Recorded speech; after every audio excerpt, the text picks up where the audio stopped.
and witnesses to be examined, because you people are not taking the benefit of the commissioner.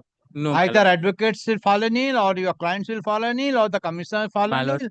And for the last 4 years, I am not getting any disposal from the commercials, from the commissioner. The evidence is over. My lord, I undertake to And conclude this it. court is faster than the commissioner. My lord, I understand, my lord. This undefendant suit, you have failed to examine the witness My lord. for last 4 months, 3 months. My lord, since the vacation was also there in between, my lord, and the commissioner was also not there during the vacation. I was humbly praying, my lord, it is on 27. The witness action is again fixed on 27, the commissioning. Undefendant suit, what? Half an hour. My lord, there are quite a few documents and all our email correspondences, so due to which it needs time. The matter is mentioned by the Learned Counsel for the plaintiff and submit that by an order dated 30th April 2025, this court has appointed commissioner for examination of the plaintiff witness and commission, and directed the commissioner to complete the examination of the witness action on commission and to file the report by 17th June 2025. Counsel for the plaintiff submitted, due to some personal difficulties, examination of the plaintiff witness could not be completed and prays for extension of time. In view of the submission made by the counsel for the plaintiff, for the interest of justice and as a matter of last chance, time to complete the evidence of the plaintiff witness before the commissioner and filing report by the commissioner is extended till 24th of July 2025. If the petitioner is and the commissioner is directed to file the report before this court on 28th of July 2025. Great. Next. Permitted to mention a commercial suit for inclusion in the list, my lord. For what? For my lord, direction for this. It is not in the monthly list. It's not in the interlocutory application has been disposed of in December after the matter. So what is to be what is discovery inspection and my lord procedural direction. My lord, we just want my lord directions, my lord, so that it can be done. My lord's kind leave to mention a matter, your lordship, for drawing up and completion of the judgment and decree dated 24th of April, 2024. 2020? 4, your lordship.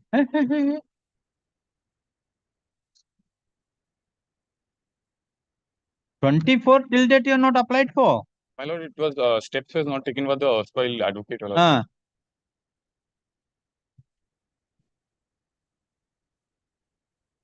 Next. Lordship, I was mentioning of a notice, Lordship, this is a testamentary suit. I filed an application for interim order. Your Lordship has had that at the initial stage and directed for affidavits. Now, Lordship, your Lordship, again having the jurisdiction, I'm only praying for inclusion in the list for, I will take 5 minutes, Lordship. This is testamentary, and this court is not having the determination. Now How the this? Lordship, your determination with Only interim order. only interim order. No, sorry. Yes. My lord, one more mentioning, my lord, kindly allows. My lord, this is the Damodar Das J. Vadva, where my lord, Mr. Anirban Ray was arguing on the other side and Mr. Shuman Datta was leading me. My lord has fixed it on Friday. My lord has made the matter returnable on Friday. My lord, is it your lordship's pleasure that it can be a little, let some precedence can be given? I'm not even asking for fixing of time. I know your lordship tries to, my lord, get to all matters. What is the My lord, it was being heard out. Your lordship will remember that recalling of the grant. And I was arguing, my lord. And I was arguing, my lord. Yes. So, my lord, I will be arguing. But my lord, if Friday, my lord, I would have preferred it at that time. But then in that even, my lord, if you lordship can fix a time, any day, my lord, I am ready, my lord. No, I am only saying let it be Friday. But if it can be a little, my lord, some precedence can be given in the list. That's all I'm it saying. is fixed, no? Yes, yes. And it will be on Monday then, my lord. Fix the date time on Monday, my lord, if it's possible. No. Your lordship had made it returnable on Friday. Not fixed. 20. On Friday, I might be a bit of a problem, my lord. That's why I'm submitting. So it's no use, my lord. I'm mentioning my learned friend is getting an order. I don't mind that. I don't mind. I'm being very candid on that day. I will have to. It can be fixed so that we can. Friday it was fixed. If my learned friend has a problem, I don't stand in the way. Let it be fixed on any other day. Non-commercial. That's why it was Friday, I believe. Can be next Friday also, if it can be fixed. If there is any slot. Yes. I have no problem. 12:30 कोई है? खाली है? My lord, 26, 12:30. June 12:30. So deeply, okay, so deep. So appearing for the petitioner, so appearing for the Mr. Ray, you are appearing for? My lord, I am for the executor, the executor's son, my lord. Their applications or respondents. You are appearing for? I'm appealing for the petitioner. My lord, it's their respondents. My lord. So appearing for the petitioner, so appearing for the respondent. It is submitted by the respective parties. The matter is fixed on 16 June 2025. But the learned counsels for the counsel for the respective parties prays for fixing a specific date and time. In view of the submission made by the counsel for the respective parties, let the matter appear on 26th June 2025 at 12:30. My lord, so Grateful to us. Grateful, my lord, very grateful, my lord. Your Lordship, may I be permitted to mention one matter? Your Lordship, for drawing up of the order dated 21st May 2025. 25. 25. May I have Lordship's kind leave, my lord, to mention an application filed by my client. My lord, the petition was signed on 2nd May. My lord, this year Lordship will kindly recollect transfer of the testamentary suit from civil court for trial with the partition suit filed in this honorable court. My lord, what happened? The Wakalatnama was signed on 15th May. My lord, leave is necessary to take out the master summons. Not of the this court is not having determination now. It's an urgent matter. Your Lordship only has jurisdiction. What is the urgency? My lord, the urgency is the main suit is fixed for the partition application is fixed before the honorable regular bench. My lord, before that, I want to take out this application for dismissal. What application? My lord, application for dismissal of the suit of the testamentary proceedings. Because no. And what is the proceeding pending here? My lord, the main testamentary proceedings and the partitions. What the here is the in this court? What the testamentary suit? Testamentary suit not before this court, but before the regular bench. I only pray for leave to take out the application before the regular bench. So you file it. Where is the leave is required? My leave is required because the Wakalatnama was filed, was signed subsequent to the date of affirmation of the application. Well, at 15th May, the Wakalatnama has been signed, and 2nd May, the affidavit has been taken. So it is necessary to file the application with the master summons to be taken out, to be filed with the application with the Wakalatnama signed subsequently. But it's a formal leave, only Wakalatnama is to be filed. Leave is granted to the advocate to file Wakalatnama. My lord, and take out the master summons. Master summons, there is no because it is subsequent to the date of. Then I have to see the file. What is the actual things that are there? And the only thing is 2nd May. That's why I have to see where your affidavit is affirmed or taken on record or not. My lord, it has not been. It is with me, my lord. Unless leave is granted, my lord, they will not take out the note. Though leave is granted to the applicant. Who are you? I am for the respondent. My lord. Leave is granted to the respondent to file affidavit, file interlocutory. What application? Master summon? Master summons. File master summon along with the Wakalatnama, though the Wakalatnama is affirmed subsequent to the affirmation. I am grateful. I am grateful.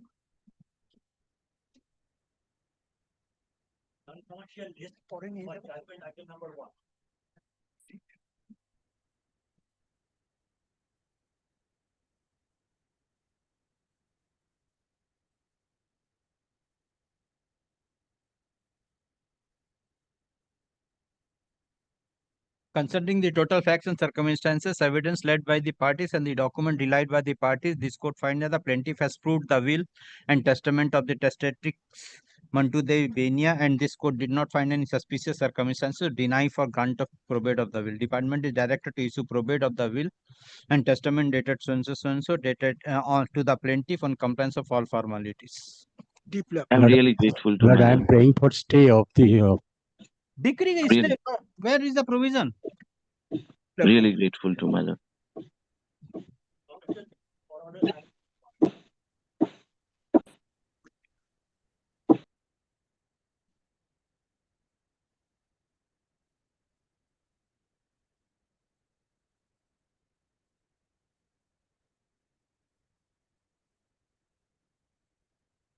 None appears on behalf of the none appears on behalf of either of the parties. No accommodation is sought for. The matter was listed on 4th of April 2025.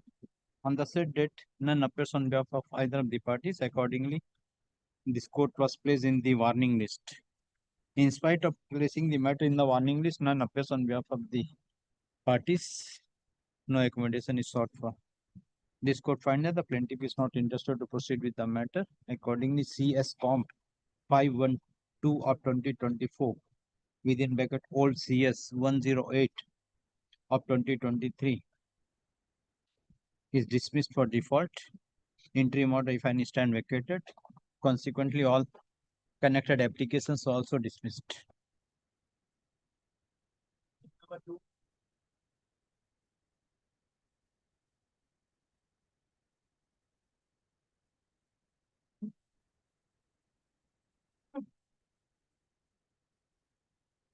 None appears on behalf of either of the parties. No accommodation is sought for. The matter was listed on 24th of April 2025. On that day, none appears on behalf of either of the parties. Accordingly, the matter is placed in the warning list. Today also, when the matter is called, none appears on behalf of either of the parties. No accommodation is sought for. This court finds that the petition, the plaintiff is not interested to proceed with the matter. Accordingly, CS Comp 541 of 2024 within bracket old CS 183 of 2023 is dismissed for default. Interim order, if any, stand vacated. Oh. Your Lordship, I am appearing on behalf of the plaintiff. On the last occasion, I'm led by Mr. Gunjan Shah in this matter. On the last occasion, he could not appear due to his personal difficulties. Your Lordship, all I am praying for fixing the matter after 3 weeks, as he went out of station. What is the stage of the suit? May I indicate, my lord? I am for the defendant numbers 1 to 3, my lord. Initially, there were 4 defendants. I had taken out an application.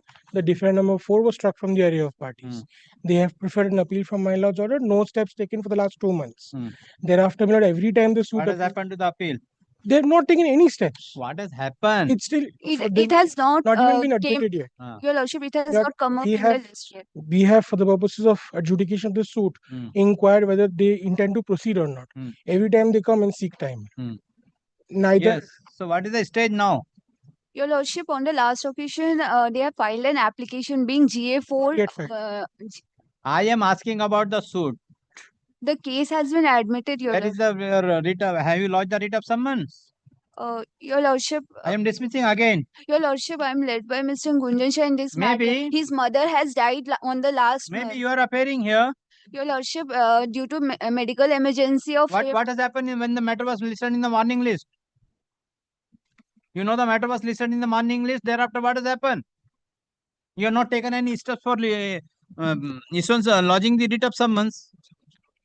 Your Lordship. May 2024, the plaintiff was admitted. Your Lordship. Thereafter, scrutiny was completed. Then they filed an application that was heard, but you have not taken any steps for. Lordship, I am sorry, I am interrupting, my lord. Possibly the writ of summons has been served. So what is the stage? I have filed This my is written the statement. issue, Your Lordship. How is your discovery completed? No.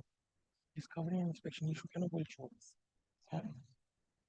New persons are appearing before the court and you don't know what is the fact of the case. Lordship. What is the stage of the case? Bow down, Your Lordship.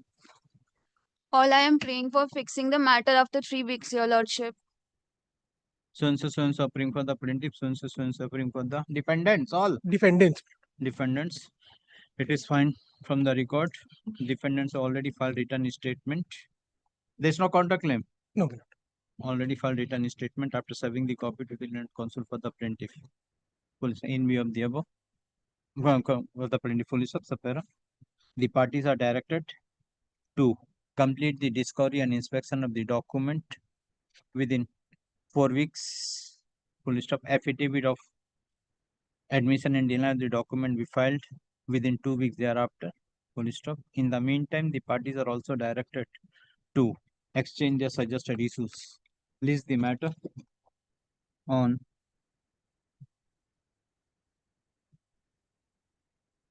on 5th of August 2025 for framing of issues. Next.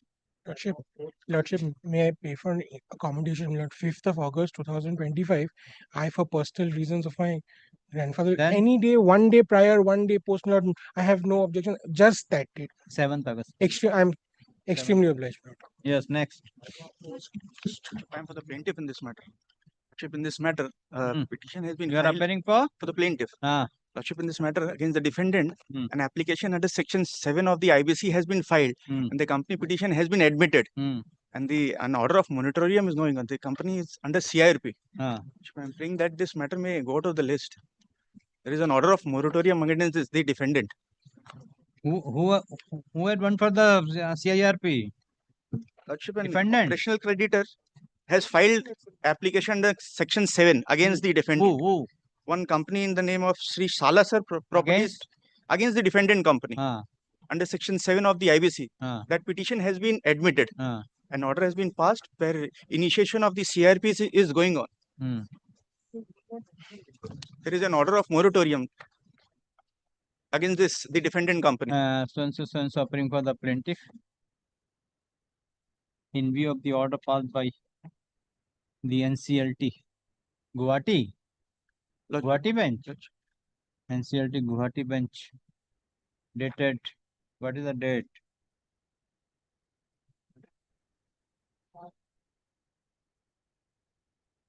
Dated 13 December 2024. Let the matter go out of the list for the present. Liberty to mention. Copy of the order of the NCLT be kept with the record.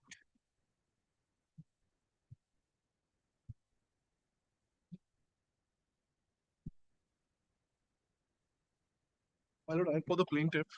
My lord, on 7 December, the writ of summons was issued. They received the summons on 16 December 2024, my lord. And 120 days have passed, my lord. Where is the report? My lord, Captain report. It's in the record, my lord. If the last occasion, my lord, on the last date, my lord, they made an they made a submission before the honorable court, my lord, to grant them leave to file written statement because 120 days have passed, my lord. But that's why where is the report from the bailiff, from the sheriff? My lord, actually it is in the I think it's in the record, my lord. Well, there is no report here. Have you obtained report from the sheriff? I'm appearing on behalf of You are appearing for defendant. When you receive the writ of summons? Lordship, sometime in December, that is correct. Then there's no written statement. It was, Lordship, what had happened was we had taken out an application, perhaps on the wrong instructions because I was instructed that they had received sometime in January. However, Lordship, there is an order by the learned coordinate bench which was taken up. Justice Kapoor had clearly noted, and I had also subsequently submitted that it's time barred, Lordship. It's time barred. So I'm fixing an undefended suit. So suffering for the plaintiff. Lordship, in the meantime, if I may kindly indicate, there is a commercial suit. Lordship, may kindly see the plaint. There is no pleading to that extent. You take the plea. My lord, I shall take out an application for that. Plaintiff suffering for the defendant.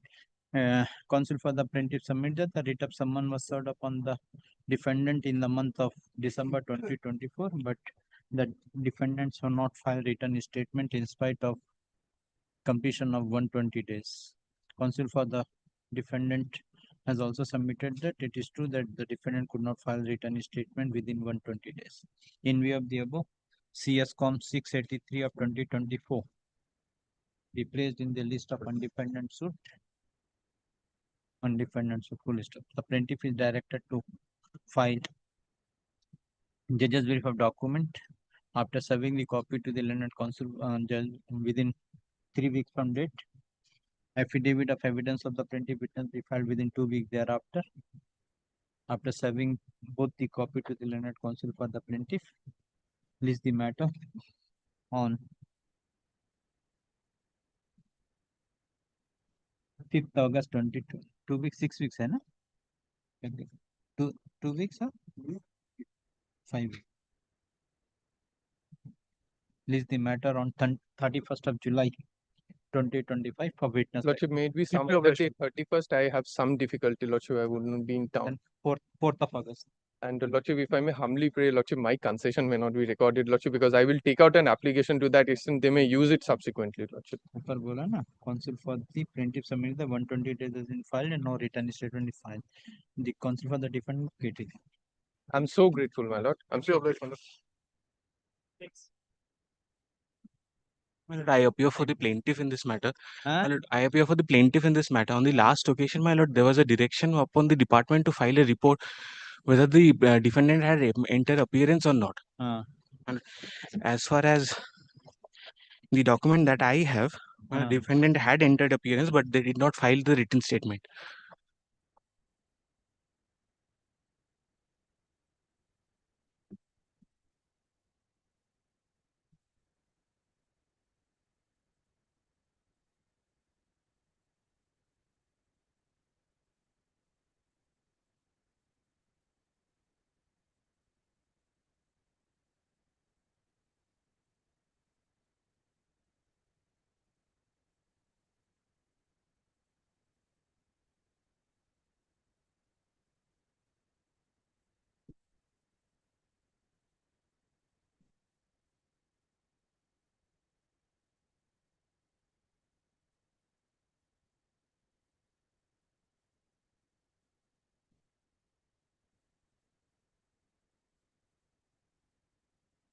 You have not lodged the writ of summons.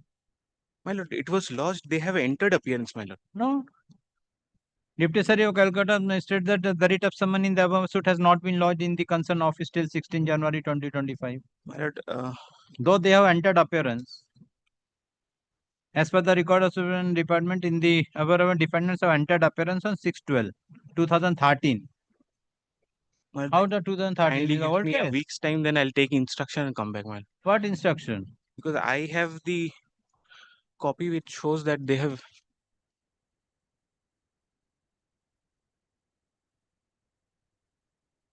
No, 2013.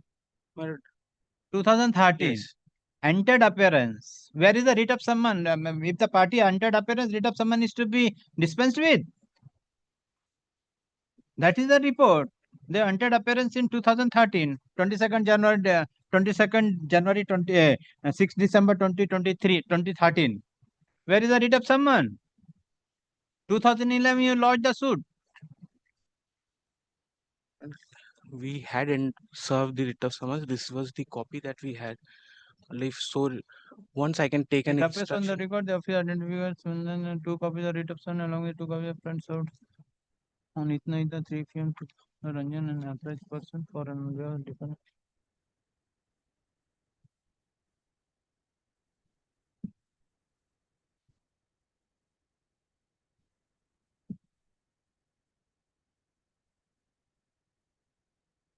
But here is something else. But then kindly gives me a week's time. I'll take instruction and check the records of the department and come back. So and so appearing for the plaintiff. As per the order passed by this court, dated dated 4th of December 2024, the Registrar Original Site has submitted the report dated 27th of January 2025, wherein it reveals that the report of Deputy Sheriff of Calcutta dated 16 January 2025 states that the writ of summons in the above mentioned suit has not been lodged in the concerned office till 16 January 2025. 16 January 2025. Learned counsel for the defendant, plaintiff has handed over a service report issued by the Deputy Sheriff of Calcutta dated 31st of January 2014, wherein it reveals that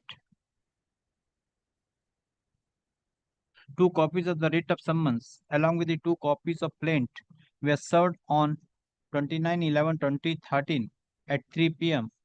upon Bhaba Ranjan Shah, an authorized person for and on behalf of defendant number 1 and 2, therein named by Sri S. Santra, head bailiff of this court.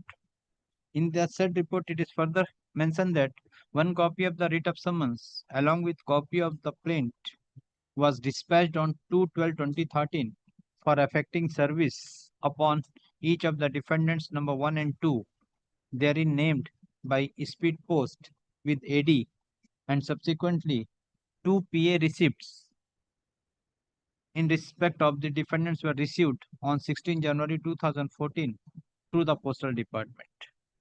Full stop. The report submitted by the Registrar Original Site on the basis of the report of the Deputy Sheriff of Calcutta dated 16 January 2025 is contradictory to the report issued by the Deputy Sheriff of Calcutta dated 31st of January 2014.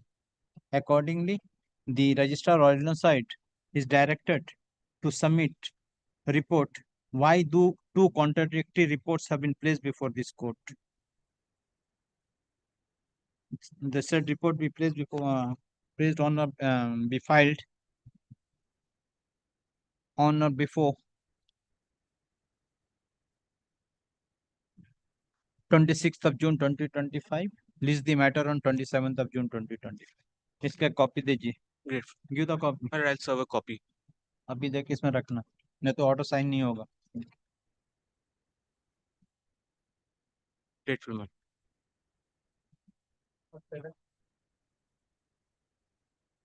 Your Lordship, I appear for the plaintiff, Your Lordship. I apologize, Your Lordship, due to inadvertence. Due to inadvertence in the last occasion, Your Lordship, we could not appear, Your Lordship. In this matter, Your Lordship, it was after admission. Writ of summons was issued in the month of March, Your Lordship, after scrutiny in the department. We have obtained the service report from the sheriff's office, Your Lordship. We found out that the defendant is no longer there in his last known address, Your Lordship. We are in the process of taking out an application for substitution service, Your Lordship. Kindly fixes any date in the month of. Where is the report? Your Lordship, may I hand over it?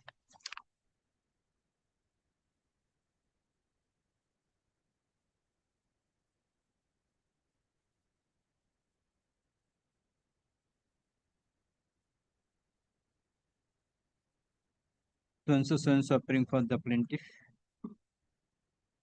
Counsel for the plaintiff submitted after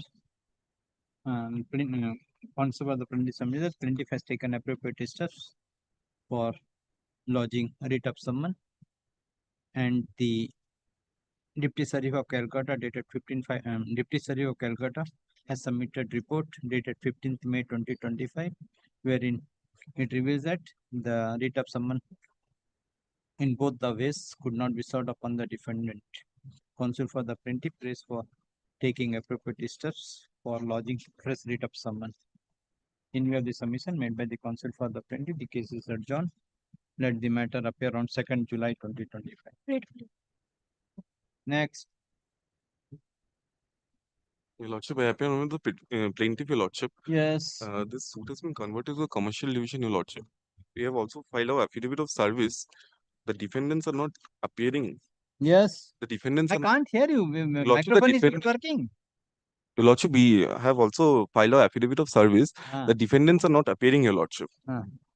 Defendant not appearing. Where is the writ of summons? Where is the report from the office? It is served. Have you obtained the report from the Deputy Sheriff? Your Lordship, I have not obtained the report, but it's recorded in a previous order, Your Lordship. If I may bring a note. Where?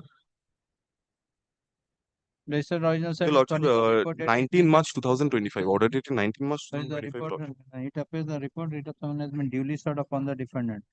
Ms. Sarathi Das Gupta appearing for the 6th to the notice upon the defendant intimating the next date.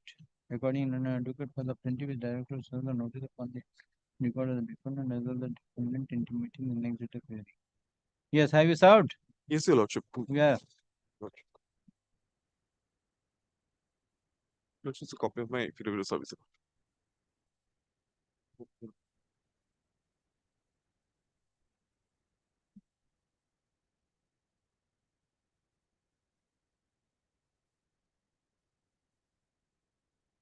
Your Lordship, the previous orders also record Have they filed the written statement? They have filed the written statement. Yes, Your Lordship.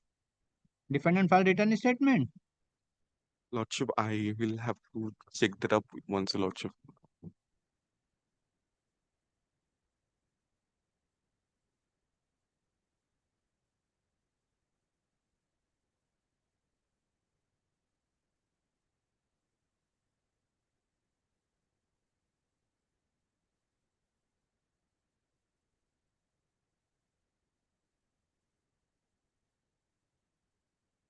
No. No, Your Lordship. No written statement. No.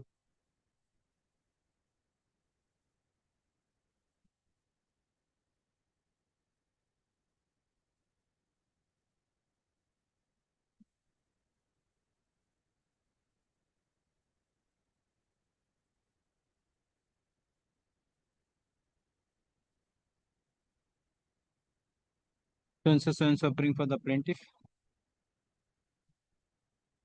None appears on behalf of the defendant. In compliance of the order dated 19th March 2025, the plaintiff has filed the affidavit of service showing that the order dated 19th March 2025 was communicated to the defendants. Defendant, Defendant, Your Lordship. to the defendant. But in spite of receipt of the notice. I apologize, Your Lordship. The written statement has been filed, Your Lordship. Filed? Yes. Where? I have a copy. In spite of receipt, none appears on behalf of the defendant. Huh? None appears on behalf of the defendant. The affidavit of service filed by the plaintiff be kept with the record. But there is no written statement in record. A written statement kahan hai? Counsel for the plaintiff submit that the defendant has filed written statement, but the written statement is not on record. Accordingly, the department is directed to place the written statement, if any, filed by the defendant in the instant case by the next date fix. List the matter on 26th of June 2025.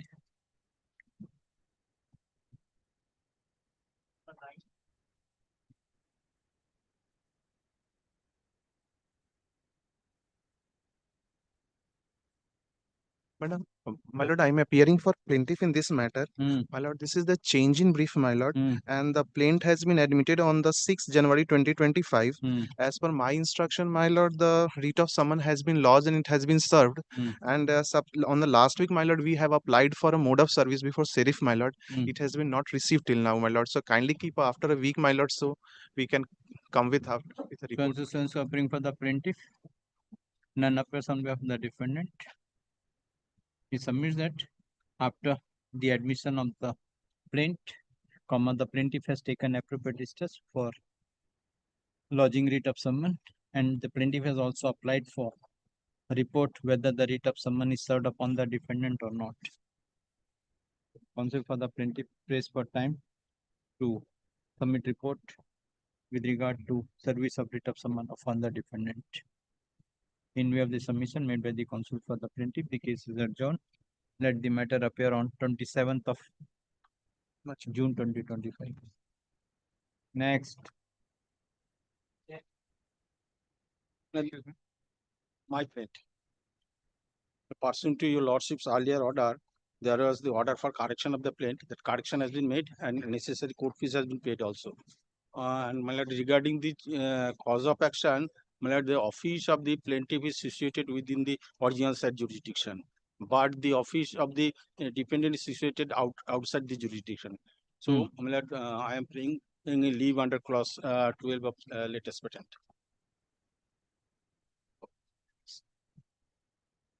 Yes. I am praying leave under clause 12 of the latest patent. My lord, the part of cause of action is made. Have you corrected the cost title? Have you corrected the cost title? Cost title has not been corrected. There is no order for correction of the cost title. What is the order? On 16th April 2025. To rectify the defects, pay the court fee and to rectify the defects. So you have paid the court fee.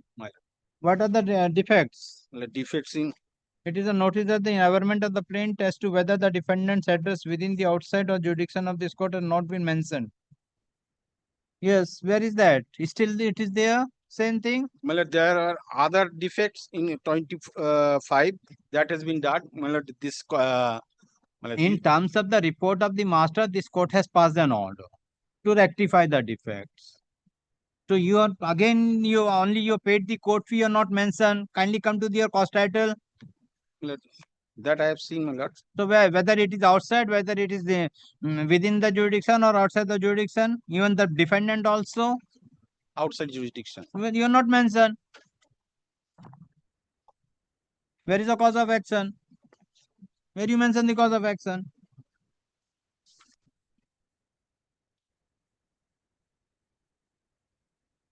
Cause of action I have. And there is no prayer also for leave under clause 12. Like orally I am praying. In view of the situation. There is no prayer. That is after going through the master report, you could have been taken steps, sir. Like after master's report, it has not. Huh? After master's report, it has not been corrected. Wow. After master report, you have appeared before this court. This court has passed an order, and thereafter you paid the court fee. Thereafter, another master report possibly have been. 1st May is the last report, and order passed by this court is the 6th May. And you paid the court fees on when? Order passed. Order you passed. paid the court fee subsequent. Then where is the cause of action you mentioned in the complaint? Cause of action for filing the suit arose in favor of the plaintiff when that is very within or outside. Not mentioned. That is to be corrected further. My lord. So what is your submission? It is the within or it is outside? My lord, just a minute, Mr. Sarkar. That matter, no, that judgment is pending title suit. You and Mr. Chatterjee, Mr. Mitra is also there. You are the defendant number 2. What is the suit number? So, CS 90 of 2012. CS 90 of Mehra. Yes. Mehra. Yes. Please I find there is no recording of the issues. Issues perhaps was not done, my lord, in this, my lord, suit. Because what happened was, my lord, initially preliminary decree was passed. That's why I prepared the judgment, but I could not find the No, my lord, issue. it is not there, my lord. I believe, my lord, I'll still check it, my lord, once again. Still check, Just- or I will mention, and the issue is to be framed. My lord, initially preliminary decree, only the shares of the parties has to be given. That is why, my lord, perhaps one of the issues were not gone into at that stage. But perhaps in the final counterclaim? Counterclaim is here now, my lord. I'll, my lord, check myself also, my lord, whether Please it check have been done. Inform, And if it not, is my lord, not I'll there, inform, my lord, inform the other also. I'll If give it is notice. not there, I will fix as a to be mentioned. Then issue is to be. Very well, and I'll, my lord, tomorrow only, my lord, I'll please get instructions. Please. I'm good. My lord, I understand, my lord. Kindly allow me to correct it further.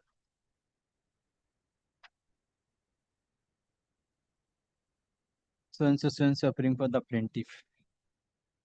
The counsel for the plaintiff and the master has submitted the report dated 1st May 2025, wherein it is mentioned that the plaintiff has not mentioned either in the cause title or in any of the averment whether the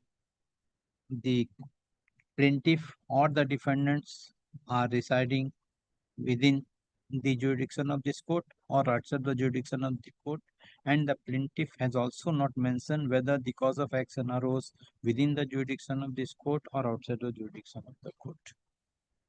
Counsel for the plaintiff, I'm fully sir. It is also found that the plaintiff has also not prayed any leave under clause 12 of the letters patent in the prayer portion. Counsel for the plaintiff prays for leave to incorporate in the cause title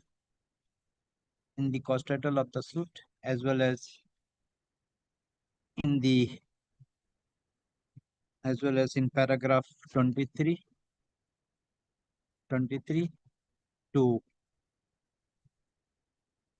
incorporate whether incorporate with regard to the cause of incorporate with regard to the outside or within the jurisdiction of this court, and also incorporate in paragraph 25 whether the cause of action is within the jurisdiction of this court or outside the jurisdiction of this court, and the plaintiff is also given liberty to incorporate prayer for leave under clause 12 of the latest patent.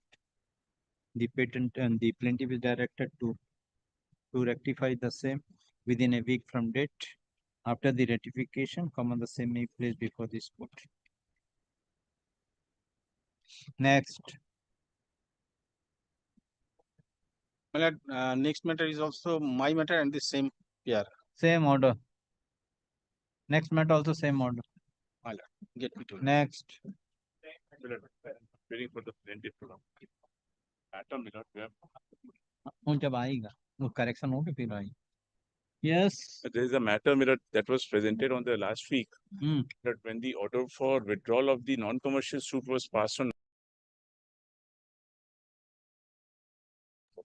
April, my lord, that was bothering my lord, as to whether we should be directed to go before the mediation or not, my lord. But to that effect, I had taken up time, thereafter, what had happened, after passing of the order, the client was not well, quite well. That is why this was filed on 24th, and thereafter, due to the ensuing vacation, but this matter was listed before your lordship on the last week, But I was the urgency for the section 12A has been pleaded in paragraph 13, Paragraph 13, Yes. The only thing that bothered my lord on the last day was the time gap between the 19th of February and 24th of April, Correct.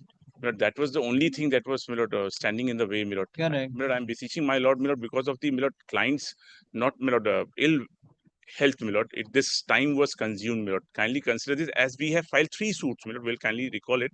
My lord had admitted 2 plaints to which we have filed an injunction petition which has been served upon them, and that is listed before your lordship on next week, So this is the 3rd suit which is. This is in that there might be a ground, but here there is no ground. Where is the ground for 12A? 12A, paragraph 13. 13, on that day also informed that February, April, and you are telling that they will siphon off. Where is the document they are siphoning off? This is the clear-cut anticipation and the news on which we have. The plaintiff has further learned that the defendants are facing stringent financial difficulties and are precarious economic condition. This is the 2 things you have taken. The defendants owe money and a large number of creditors in the market. Where is the document that they have taken the large number of there are several cases are pending against them? Where is that? There is nothing you disclosed.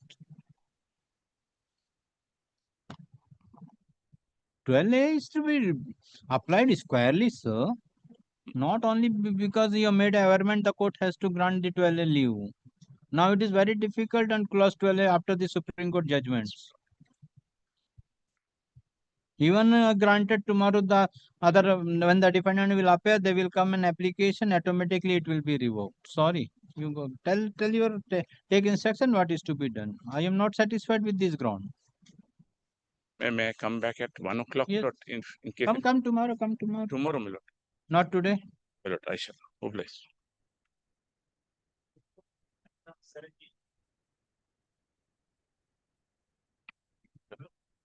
Item number 17, Your Lordship. Yes.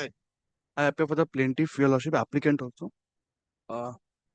Your Lordship, GA2, Your Lordship. Your Lordship, they have the defendants, the respondents have on 2 occasions taken time to file the affidavit in oppositions. The last opportunity was a peremptory opportunity granted to them. Your Lordship, till date, no opposition has been filed. Your Lordship, the right to file the opposition may be closed, Your Lordship. And date may be fixed for hearing on the GA2, Your Lordship. GA2 is for judgment upon admission. Urgency pleaded on behalf of the plaintiff. The matter is taken up for interim order dated stand 16. The matter appears.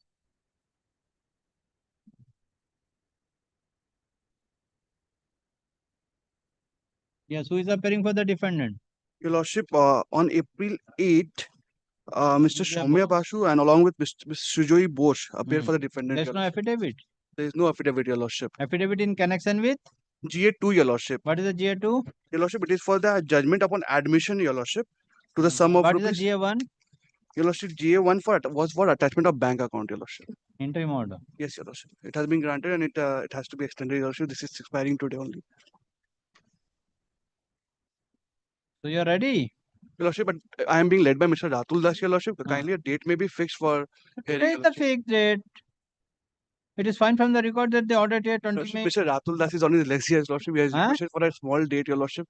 Wait for a hearing, Your Lordship. Sense appearing for the plaintiff. None appears on behalf of the defendant. It is fine from the record. Time and again, time to file the affidavit in opposition in connection with GA1 of 2024 was granted to the GA1 only. GA2, there is a direction. Yes, Your Lordship. GA2. By which order? Your Lordship, GA2, Your Lordship, by order April 8, Your Lordship has granted directions, and probably it was by 20th May, Your Lordship, but the GA2 was not listed today, that day, Your Lordship. I am seeing now, Your Lordship. So there is no direction in 2. Yes, Your Lordship. GA1, there is a direction. GA2 also there is a direction, Your Lordship. Where Kindly see the order dated April 8, Your Lordship, passed by Your Lordship. April 8. Yes, Your Lordship. 8th April. Yes, sir. Yes, Your Lordship. Your Lordship, paragraph 10, Your Lordship. 8th April का order कहाँ है? Your Lordship.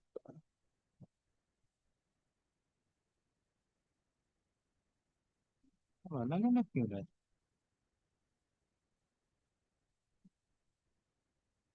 Paragraph 10, Your Lordship.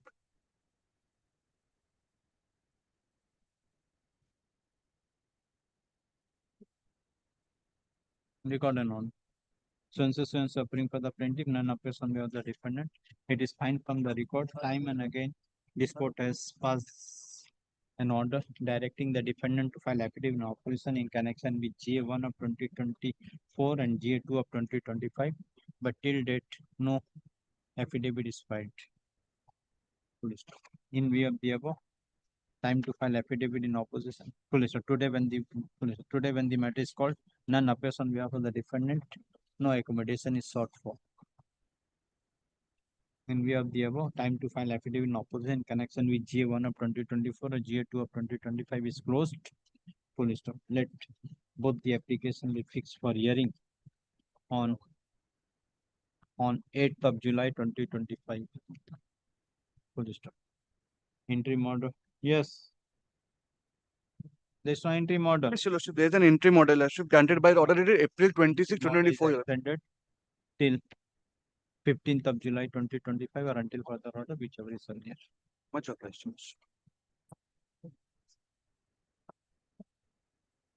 I am for the respondent. I am for the plaintiff, my lord. This is my restoration application, my lord.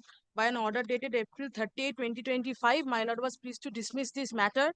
My lord, also when the matter was taken up, my learned friend pointed out 3 orders dated 15, 26 February and 19 March, showing that I have not complied with the formalities of taking care of the amendment, my lord, due to transfer of the matter from the original regional side division to commercial. My lord, on that particular day, my lord, I was was appearing in a different courtroom, my lord. I took some time to come, but then by that time the matter was dismissed for default. And also there was an interim order that was passed on 26th February 2016 ad interim order, my lord. That was there, my lord. Yeah? Ready the opposition. Can I just find it? You are appearing for whom? For the respondent. In this matter? The previous matter. How much practice you are having? The matter is over now. Your court is going. The other matter is going on. You are mentioning the other matter. Yes.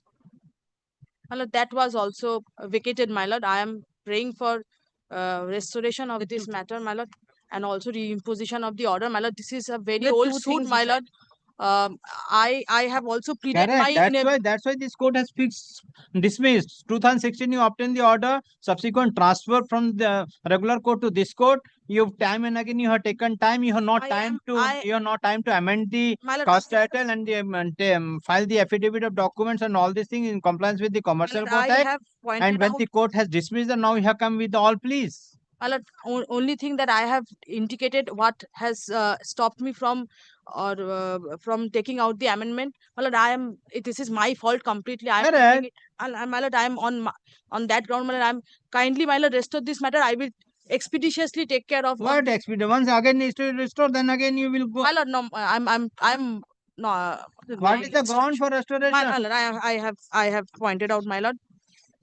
Only because of the stay has been vacated, so you have filed an application. No, my lord. 2016, you are enjoying the They have filed a interim order. vacating application. The matters were taken up on various dates, my lord. I have annexed all the orders. In fact, a contempt application was also filed by us, where the defendant has given their undertaking not to use that mark, my lord, but Correct. To 2nd September 2024, the case has been transferred. But thereafter, my lord, Until September, April 2025, you have not taken any steps. my So lord, what will do? my lord, I contacted the petitioner number 1, my lord, who is a very aged person, my lord. I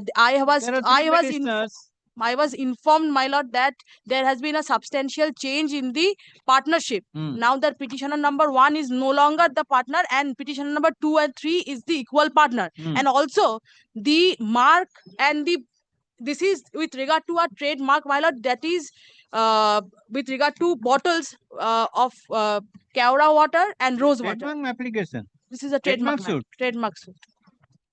But may I just indicate two things, Milord? Milord, way back in July 2022, Milord will see the order at page 38 of the petition. But this plea that there was a change in partnership was brought by my learned friend. And for that reasons, they had sought for taking steps in making amendment since 2022. That has not been done. Also, Milord, all the affidavits and oppositions, affidavits filed by the plaintiffs in this application, Milord, have all along been affirmed by the petitioner number 2. So, Milord, the plea that they have now taken, that the plaintiff petition number 1 is a 84-year. What is the prayer in the suit? In the suit, injunction, Milord, the perpetual injunction. Milord, I am the son. I am the firstborn son. And they are, this is vis-a-vis the father. Milord, there were talks of settlement at a point in time, Milord. I am the first son, and my father with his other 2 sons. But this court cannot hear this matter. Milord, yes, Milord. This court cannot hear. Yes, These are Milord. the Before the intellectual property. division, yes, Milord. But at the point in time, my lord, IP it has been assigned with a CSCOM number. It should have been IPDT, right? IP. Yes, Milord, that should have been the at the point Just a in minute. time when this was. मेरा IP कब से हटा? अप्रैल से पहले. ठीक है. Yes. At the point in time when it was made to be stand over as a commercial matter, it was in September. Point in time that IPD was not formally was not formed. That is the reason why the learned judge then made this application transfer into commercial suit. Thereafter, the IPD had come into form, and rightly, it should have gone in before the intellectual property division. But at this juncture, may I have a short affidavit direction? No, because I'll have to file. I am looking into if this on 30th April 2025 this court is not having the determination of the IP matter, then I will recall and I will send to the regular court. This is I have not jurisdiction, but you are not pointed out. I have not taken into consideration. IP, because the reason that the matter came before my lord was because 30th April I have not determination of the IP division. This court the order is null and void. We will see the various orders before that. All along the matter has been appearing before the commercial court only. All along before the commercial court. We will see where the order starting from 2nd September 2024. The matter let it come appearing tomorrow. before the Let it commercial come tomorrow. Come tomorrow. Not today. I'll come back. Then I'll come back. Not today. I'm obliged. Milord. 19. And I am appealing for the defendant HDFC Bank.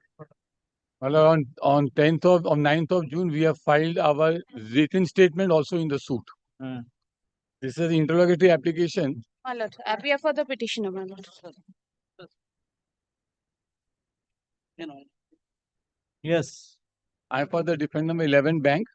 We have also filed our written statement in the commercial suit on 9th of June. And we have. What about the affidavit? Affidavit is all done. We have filed. Affidavit completed? Yes, all. Also filed. I am for the respondent number 13. But only the NAC that it had filed an affidavit earlier, my lord, or notarized. My lord did not take it on record. Who? No, last 13. Defendant number koto bolo. 13. Defendant number 13. My lord, they had filed their affidavit affirmed before a notary. My lord was pleased not to accept it and gave it back they have refiled Yes. on the last occasion. If the contents of the two affidavits are identical, then my reply to that notary affidavit may be deemed to be the reply to this. Otherwise, not I may be required to. The next one they have not served me yet. একবার দেখাও যে solve হয়েছে কিনা Served by email. But I am not standing in the way of the next affidavit being used, because if the contents are similar, then if my Yes, we are giving another copy, my lord, if my learned friend can check also. the contents. So all affidavits have been completed. খালি একটা notarise হয়েছিল সেটাকে মুম্বাই করা হয় যার কিছু change হয় All the same. Only affidavit change. No difficulty. Then by kindly treat my reply to the previous. So all have filed affidavits. Yes, my lord. On behalf of respondent 12, my lord, I have already filed. It's been Yeah, appear correctly. 1, 3, 4, and 8 my lord, we have filed. filed. 5 already filed. 6 filed. 9, 10, File your lordship. We have 11, filed. 12. Yes, my lord, filed. On behalf of 12. Yes, but 13 is this affidavit, my lord. We have filed another Old copy. days. 13 filed. 13 also, my lord, filed. 14 BSc. 14 who is appearing for 14? Now, if the attendance is not taken, then tomorrow they will come. 14 is Bombay Stock 14 is Bombay Stock Exchange. I am told that they have not filed it. They have been punished. So 14 is absent. 14 is Absent. And all are filed. 18, 19 also filed. So you have filed the reply. 19 not filed. 14 not filed. 19 not filed. 19 number 3. 2 and 7 not filed. 2 and 7 not filed. 2 and 7 not appearing also. 19 not filed. 14 not filed. And 18 you are appearing. 18 filed. Okay. So and you file the reply all. All.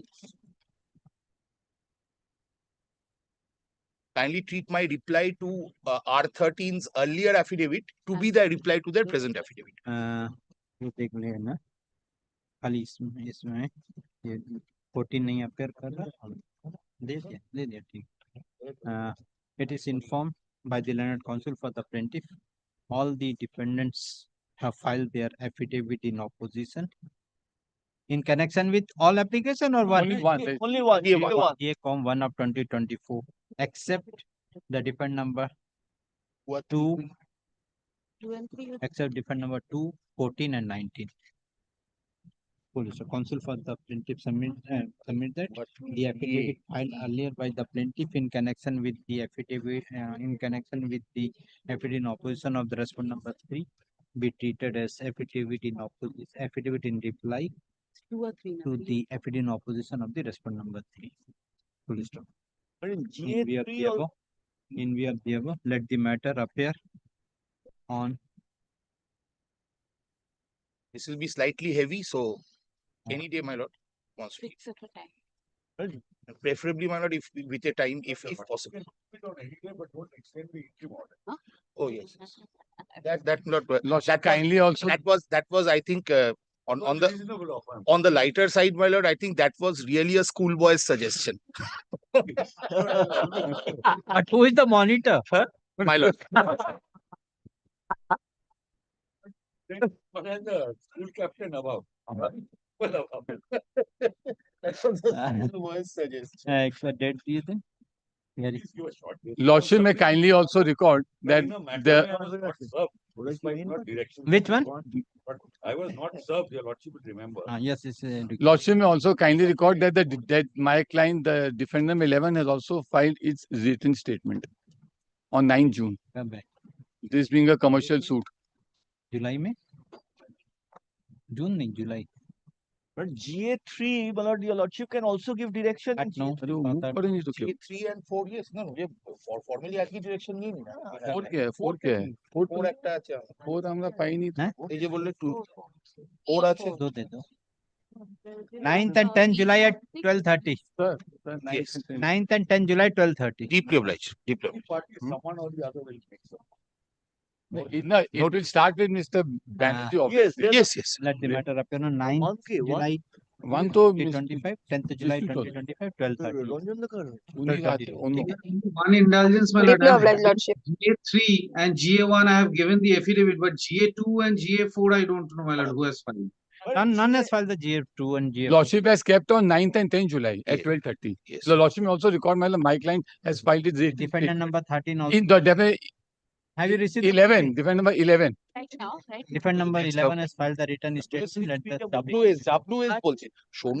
submit that he has filed the written statement. My lord, defendant number 12 has also filed the written statement. That may be recorded also. 11 and 12. Grateful, Lord. Who has filed the written statement? This is relevant for Come on, that let the GA1 be disposed of. Mr. Sharma is also acting in tune with Mr. Bachawat. Interim order is extended till 16th of July 2025 or until further order, whichever is there. Interim order till? Deeply obliged, Lordship. Yes, next. Obliged, Lordship. Why are you not? Where are you?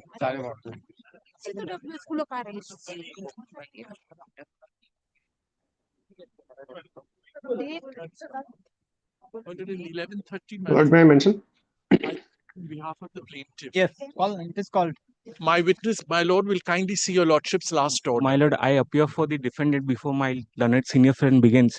May I submit, my lord, on 13th, that is on Friday, we received these papers from the defendant. I have received these papers on 13th. My lord, Immediately, kindly see I my had lord's sent an last email order. to my learned senior friend's advocate on record, stating that we'll take some time to prepare for this matter. My lord, I am praying for 2 weeks' time for preparing. 5th May order. Yes. The same thing was said at the last occasion. My lord, kindly grants me 2 weeks' time. Because, my lord, there is a change in the advocate on record, my lord. Change whatever it may be. Once you have changed, your client should have been known what is the date fixed. My lord, kindly grants me 2 weeks. Sorry, sir, 99 matter, I will not allow. My lord, 2 weeks' time, my lord. Because my lord, on 13th, I am closing the cross-examination. My lord, kindly gives it 2 weeks. Sorry, sir, not to bargain here. My lord, on 13th, we 99 matter, the court has fixed the date on 5th of May, and today we are on 16th of June. My lord, I received the papers on 13th. Whatever it may be. Yes, put the witness on dock. My lord, my witness is here. He has. I have not been able to get ready for the matter. Okay, then I am closing it. My lord, kindly grants me 2 weeks' time. My lord, grants me a week's time. My lord, I'll come back and. Sorry. I am closing it. My lord, 99 matter. My lord, 5th of March, 5th of May, this court has fixed the matter. I appreciate, my lord, but still, my lord, if a week of time can be given for me to get ready. Not a single date will be given. Even hour will be given. All bar knows when the fixed matter is fixed, unless it is mentioned in advance. My lord, in that event, my lord, I have already sent a letter to my learned. Yes, you sent a letter saying you would mention it at 10:30. I was sitting here at 10:30. My lord may remember. Today you want They to did not mention. mention. Today the matter is fixed. What the court will do 11:30 to 1:30?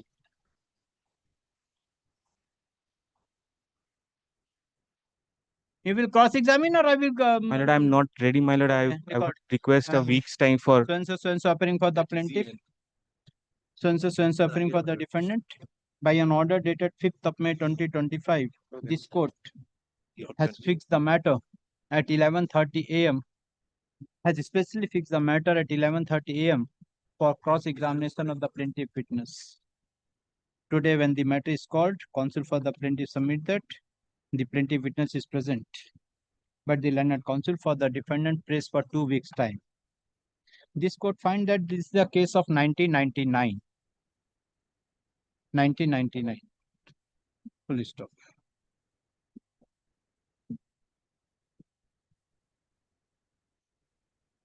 There is an earlier order of April 22 also, in case my lord wants to see it. The matter was earlier fixed on 22nd April 2025 for examination of the plaintiff witness on 5th of May at 11:30 a.m. for further fix the case for further cross-examination of the plaintiff witness number 1 on 5th of May 2025 11:30 a.m. On the said date, that is on 5th of May 2025, the counsel for the defendant press for time on the ground that the defendant could not engage a lawyer who can cross-examine the witness. And as per the submission made by the counsel for the defendant, for the interest of justice, the case is adjourned till today at 11:30 a.m. Witness is present. Today also when the matter is called, counsel for the defendant press for time.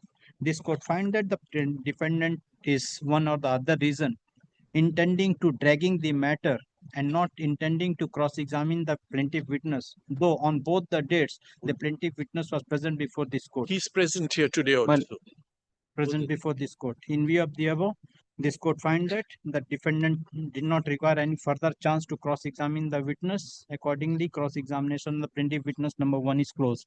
We have no other witnesses. Kindly fix it for arguments. Counsel for the plaintiff submitted. The plaintiff I don't know if they have any witness, my lord. will not adduce any further witness. Accordingly, evidence of the plaintiff is closed. As you will adduce the evidence, My lord, I'll have take instruction on that, my lord. police up. Even the court has asked for the defendant. Even the defendant is not able to submit before this court whether the defendant will adduce any further evidence or not. But for the interest of justice, the case is fixed. Let the get the DW के लिए 25th of July at 11:30 a.m. for defendant's witness. Grateful. Grateful, man.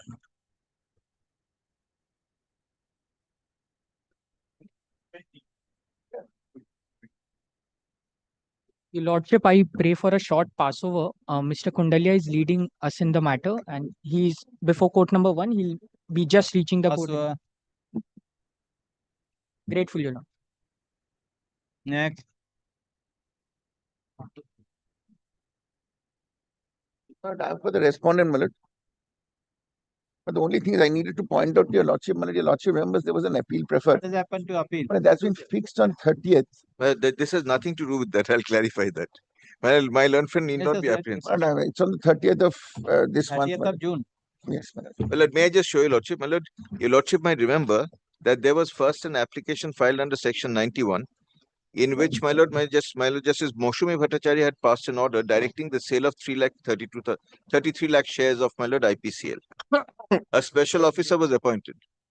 Now, my lord, the special officer ultimately, my lord, made attempts to sell, but my lord, there was an objection raised by the depository participant. The depository participant approached your lordship by filing an application with his GA1 in my lord Epicom 91. And they said that, my lord, the formalities have not been complied with by the company, that's my learned friend's client, and therefore, my lord, we cannot give effect to this order, the shares cannot be sold. My lord, that application is still pending, it has not been officially disposed of.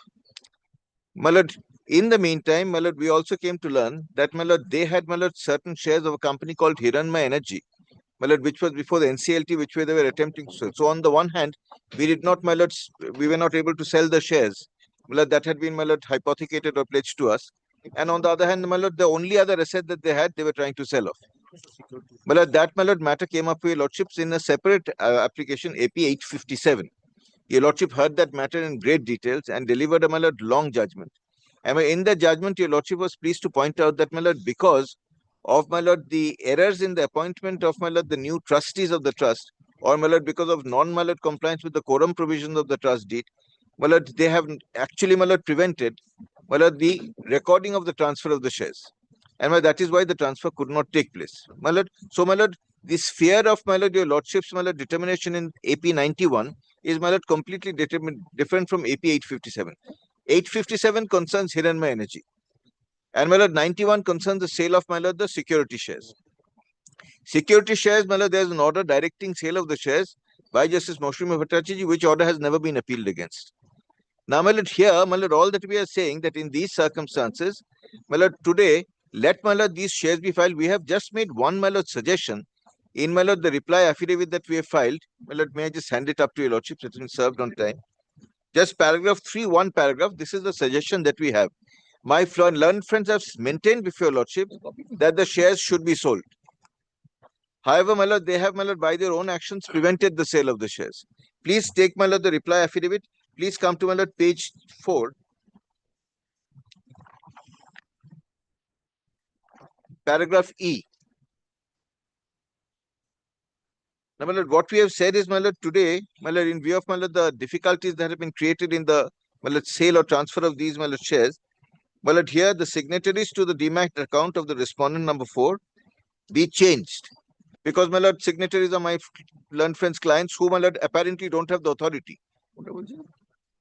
And, my lord, this, my lord, authority be given to the special officer. Special officer be directed to open a new demat account with a direction upon Ashika Stockbroking, that is, my lord, the depository participant, to transfer the entire holding.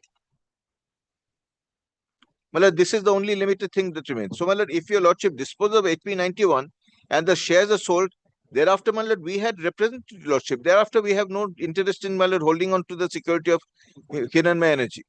But, my lord, first the shares have to be sold because, my lord, my debt is in excess of 633 crores. My lord, that is the only thing that remains in this matter. My lord, other things, my lord, 857, your lordship's, my lord, injunction restricting the sale of the shares of Hiranmaya Energy, my lord, against which an appeal has been preferred, that has no connection with this. And your lordship's order records, my learned friends, my lord, concession that yes, they want the shares to be sold. They have, in fact, my lord, collaborated with the special officer for sale of the shares, but they are saying that Ashika is to blame. Your lordship has held that no, their appointment of, my lord, the new trustees was, my lord, erroneous. The quorum provisions were not satisfied. All of that is, my lord, recorded in your lordship's order, my lord, passed on the 3rd of September 2024. My lord, this is only the limited extent. My lord, now my learned friends cannot really oppose this because they have, my lord, maintained all along before your lordship that, my lord, yes, these shares need to be sold. Well, if your lordship will kindly take up your lordship's judgment and order passed on the 3rd of September 2024 in AP 857. I don't think the judgment is here. Hey, judgment hai.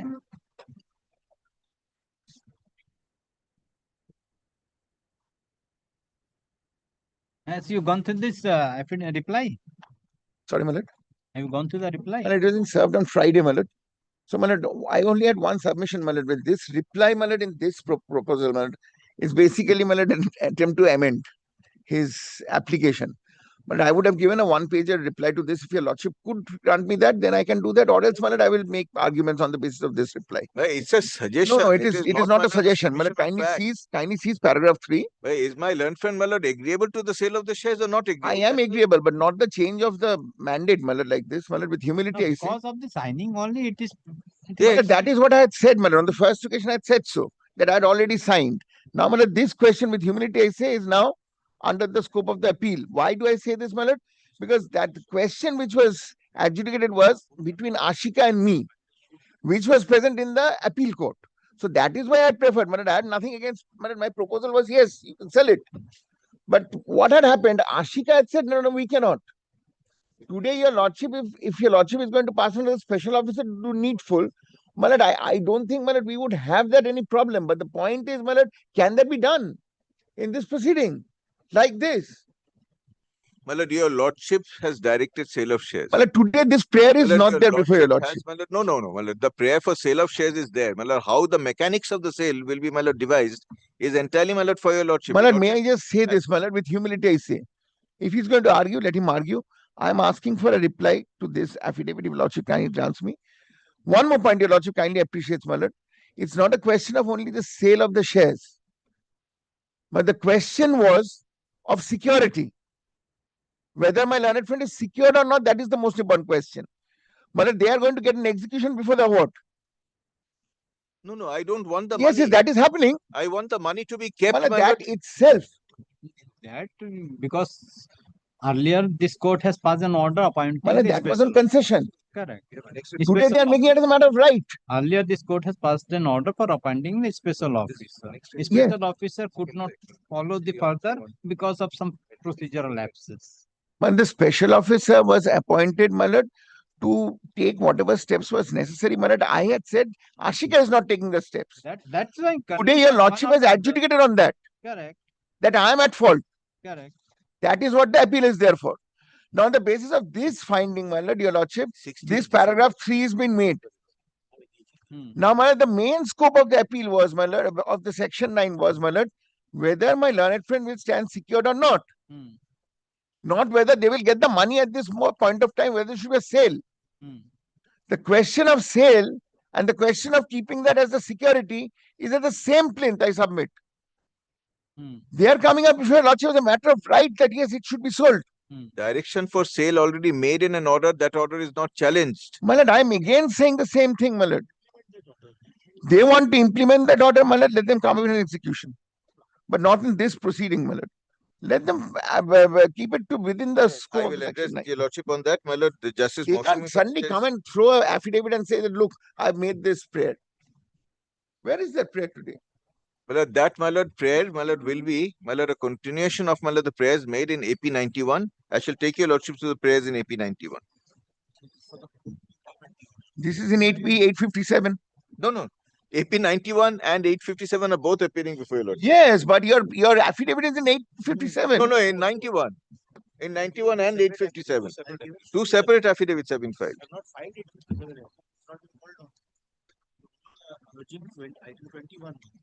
Let him make his argument, my lord, in that even.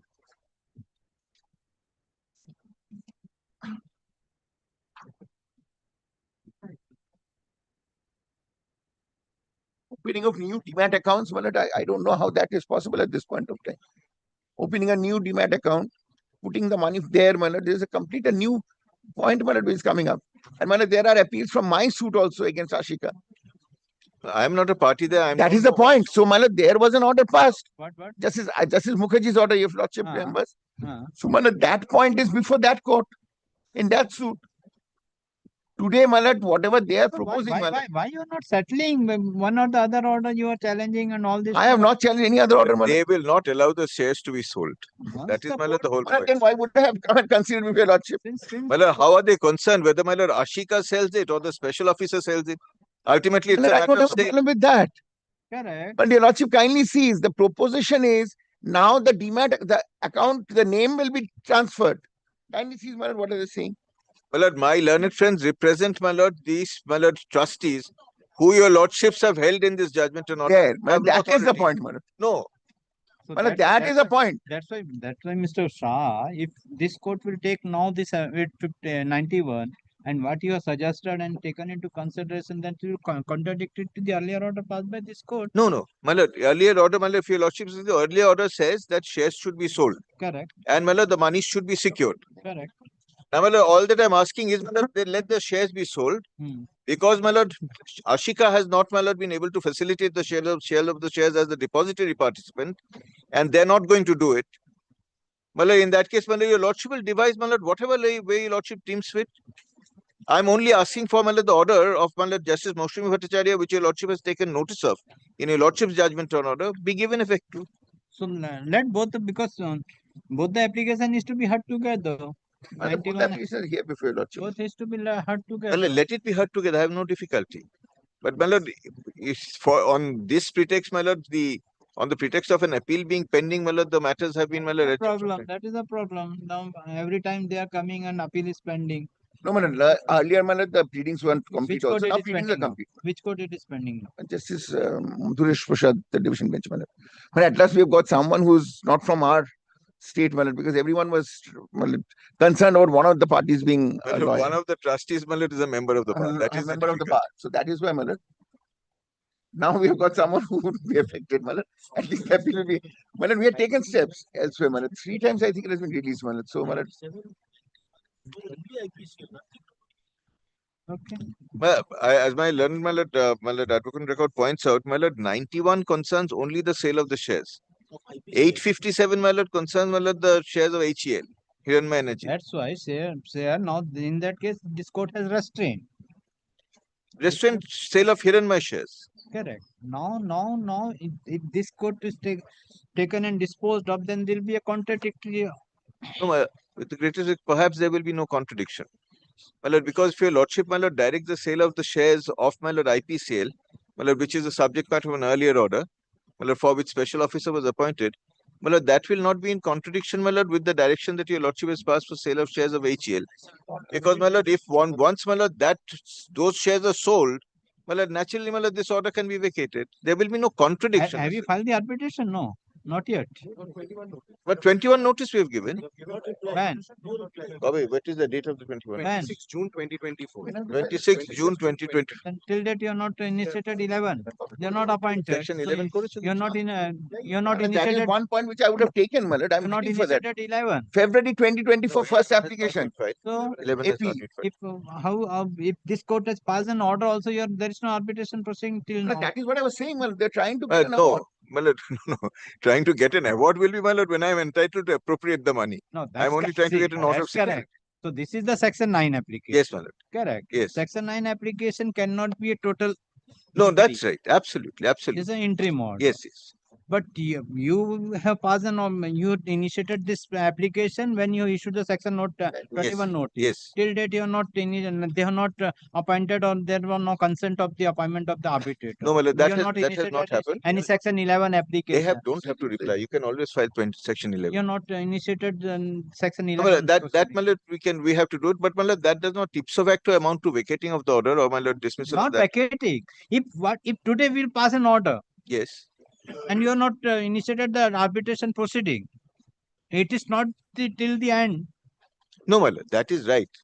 My lord, today, my lord, the contemplation of the law is, my lord, I must, my lord, after coming to the section 9 court and my lord getting an order, take steps to initiate arbitration. That's me telling. Well, that, my lord, I have only, my lord, taken step in the form of filing of a notice under section 21. But they are not complied with. No, that they have not complied. I will have to, my lord, take steps for arbitration. Yes, that I'll do. তোমার করা উচিত ছিল যেটা করো। So it is fixed on 30th July, 30th June, 30th June. So I am fixing on. कब date होगा देखो, जुलाई में कोई डेट होगा हियरिंग के लिए?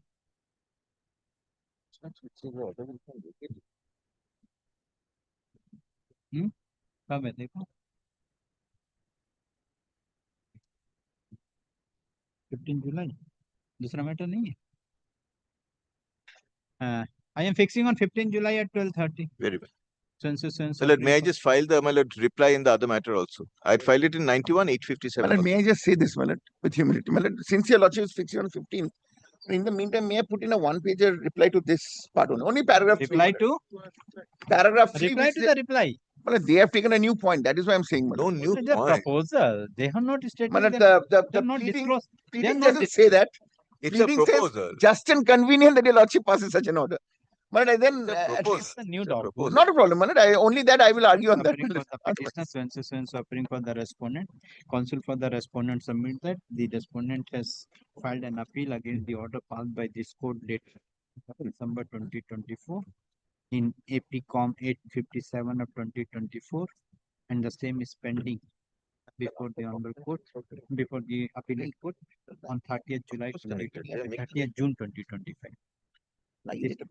In view of the above, let the matter appear on 15th of July 2024 at 12:13. I'm very grateful. On both the noon. Yes. कौन सा password? 20. My lord.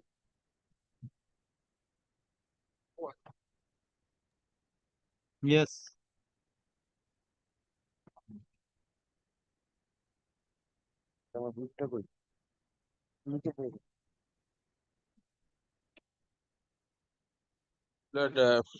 J1. J1. But before I start, I must tell your lordship, there is already a subsisting order of injunction which has been passed and has been extended from time to time. Yes.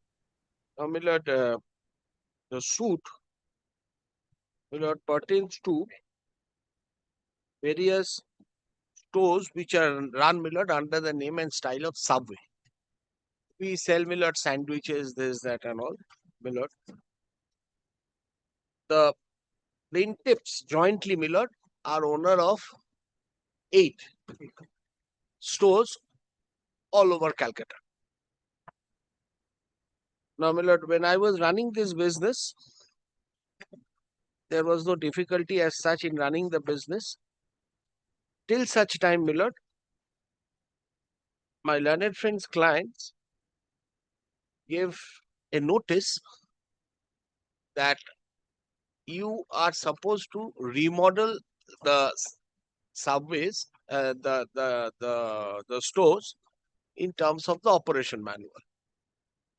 They gave me a 60-day notice. Prior to the expiry of the 60-day notice, Millard, they give me an offer. The offer which in their parlance they say, Millard, non-indicative binding offer. It indicates but it doesn't bind. Indicating? It indicates but doesn't bind them. It's an offer which they give but it doesn't bind them. But be that as it may, Millard, the legal effect of which, Millard, your lordship will consider. So they give me a offer that, look, why don't you sell off all your 8 stores to us? And they give me a non-binding offer. I shall place that. Millard, I agreed to that. Once I agreed to that, the next step is they will come up with a business transfer agreement. That means the business on as is where is basis, if they are happy, they will transfer. They give me a business transfer agreement which covers all the 8 stores which I own. So, Millard, thereafter certain correspondences were exchanged between the parties regarding how the modalities are to be worked with. Then, Millard, pending this, they gave me a second notice. Pending this negotiation, that you remodel. Now, Millard, in these negotiations, Millard, I had made a point that the value of my store would be fixed on the basis of as is, where is basis, that means as on that date. If I am to remodel that store, investing 20-30 lakhs per store, then the value will go up. The contract did not provide for such. So it says that as on that date, the day when you agreed to offer and when I agreed to sell, the value is inclusive of everything. So, Millard, I wrote to them saying that, look, this maintenance issue has to be taken care of by you because you have already valued my property on that basis of the valuation existing on that day. They said the word, kindly, Millard, mark the word noted. What it means, Millard, will fall for consideration. Then, Millard, the parties continued. They gave me one notice and then another notice. And then, Millard, what they did is, they, Millard, tried to cut down my supply because your lordship knows that for purpose of catering to the public at large, I have designated places from where I will have to buy my raw materials. And there are agreements to that effect that if you are entitled to a credit, thereafter if you are a defaulter, then your credit line will go and those obligations are there. Pending this, Millard, they say that we cannot buy the 8 stores at one go. We will buy them individually. But at the same time, Millard, they went on threatening me that I'm going to terminate it. So, Millard, here is, Millard, a defendant who on the one hand is saying that I'll buy it, on the other hand is saying that I'll terminate it. If he terminates it, Millard, then obviously, Millard, my rights to continue with the business will go. Oh. Now, Millard, to twist my, put a further twist into this picture, what they did, Millard, they stopped my supply. Which in effect would, Millard, mean that the store cannot run any further. At that juncture, Millard, my approach to your lordship is saying that this is a running business. There is a pending proposal. Till date, Millard, even after affidavits, there is no averment anywhere that has failed or that has fizzled out or that is no more workable. Now, if I am to make any addition and alteration in the store today, that would, Millard, put an end because I am asking for specific performance, asking them to take over the store in terms of that agreement at the price that is recorded. Now, if I ask for specific performance and thereafter I invest, Millard, and that value is no more visible for me. So at that junction, Millard, I had come and before your lordship, and your lordship gave a protection that no, so far as the business is running, it should not be stopped till I hear. The second application came from the supplier saying that I am not a necessary and proper party in this proceedings. I have received instructions that no credit line should be given to you, therefore delete my name. We are also contesting that. Now, before Millard, I take your lordship, Millard, to other issues, Millard, kindly come first in point of time to the notice at page 141.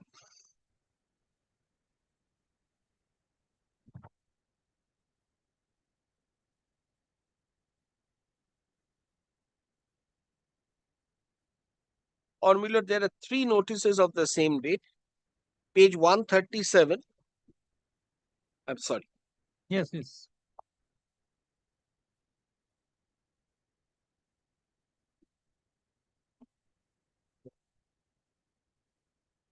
September to পরে আগে তো April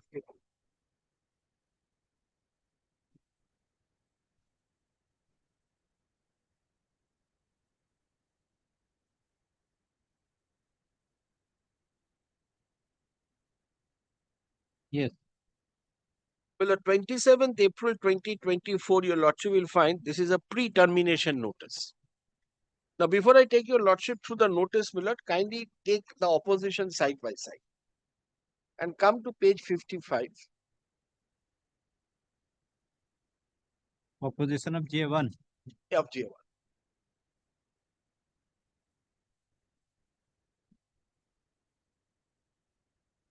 Your notice is 141.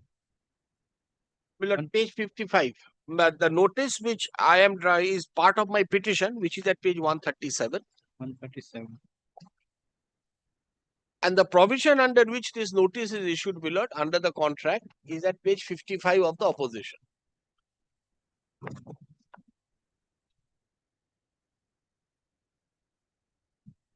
Yes. Millard, first let me place the provision and thereafter the notice.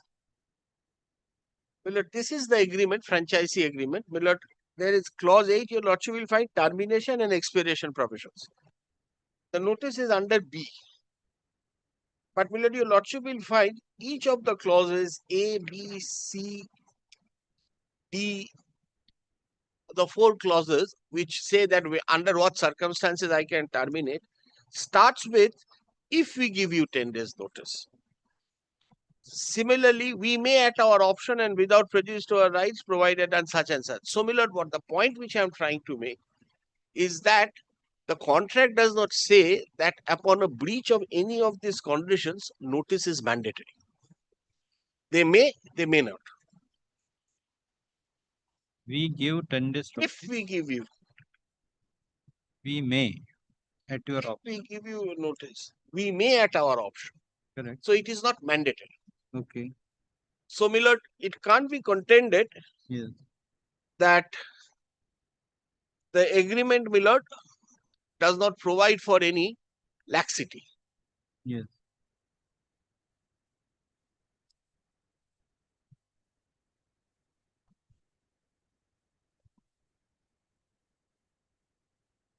Yes. Now, Millard, this notice, Millard, your lordship will find has been given to us for the purpose of not complying with the operations manual, which, Millard, your lordship will find under 8B, the last line, Roman 5. At page 55, the last line, Millard, the stamp has unfortunately, Millard, of the notary has. You lose. If you fail to comply with your duties. Clause 5. Clause Roman B, subclause 5 there under. It's all inside that one small paragraph. To comply with the duties under this agreement or the operation manual. The notice will specify the default and provide you 60 days to remedy the default from the date of delivery of the notice. If you cure the default within 60 days, the notice will be void. If we don't, if we may, at our option, yes.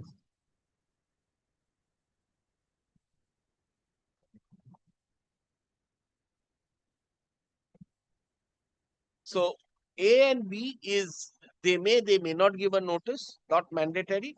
And C is, we may at our without prejudice to any of the right provided in this agreement, terminate the agreement without an opportunity to remedy the breach. Similar, the parties have very carefully said that what is a fundamental breach. If there is a fundamental breach, which are the terms in clause C, if your lordship sees, if you fail to comply with all civil and criminal ordinances, rules, regulations, orders of public authorities, if you intentionally underreport, gross sale, falsify fanciful documents, make a material misrepresentation, or otherwise commit an act, if you are convicted or plead guilty, or negligence, so and so. So, No, these are fundamental breaches. then you tell me B, the last 5, Roman 5, which you have indicated, Yes. you fail to comply with the duties under the agreement or the options manual, the notice specify the default. But if we give notice, if they will not give the notice, So what the will happen? goes. Now, Millard, that is where I was on, is when the parties entered into a contract, they have classified defaults in 2 heads. One is defaults which can be waived, can be given a go-by, or can be rectified. Not mandatory. And the other is, if this is a fundamental breach, like CD, I don't give you any notice, I'll straight away terminate. So, Millard, the breach which my learned friend today complains of against my client is, Millard, a breach which is waivable. So, now, Millard, if your lordship takes the notice vis-a-vis this, Millard, this is... So as per your submission, the notice is under clause 8B5. Yes, that is the notice also says so. Notice does not say this, but notice expressly says this, Millard, if you page 137. Yes. Please refer to A, the franchisee agreement of 10 December entered in between the company and Devesh Antalya for setting up, running, operating, maintaining Subway restaurant under 57677 restaurant. This is 1. And B, the operations manual available to you at such and such address as updated from time to time, operation manual, capitalized terms, not defined herein, shall mean such and such. As communicated in our prior communications, as per the terms of the franchisee agreement read with the operations manual, you are required to remodel the, sorry, Yes, continue.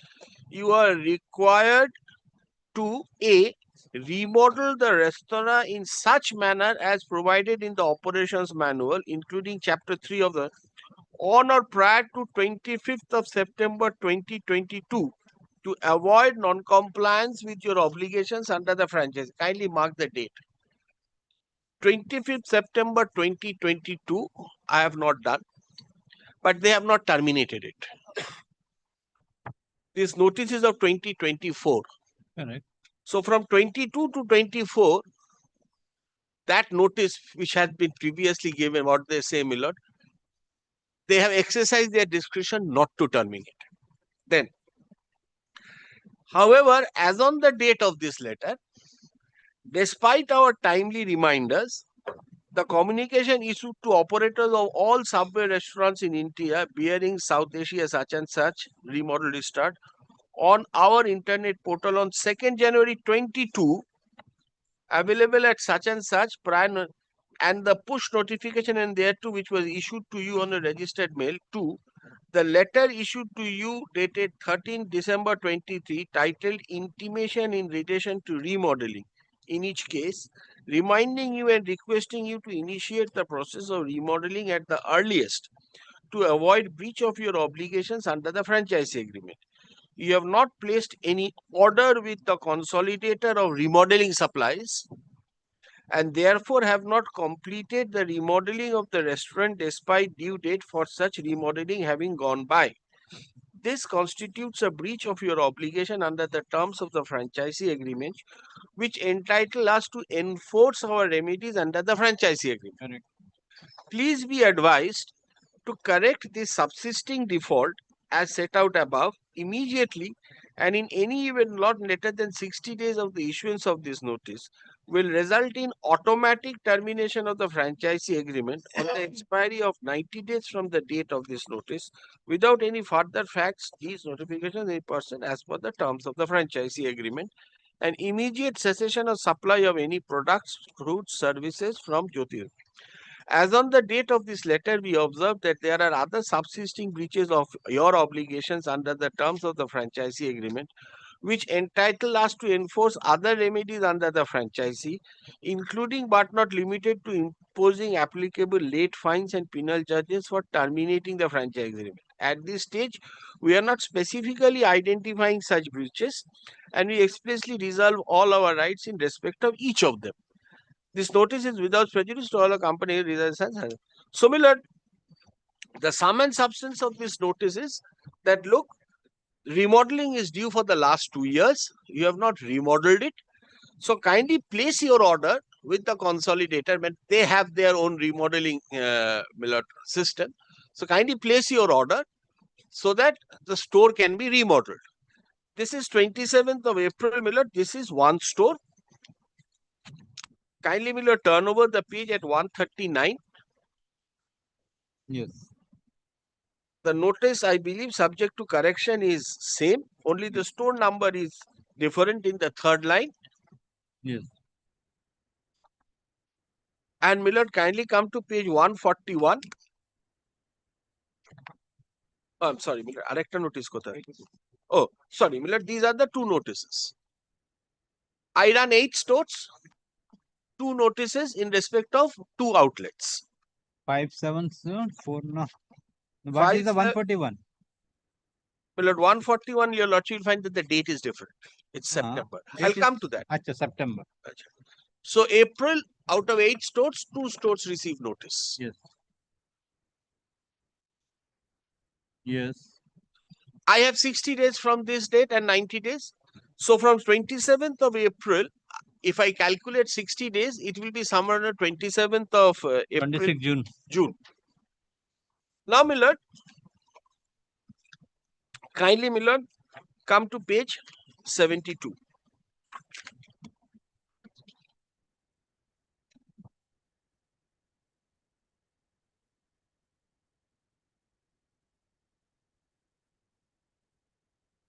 Yes.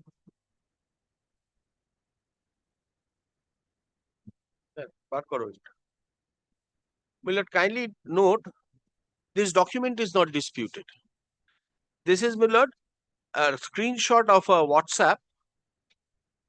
The date is very important, Millard, 8th of June 2024. My timeline expires on 26th. Yes.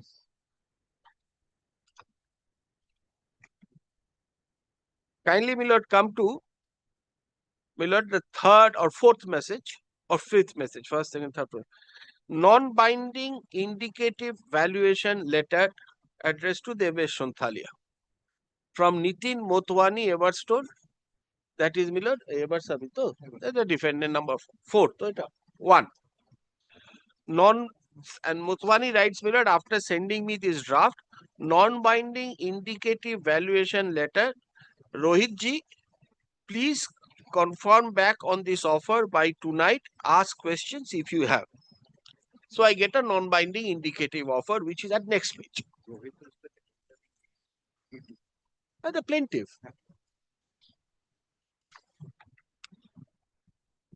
Motwani is the plaintiff. No, Motwani is the defendant. Achha, different. So the defendant comes up with an offer to the plaintiff, which is a non-binding indicative offer. The particulars whereof are at page 73.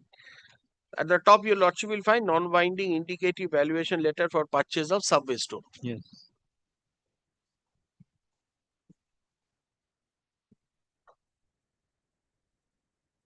Yes. Will kindly allow me to place this. Dear Devesh, thank you for providing us the opportunity to evaluate your business. So, my business has been evaluated on a given date. Please see below the non-binding indicative valuation for purchase of your subway store.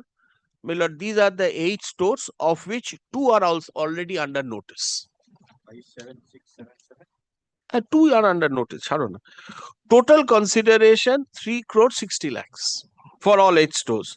The total consideration is a no debt, no cash basis and assumes that all business and store related assets, fixed assets in working condition, inventory a minimum stock of 7 days, genset and SARO and all deposits including deposit, CAM deposits, electricity and so on a closing date will be transferred to EPIL, which is the defendant number 1.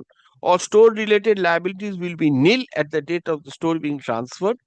The transaction for all the stores will close. This is very important, Millard. The transaction for all the stores will close within 45 days from the date of signing of this non-binding indicative letter.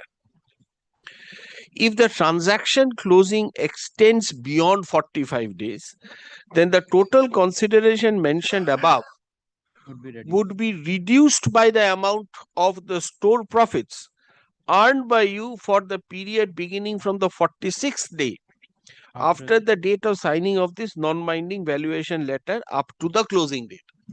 So within 45 days, if I buy it, then 3 crore 60 lakhs is what I'll pay to you.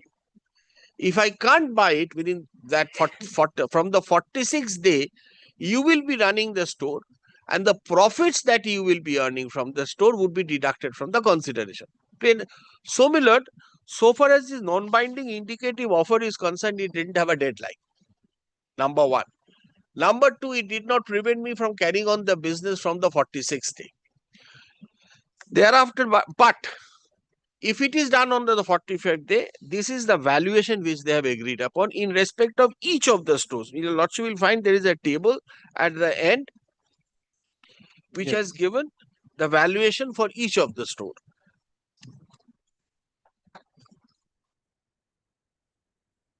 Yes. The first page has 6 and the second page has the last 2. Yes.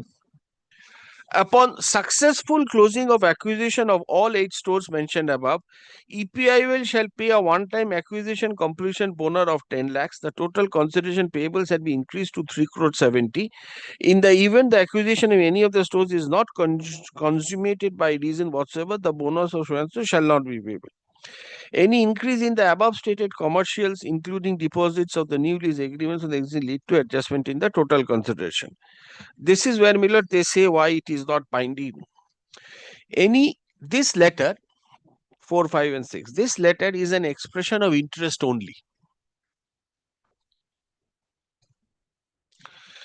And is not to be construed as an intention to create legal relations or binding agreement between the parties other than as specifically provided below in paragraph 8. This letter is for discussion purpose only and does not constitute an intention, decision, offer agreement, agreement in principle, agreement to agree, commitment to undertake the proposed transaction.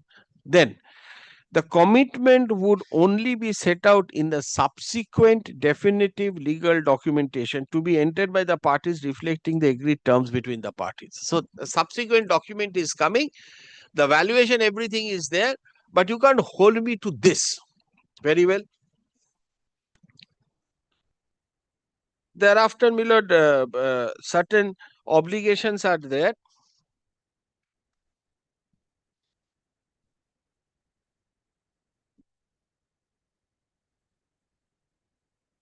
Millard, kindly give me a moment.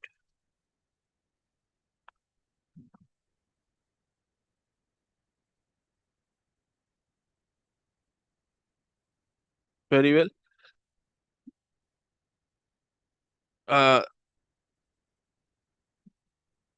Thereafter, Millard, your Lordship will find clause 7, which my learned friend has indicated in his opposition to show that the letter shall be governed by the laws of Republic or reference to conflict of laws.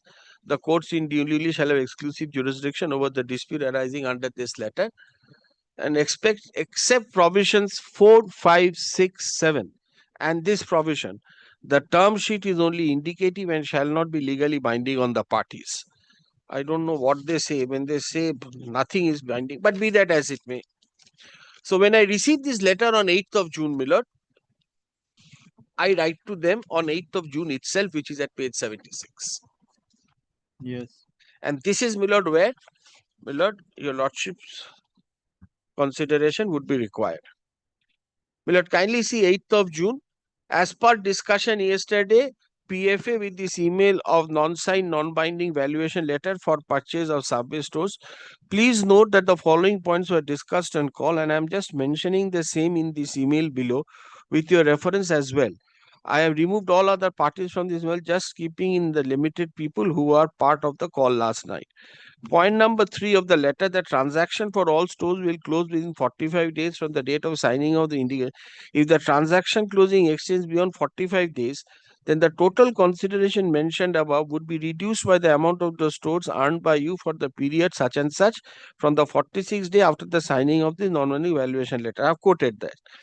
Then, as advised, this will not be exercised, and I too assure and confirm that the same on this email, full support from my end to ensure smooth process of the acquisition.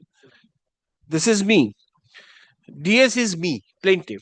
EPIL is the defendant.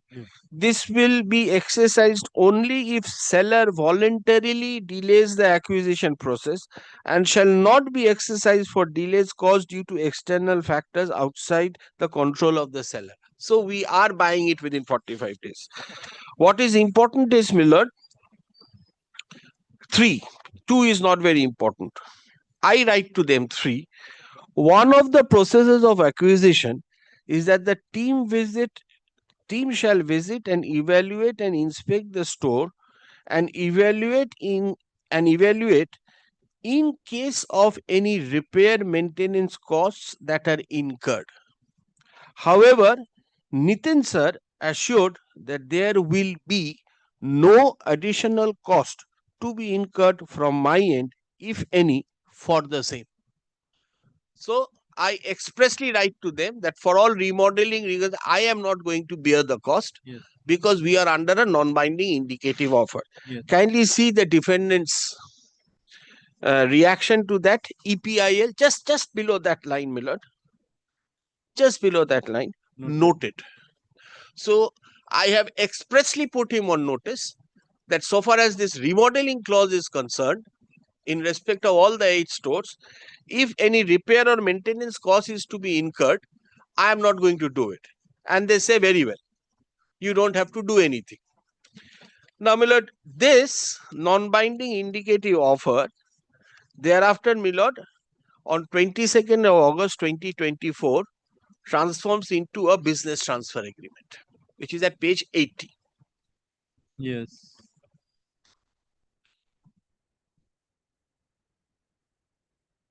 Please find attached with, this is my lord, please find attached which the last discussed draft of BTA and master BTA. Request you to confirm if you go ahead with the same.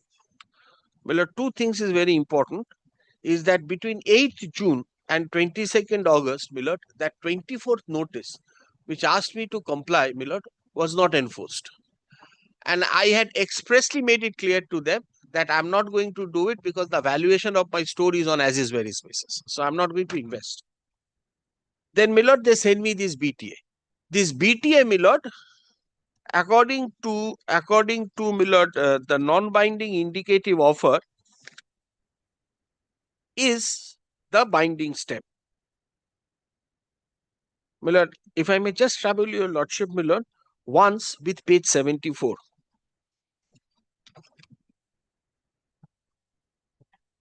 I'm sorry, my lord, I'm taking your lordship. Yes. Page 74, clause 4, Yes. the last line, a commitment, this indicate, the first it says that this is not binding on me. Correct. A commitment would only be set out in the subsequent definitive legal documentation to be entered into between the by the parties, reflecting the agreed terms between the parties.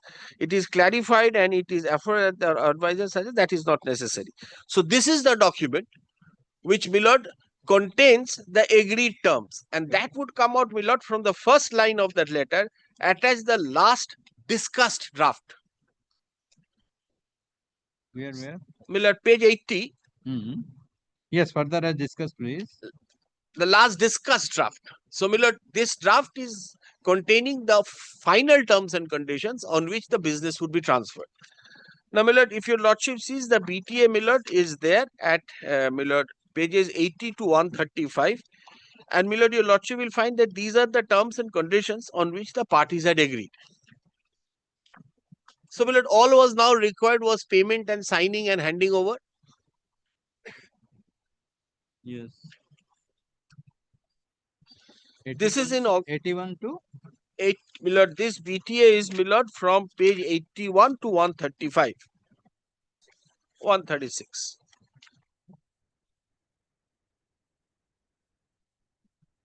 Yes. Now, my lord, this is, my lord, all that was required to be signed. Now, my lord, pending this, my lord, I again receive a notice in September, 27 September, which is at page 143. 141 is 141, 143. Yes. Now, interestingly, my lord, this is in respect of two others. When this agreement was executed? My lord, this BTA agreement. This BTA agreement. Only the transfer, the TFA has been sent to you. There is no No. Thereafter, they say that we cannot buy all of them because the indicative offer was in respect of 8 stores. Correct. Now they say that we'll buy, but we will not buy all in one go. We will buy one by one. Correct. And that, my lord, your lordship will find. Kindly take the supplementary affidavit. Page 5.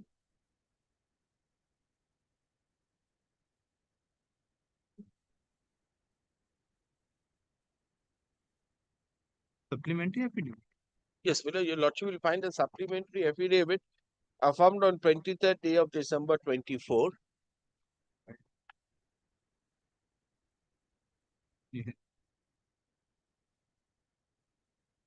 Yes.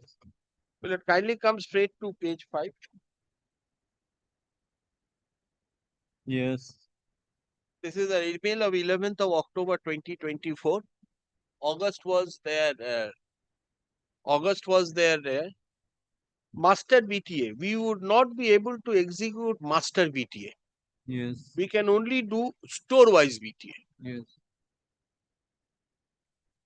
So this is the stand. Valuation remains the same. Yes. Instead of buying it in one go, all the 8 stores, they say that we will do it separately. That's incorrect, my lord. Next page, my lord, sees their own letter. Valuation has been. If I am making an incorrect submission, why will I annex that letter? Let me say that. Yes.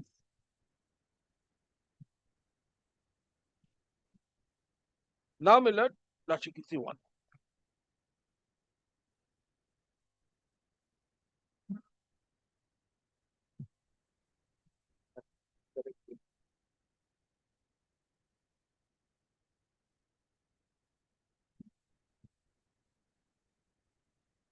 Lordship gives me a moment, but since my learned friend has said I made an incorrect submission.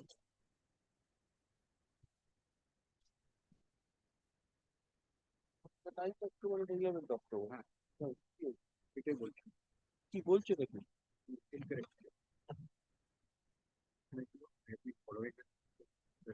very well, my lord. My learned friend has said that it's an incorrect statement. Kindly take that page 6. 11th of October, when they say we will buy it separately, prior to that, 9th of October, there is a mail which says that the responses against your email so at 15:13 hour, I have already given you a go ahead and long back. I do not know why this case came up again. I do not verify whether you have given earlier in the same. PS Magnum for records. Lake Town. I do not approve this valuation. Never this was verbally told to me that because of LL doing a health checkup of the building for the safety of everyone, I shall be penalized. I have gone ahead and supported you the best of my knowledge, and this 105 days loss is not acceptable to me in any manner. Few points are crucial for acquisition which are not yet resolved despite follow-up. I have been following up on the master BTA which was mutually discussed and agreed by the legal counsels of both parties, and I have been wanting to get that executed. There has been no action on that despite several follow-ups. This is a mandate to get the regular BTA going. Please advise the way forward to us on this. Then I am yet to hear an update on the Yes Bank NOC. I have provided all the deeds, arranged calls, and supported whatever possible. I was assured to get back with a solution. I have not gotten that any yet. This too is a prerequisite for our organization.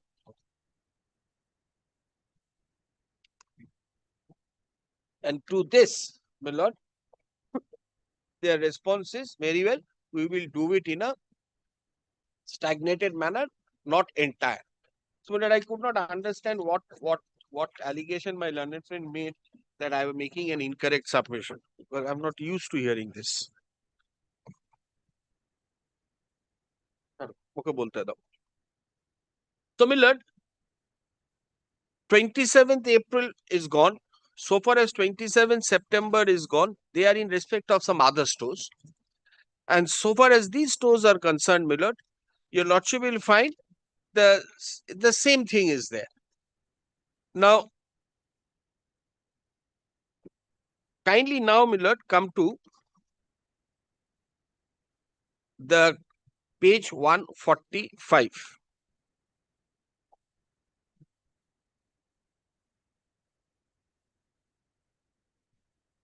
This is a reminder that your Subway stores is due for remodeling. As the restaurant has issued pre-terminal notice on 27 September granting 90-day cure period to initiate and complete the requiring remodeling process. They have given the store numbers. To avoid the risk of termination, it is imperative that you begin remodeling immediately and ensure compliance with the stipulated. If you have any questions or require the remodeling process, do not hesitate to contact us. Very well, my lord, this remodeling issue is being persisted. And ultimately, my lord, I write back to them at page 147. I gave a detailed reply to all their queries. And my lord, kindly, my lord, see page 147, my letter starts. It's basically reiterating of what I have submitted. But my contention was at page 148, the aforesaid, after my lord have set out the clauses. Yes. The aforesaid agreement is contained in a non-binding indicative valuation letter signed by me and Rohit Sonthalia on behalf of SFIC so-and-so on 8 June 24 and Mr. Mehul Shah of Lodha so-and-so in time agreement. It is agreed that all expenses for remodeling of the restaurants due for remodeling will be borne and paid by you after takeover, and accordingly the valuation as mentioned in the agreement taking into consideration expenses of remodeling, even though in some of the restaurants remodeling is due after considerable time. I have expressly said that this is what you have indicated, I have indicated, and you have said yes. In terms of the agreement, you agreed to acquire restaurant number such and such post-acquisition. It is surprising to note that on the one hand, you have kept the completion of the transfer of restaurants under the agreement pending. And on the other hand, on the pretext of the said 4 pre-termination notices approved by such and such, Jyoti International Foods approved supplier bread strips, non-fast perishable items have started insisting on payments by denying credit period of 15 days to my company SFIC Fiscal Services Limited for all the restaurants, even though remodeling of restaurants such and such, such and such and such and such has been done only recently, and remodeling of restaurants number such and such is not even due in near future. Such wrongful acts on your part are evidenced by my fact that all the reverence failure reports were reversed in appeal. Accordingly, you are requested to immediately stop your harassing actions and allow me to peacefully run business of restaurants until transfer of the said restaurants agreed under the said agreement is completed by payment of agreed price. I am very clear on this. There is till date, my lord, my silent friend will again correct me if I am wrong. There is no denial of this. Yes. Stand. So this is my grievance.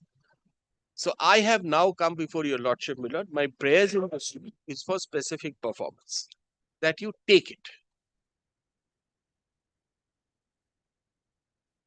My lord, if your lordship sees, my lord, the plaint wants, my lord, page 15. Page 15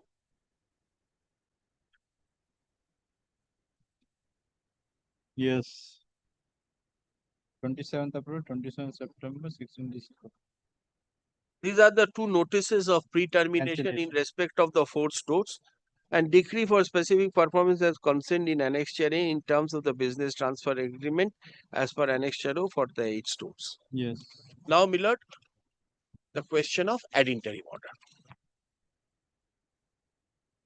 Millard, if at the trial I can show that my learned friend's clients, by indicating the word noted, has accepted the fact that I am not liable to spend any money for remodeling till such time they take over the store. Number one. Number two, the evidence prima facie before your lordship shows that even today, as in December 2024, the supplementary letter which I have shown, they have not said that I'm not going to take your BT, not going to take over your stores. They say we will do it in a staggered manner. Number two. Number three, so far as the 8 stores I'm running, I have got notice in respect of 3 stores. So far as the other stores are concerned, Millard, they are not even Millard the subject matter, but they are subject matter of the non-binding, but they have been valued and the price has been agreed upon. Now the question is, Millard, if today these running stores are stopped from operating, on the ground, there can be only one ground. That look, we don't want to purchase it. We have given it to you in very writing. There is no presumption here that it is presumed or you ought to have since. So either you take it or we are not taking it. If they are not taking it, then Millard, the question arises, I fall back upon that position. Don't disturb me. I'll do whatever I have. On the one hand, you will say, I'll purchase a property for 10 rupees and you insist that you make a remodeling of another 5 rupees on that. But in any event, I'll pay you 10 rupees. How the agreement can be? Because that's the specific performance of the agreement. So, and Millard, my difficulty is this, Millard, since that is the agreement which I had agreed, and I had agreed to the valuation of 3 crore 60. Millard, the moment I say that give me this another 5 rupees which I have said on the remodeling, Millard, then they will say that your agreement amount is consideration has differed. So you can't get specific performance. So I am stuck with my 3 crore 60. Even if today they want to buy it, I'm ready to sell it off. How much amount you pay? Millard, they have not paid me a single farthing. The agreement was 3 crore 60 and 10 lakhs and 10 lakhs of additional if there is. Now, at this juncture, Millard, the only point for your lordship's consideration is this. From the pleadings that I have shown to you, Millard, it's an admitted fact that it's a running business. I'm living my livelihood on it. It's not that I am in fundamental breach of any of the terms and conditions, that they can terminate it or they cannot carry on any business. And moreover, by assuring me that I need not expend any money for remodeling the store, they have waived this requirement of remodeling till such time either the BTA goes through or the BTA fails. And none of these positive stands have been taken in their opposition. Okay. The only stand they have taken in their opposition, Millard, is this, that if you are running a business, the operation manual is binding on you. I know the operation manual is binding. I am not running away. But keeping that in mind, I had made this express inquiry, which Millard said that till such time, who is going to make these expenses? So, Millard, page 76. One of the processes of acquisition is that the team shall visit and evaluate and inspect the stores and evaluate in case of any repair, maintenance costs that are incurred. However, Nitin sir assured that there will be no additional cost to be incurred from my end, if any, for the same. Millard, there is no affidavit of this gentleman whose name I have taken to come and say that no, I have not said so. There is not even an averment of by Jagannath Rao who has affirmed this affidavit to say that Nitin has not said so. This stand is nowhere in their affidavit that no, this assurance was never given. Yes. They only say, I have a manual, comply with it. Yes. Now, my lord, what I'm apprehending is this, my lord. My learned friends will try and make a case out of this word noted. That noted doesn't say yes, noted doesn't say no. It is tantamounts to, my lord, saying okay. Now, my lord, may not be okay, may be okay. Now, but that would be a question of evidence. He has to come and say what he meant by noted, so long he is not denying that he has written it. But, my lord, my endeavor would be to show to your lordship, my lord, that this noted amounts to acceptance.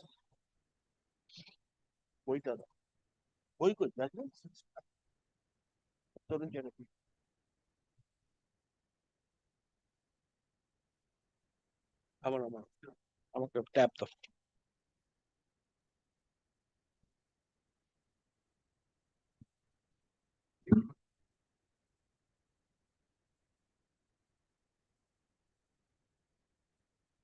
একদম দেবে না, বলেছে আমি misrepresent করেছি। No copies for this.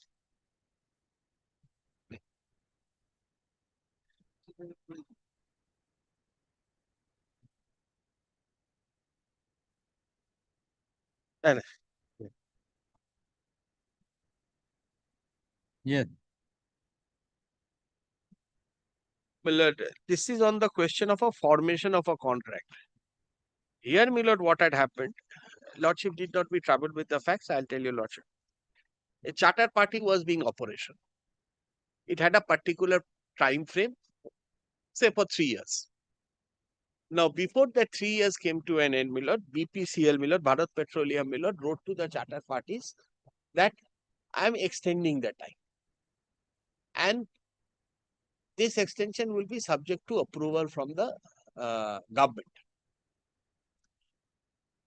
The parties continued to perform, and ultimately the government did not give an approval to those extensions. The government floated a tender for fresh charter parties to come in, and when this was going on, one of the tenderers successfully challenged this before the Bombay High Court, and the proceedings followed.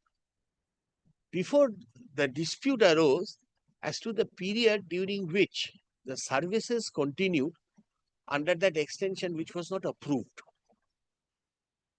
And an arbitration was initiated on the basis of that charter party agreement. Because that arbitration clause was in that charter party. Now, my lord, before the arbitrator, a point was taken that this agreement is of 3 years. The arbitration would only cover disputes during this lifespan of 3 years. This extended period beyond 3 years may not be a dispute under this arbitration agreement. Because the life of the agreement was 3 years. The dispute did not arise within these 3 years, it arose thereafter. Now the question came up is, since there was no formal extension, can it be said that the subsequent period was extended in terms of the previous? There, my lord, the Supreme Court ultimately held this. I am not troubling your lordship with the facts because paragraph 17. 17. 1-7.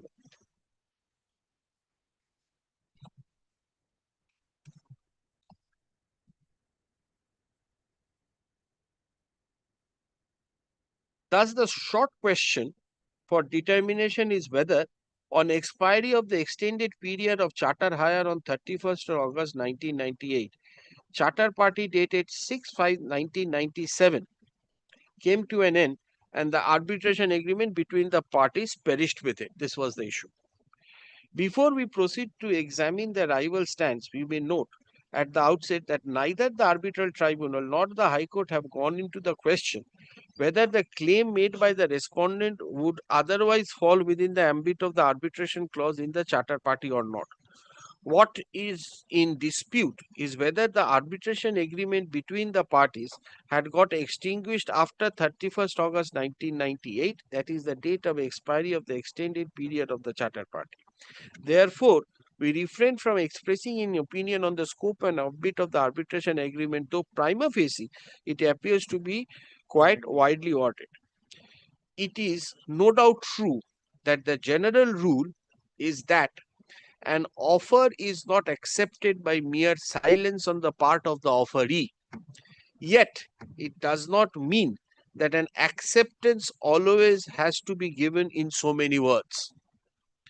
Under certain circumstances, offeree's silence, coupled with his conduct, which takes the form of a positive act, may constitute an acceptance, an agreement sub silentio. Therefore, the terms of a contract between the parties can be proved not only by their words but by their conduct. In our view, the principle of sub silentio is clearly attracted in the present case. As noted above, extended period of charter party of May 1997 had come to an end in August 98, and the bids received pursuant to fresh invitation were pending finalization, vide their letter of 12th August 98. The respondent had informed the appellant that they were agreeable to apply new rates for use of the vessel from July 98, provided all the 9 vessels were used. However, on October 98, the appellant faxed IOC's message informing them of the extension of the existing coastal tanker fleet for the month of September as reduced.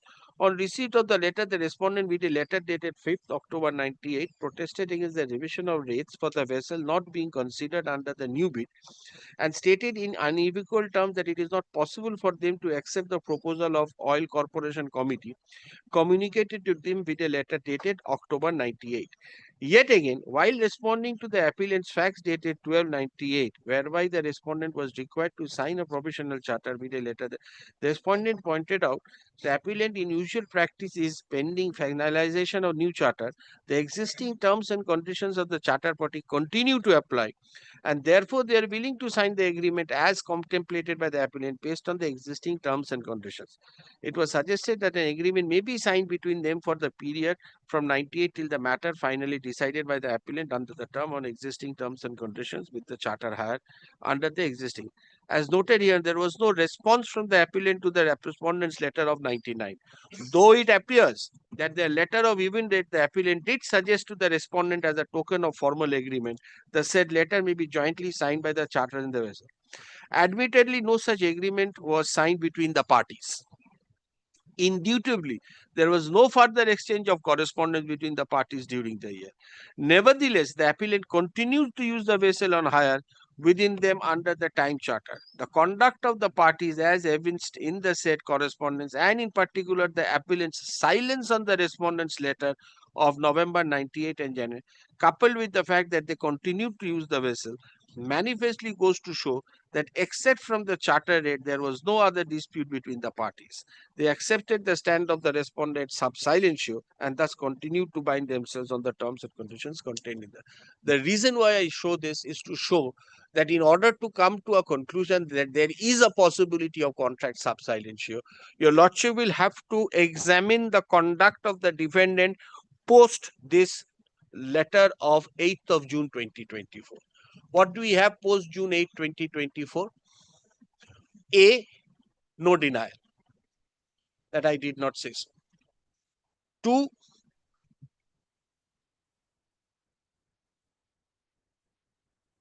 yes, BTA agreement comes in August. Yes.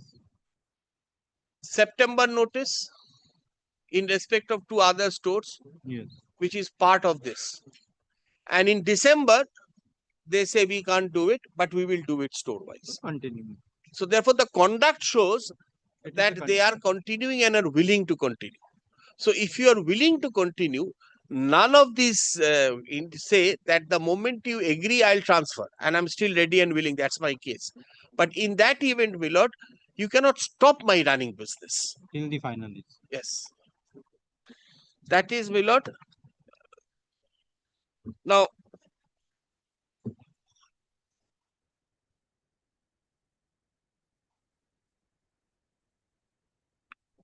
my lord, the other contention which fell for consideration in the previous case, and my lord may be of some relevance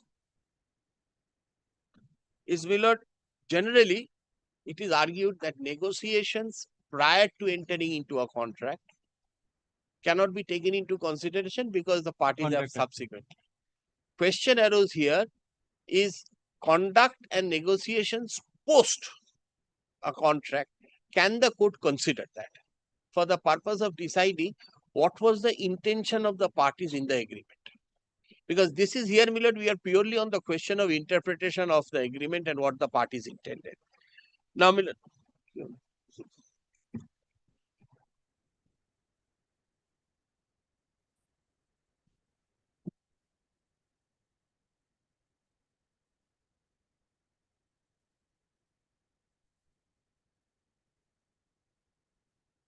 my lord, there is a lot of literature over here from paragraph 11. Paragraph 11 onwards, my lord, it has considered the law on how far the court can go into it. My lord, starting from paragraph 11, my lord, it has gone on, my lord, from 1970, 71, 73, 84. If your lordship wants, my lord, I can place this. Yes. This would be very interesting reading, although.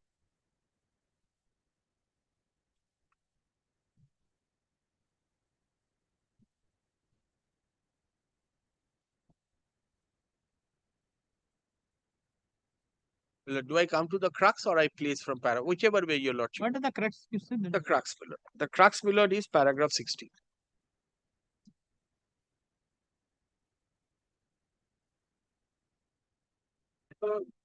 We are not certain that if evidence of subsequent acting under a document is admissible,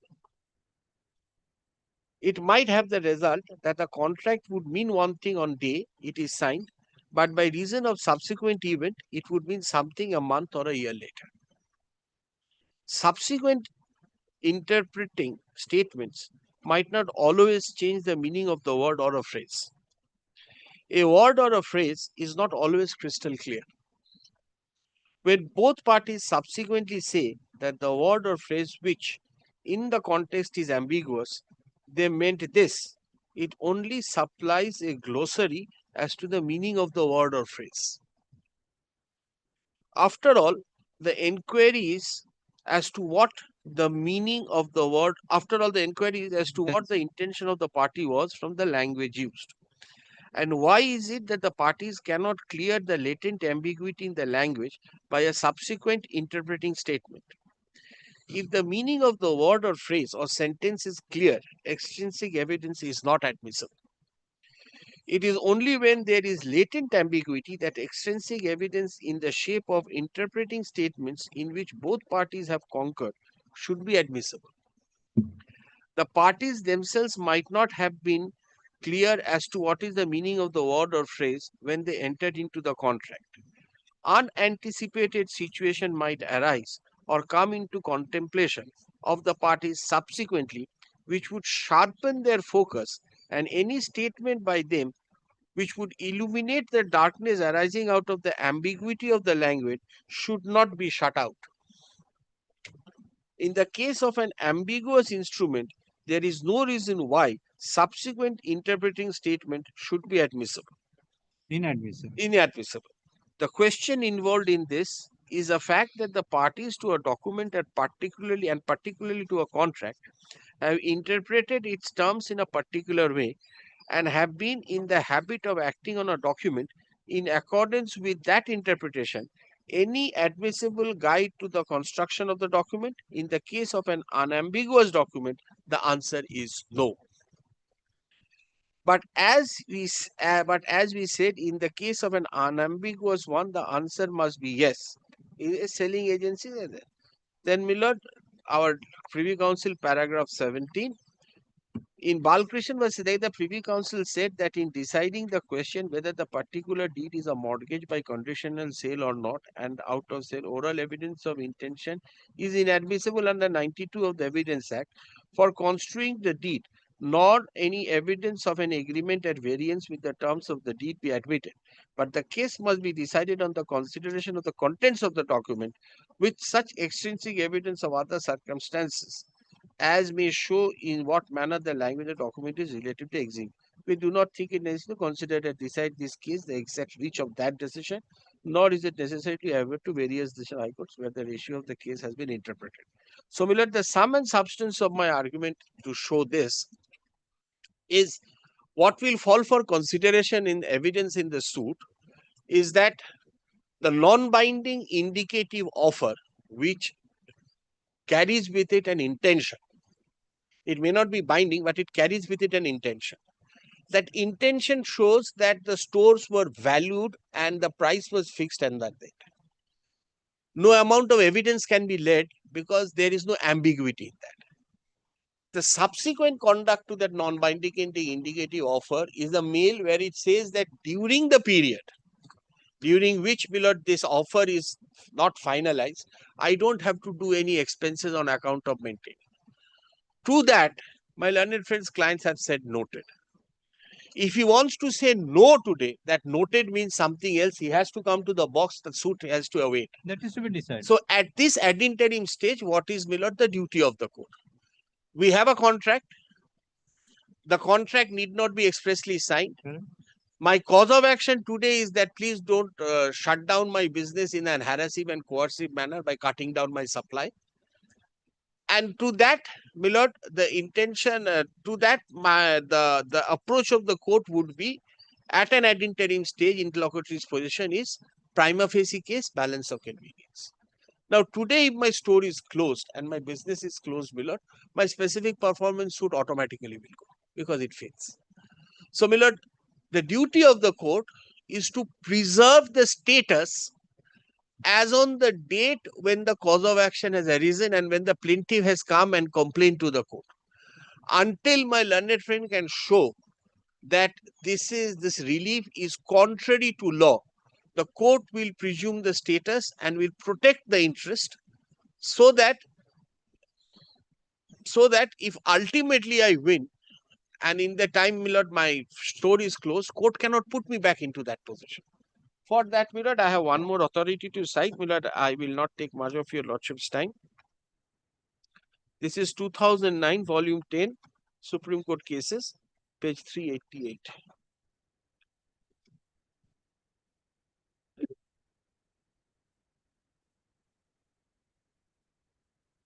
Paragraph 2.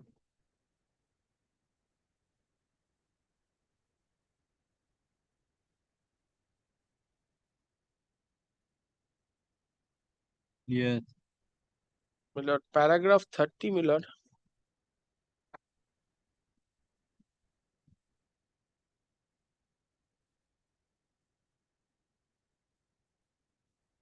Paragraph 30 onwards.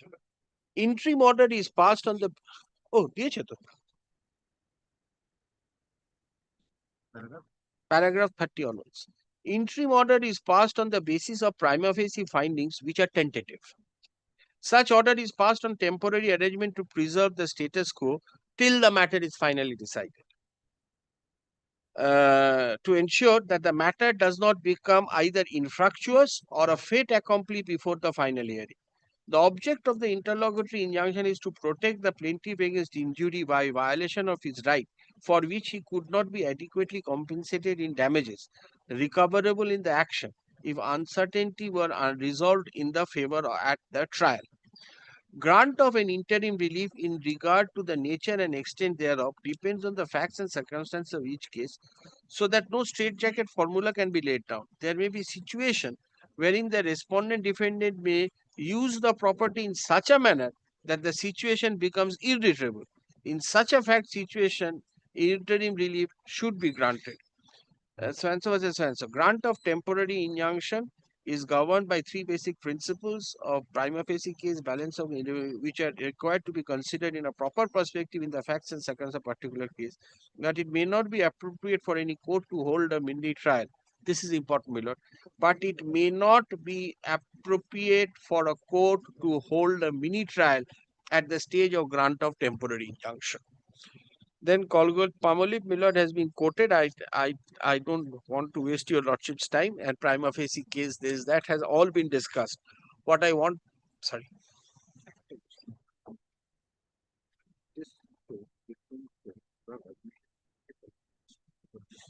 under the determination of the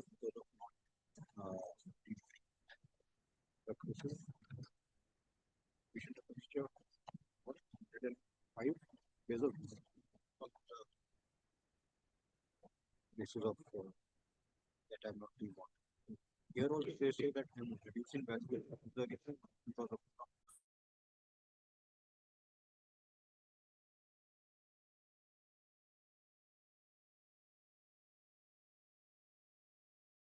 Millard, this is the only question that in the event my business is closed today and tomorrow I, Millard, succeed, Millard, who is, Millard, it becomes an irretrievable situation with compensation.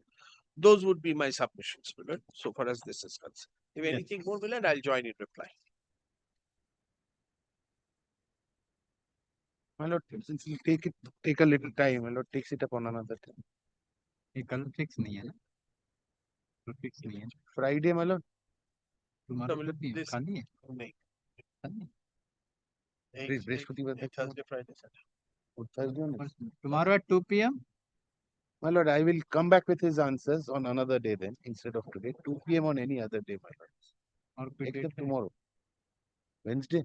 Millard, kindly excuse me on Thursday and Friday. তাহলে পরের Monday করি। Next Monday.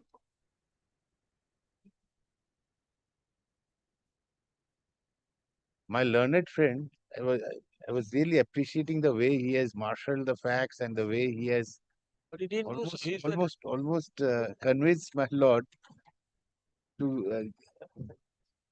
go his way.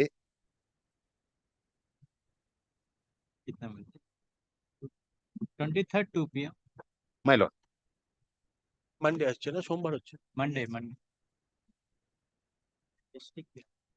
So suffering for the plaintiff. What is my estimate? So suffering for the defendant.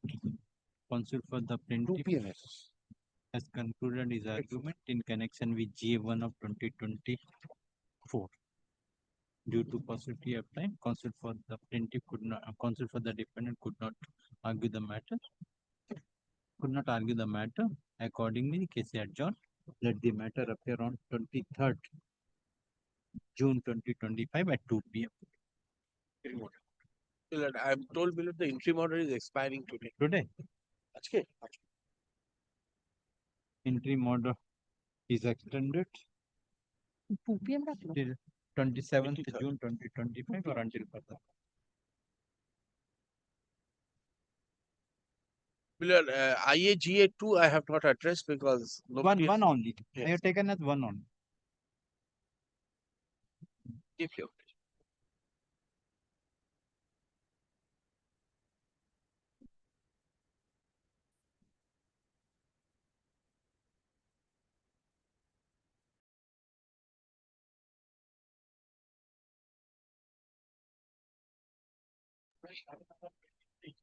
My lord, I appear for the plaintiff. Yes.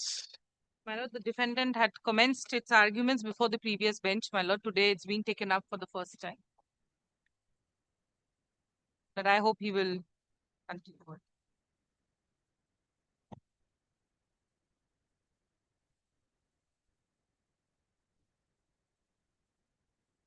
Yes.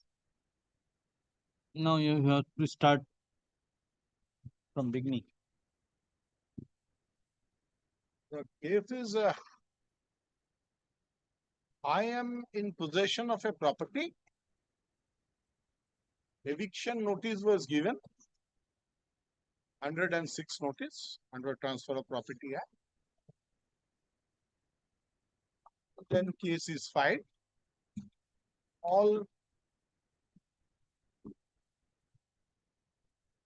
The case was filed. And Lordship, then there was, by way of a consent, there was a decree of eviction, recovery of khas possession. Then we said that we have not given consent to this. Then the appeal was preferred. Matter was remanded back. Till that date, whatever the arrear and the dues and the rent, all are deposited in the High Court by way of a bank guarantee, and which is renewed. Now this suit was taken up for hearing. Then Lordship, we came into picture. Then the present set of lawyers said that Premises should not be occupied. Premises was handed over to them during the pendency. Premises was handed over to them and now they have received the premises on no complaint basis. There has no complaint raised that this is damages. Now today the suit, the tenor of the suit remains whether the termination was correct. Second, if the termination is correct till the possession is handed over, what will be the mean profit he can get? While I left the premises, they filed an application. Termination is on what ground? Simple.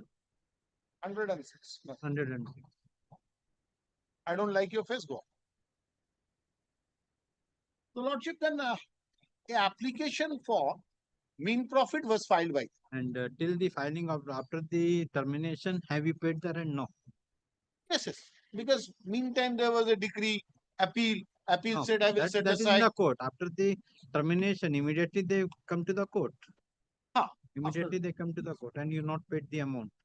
Oh, we had They not refused. And according to them, to us, yes, we rendered the amount by check because it's a nationalized They refused. government company. They refused. And then since it has gone to the division bench said every detail, whatever the amount is, you What have to secure. with regard to the division bench, what how the amount was ascertained? Monthly rent, last paid And rent. the last paid month. Last paid monthly Last rent. paid monthly rent has been taken and then they have given document.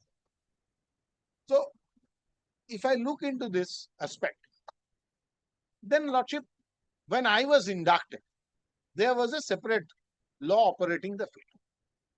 At that point of time, there was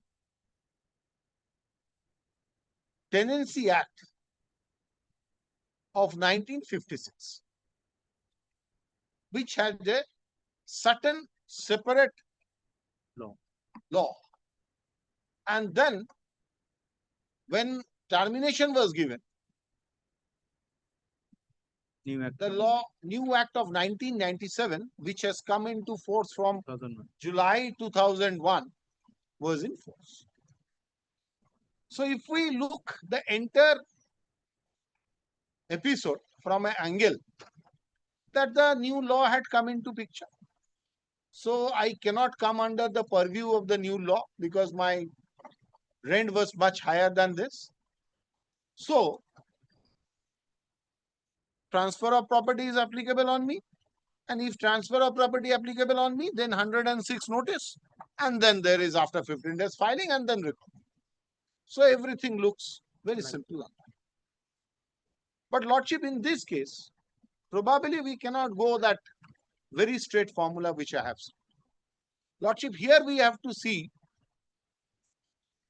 my predecessor was in interest, in possession. But when you have vacated the premises, once you vacate, when you have vacated the premises? 2024. 2020. 23 or 24. So what remains? In profit. In profit of the plaintiff. Plaintiff has to see. I'm fighting for that. If they today says that, sir, I forgo and I will give all consent to withdraw all money which is deposited here. And the money is more than crores. So that's why I put the question on what basis you deposited the money. That is with regard to the last paid monthly rent. Last paid monthly rent. And till the vacation you have paid the amount. No, there must be a gap of 8, 10 or a years. So I'm not exactly aware of that. I will ascertain from my instructing advocate and then I will. But after the vacating where the preliminary decree was passed. Today we are arguing for the preliminary decree. You have vacated. Not decree was passed. No. And my lord, voluntary way. My lord, with my learned friend's leave, just to answer your lordship's query, my lord, the notice of termination was given in the month of July 2008.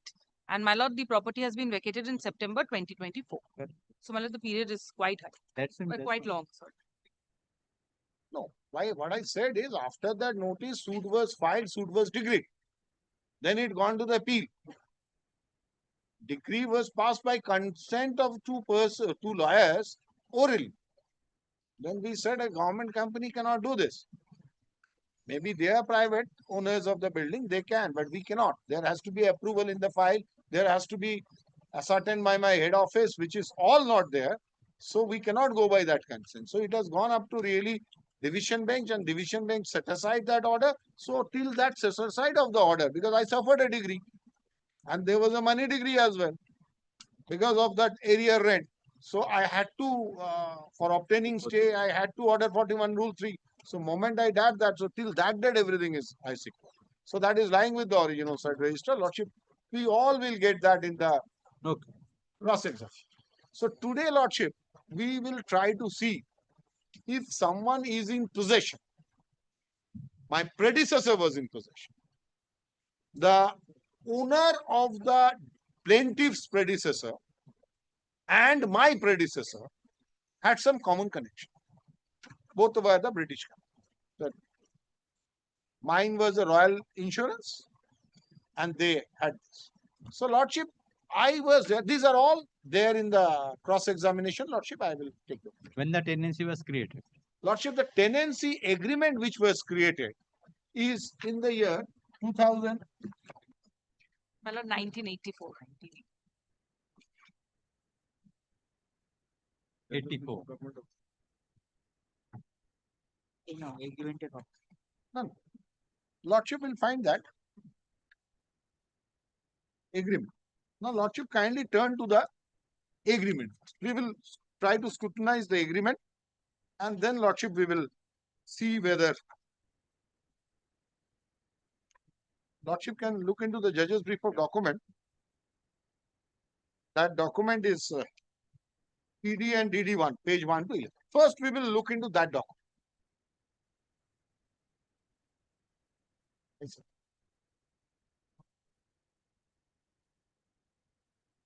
Lordship will find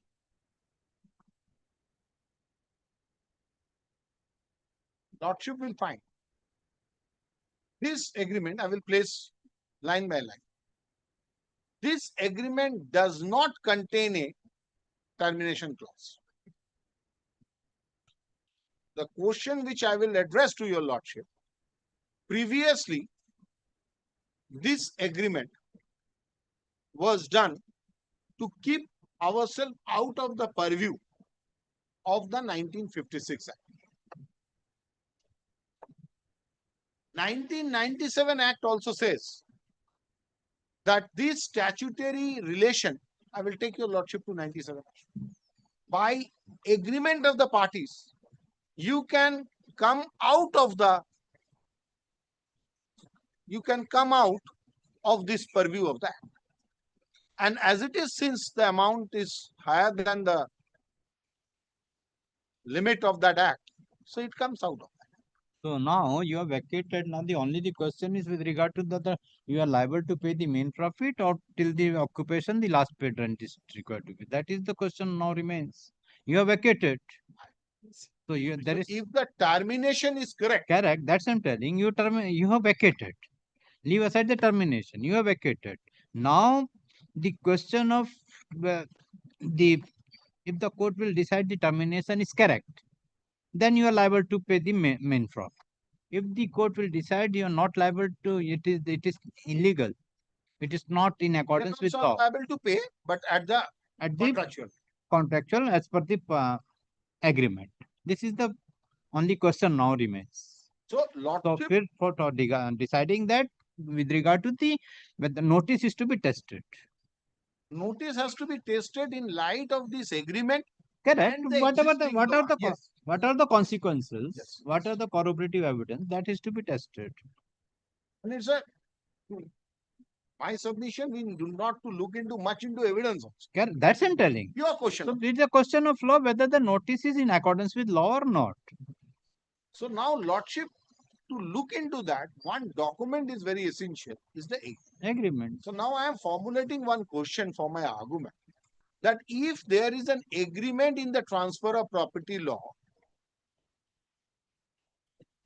keeping the eyes wide open, the parties agreed to not to come to any termination clause, then whether ipso facto the ingredient of 106 will apply or not? Can apply, yes. Whether there is an issue on that? Lordship, probably if the issue termination notice is correct or incorrect, that issue is there. No, it is issues there or not? No, this issue will not there. This will be my question of law formulating to address that issue. Okay. Issue remain that termination is good. correct. Lordship, the issue framed on 1st February 2024. If your Lordship kindly takes up that. 1st February 2024. 24. Yes.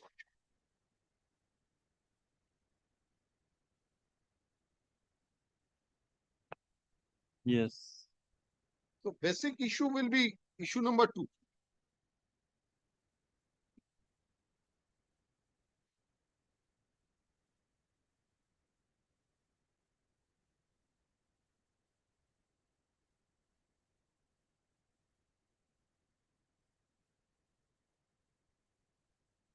Whether the termination of the defendant was proper or not. That is the only issue we will address. Rest of the issues are all automatically will fall. Now,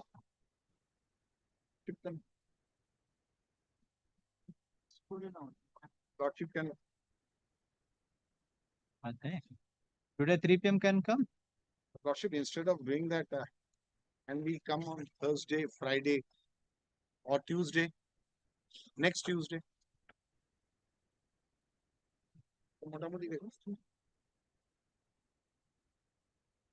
Sense suffering for the plaintiff, sense suffering for the defendant, counsel for the plaintiff, counsel for the defendant had commenced the argument, but due to capacity at time, argument could not be completed. According cases adjourned, let the matter appear on. कल है tomorrow 2 p.m. tomorrow 2 p.m. खाली है Yes, tomorrow क्या तारीख 17 June at 2 p.m. Tomorrow 2 p.m. In the next matter, if the Lordship may kindly accommodate for a week's time, my lord. It's an undefended suit, my lord. It's for hearing. My notes of argument is not ready, my lord. Record an order 24. As per the submission made by the counsel for the plaintiff, the case is adjourned. Let the matter appear on 3rd July. I'm grateful, my lord.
My lord. The matter is today fixed, my lord. My witness has also come. I have to commence the examination in chief, my lord. Yeah. I am appearing for risk. For 1 to 3. I appear for the defendant number 4, my lord. That your lordship's order had a direction upon them to serve us the copy of the plaintiff's brief of documents as well as the affidavit of evidence. Yes. My lord, after that order, they don't communicate to my advocate on record, nothing. On Friday, I write a letter to them saying lord. that please give us the documents that has been directed by your lordship. Then on Friday itself, the judge's brief of document was given to us, but the affidavit of evidence was not. We received that letter, my lord. I'm carrying those communications. The stance of WS was already closed. Yes, my lord. And Only thereafter, my lord, my lord, if I am allowed to say lingering the matter one after another, various document orders of your lordship that may I complete my submission? I perhaps will not linger the matter, my lord. This is not an effort to do so, my lord. Whether in terms of the order, have you served the copy? My lord, we have also not been served with the affidavit of evidence, my lord. My lord, evidence. First. Evidence and affidavit. And second, my lord, My lord, the procedure this of issue has already been settled, my lord, even in commercial suit. Order 18 rule for my lord has explained that we are supposed to file. So, my lord, we have, my lord, got the evidence and affidavit ready. But I'm not. it is I will only. not. I will not come It is in. being affirmed. It is yet. It is already affirmed. It is just coming, my lord. then My it is- witness has already come, my lord. But may I comment? Your affidavit is chief is not there. How the evidence will come? But it Sir, is, at least a day's time has to be given to us, my lord, No time. yes. to look into, my Time lord. will not be granted. No, my lord, I am not saying on that. Have you written when you written the letter to give the copy? Today morning, No, that is 3rd hour, just and written enough. till No, day we have, after. my lord, what has Yes, sir. happened? Okay, let the chief be completed first. My lord, only thing that I was saying, my lord, I need to look into the original documents, Inspector. Let the chief Yes, complete. yes, We'll see to that. Not in the way. Yes, my lord.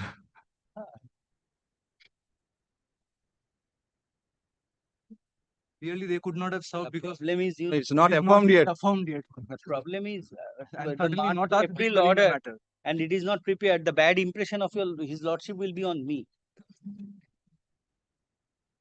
But it is come ready, man.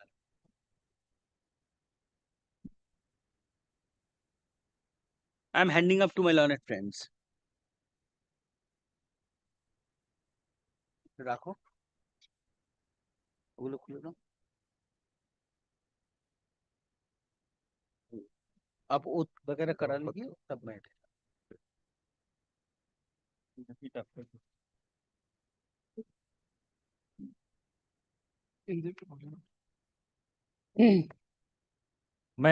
मैं धर्म से कह रहा हूँ कि जो कुछ बोलूंगा सच बोलूंगा, सच के सिवाय झूठ नहीं बोलूंगा। झूठ नहीं बोलूंगा। ईश्वर मेरी सहायता करेगा। ईश्वर मेरी सहायता करेगा। आपका नाम बताइए। Deepak Raijada, EEPAK RAIJADA, late Shri Babulal Raijada. हाँ, आपका उम्र? 51। क्या करते हैं? मार्बल का business, marble, tiles, construction materials. Address? Office 37 Armenians. 37 Armenians. Residential address 3/1 Mango Lane. 3/1 Mango Lane. Mango Lane कहाँ? डलहौजी में, Calcutta 1। Dalhousie, Calcutta 1। Yes. Malad, may I hand up to him, Malad?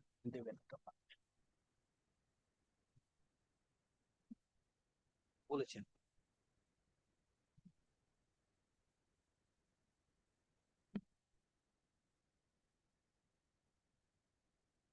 Yes, put a question.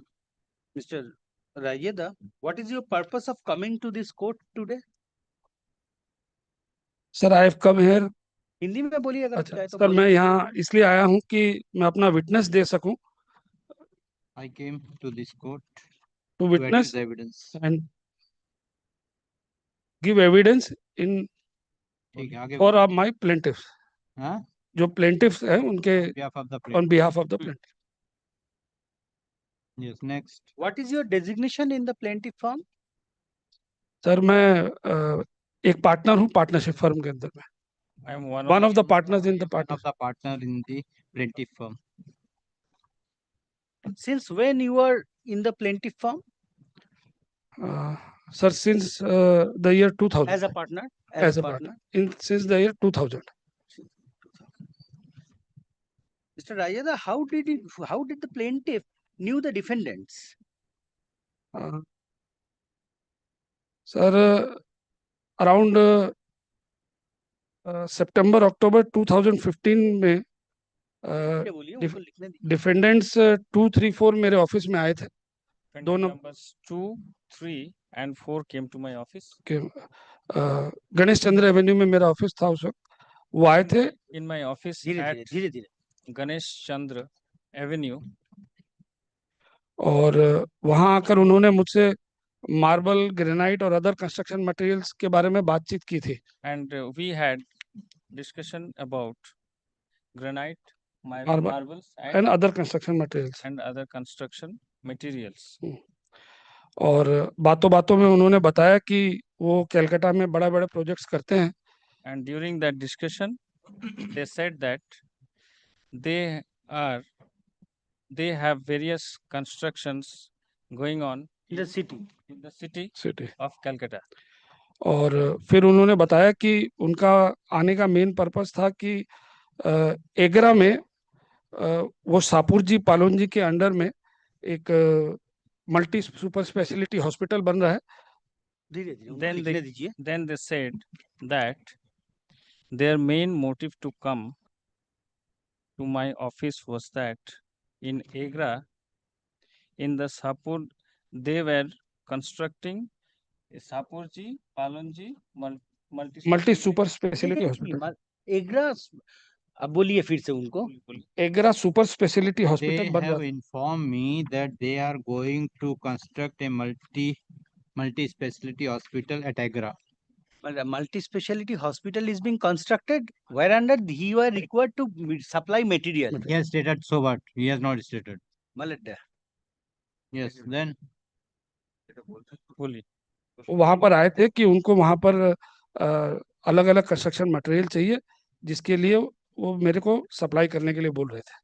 And they came there because they required different types of construction materials and they asked me to supply them for their construction. Supplied material, required materials for the construction. For such construction. और उन्होंने ये भी बोला कि आपको payment का कोई चिंता नहीं है, वो आपको बिल आप भेजिएगा, उसके 45 डेज के अंदर में payment clear. They also assured me that I should not worry about the payments because they will send me. किसमें भेजेंगे?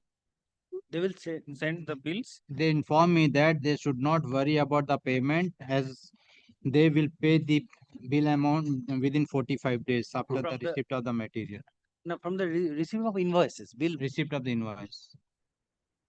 Date of receipt of the invoice, my lord.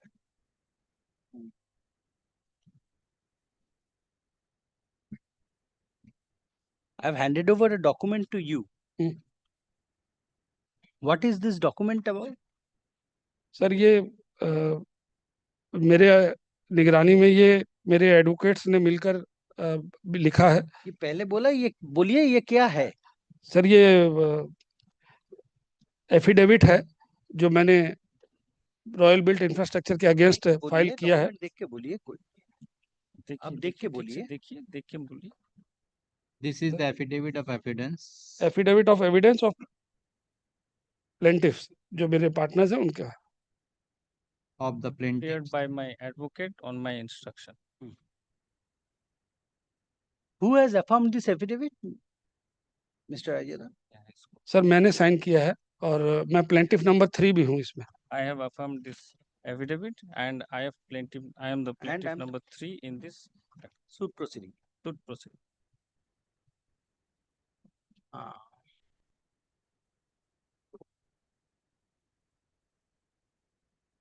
Yes, next.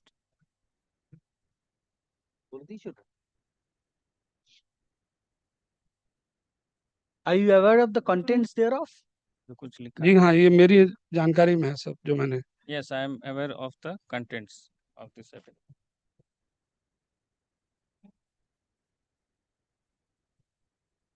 What is the date of affirmation of this affidavit? तारीख को उसमें sign किया है. Not required. Yes. Not required. My lord, may it be allowed to be executed?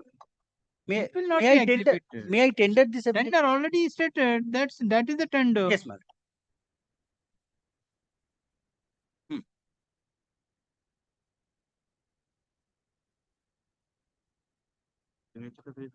अच्छा এটার answer দিয়েছে না what business the plaintiff is engaged in?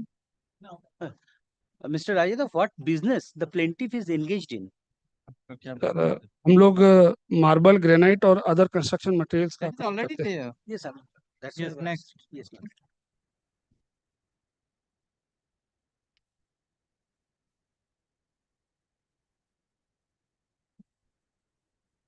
So, as you have deposed in question number, अच्छा वो किसमें बोला जो इनवॉइस देने के 45 डेज के अंदर वो पेमेंट, वो क्वेश्चन नंबर बोलिए. तो नंबर नहीं होगा.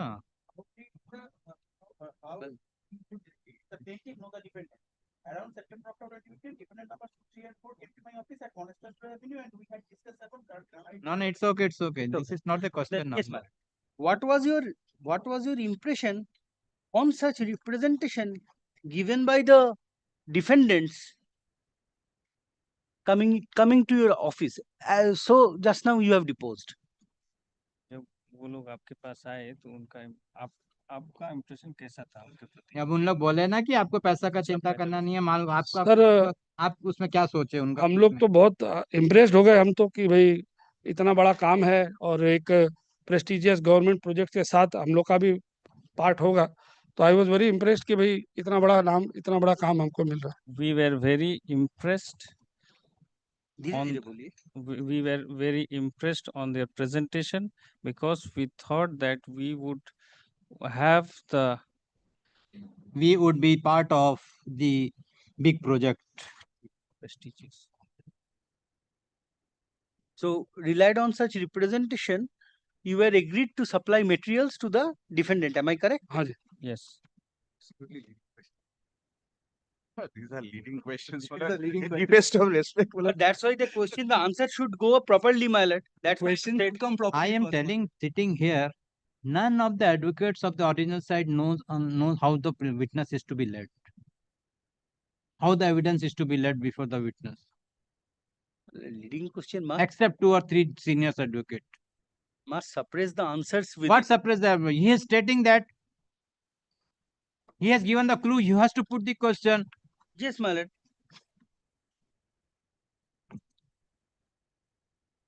If you are not able to put the question in the examination chief, how you will cross-examine the witness? But you persons are not reading the brief before coming to the court. My lord, lordship, my lord. Well, may I reframe the question, my lord?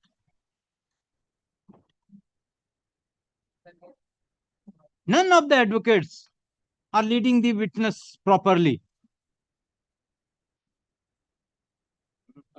Supposed to lead the witness, my lord.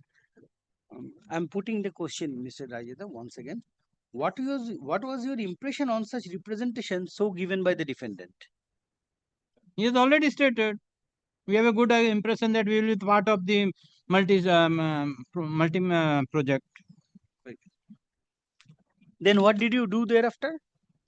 Sir हमने उनको बोला कि ये चीज़ आप हमको writing में दीजिए कि आपका रिक्वायरमेंट है, कैसा टर्म्स कंडीशन है.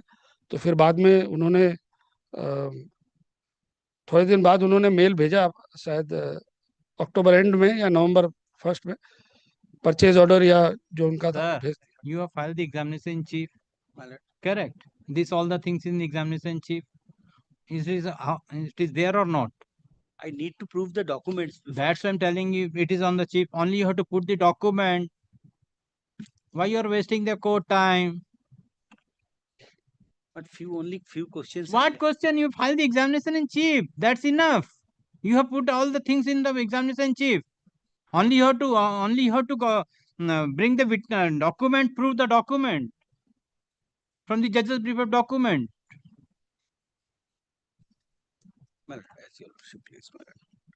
But actually, What I have to say, my lord, is, my sections. I was making those questions just to keep a serial, my lord. So for the document, I will refer him to. My lord, the problem is, my lord, that today, my lord, at least I have done, ensured doing everything, my lord, but only what the section 65 and 6B compliance, all those certificates has not come. So if I put the questions on the emails, on the ledgers whatsoever, the 65B is not with me, so that I can, that is the only predicament, my lord.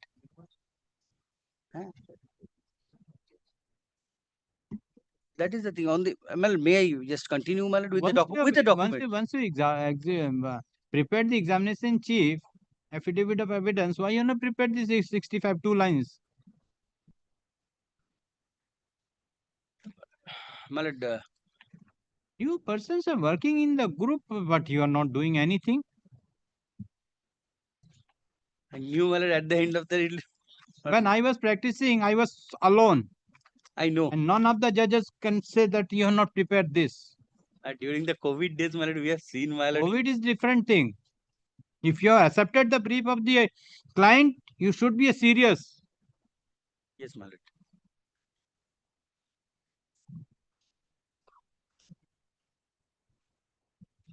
Every time, either exam 65 is not there, or evidence is not there, or the document is not there. But you are mentioning, sir, my lord, the date may fix, a specific time may be fixed. I always for try wasting to the come time of fully, the my court. lord. Where is the readiness? My lord, me. How the juniors will learn, sir? You seniors will do like this? Judge's brief of document दीजिए.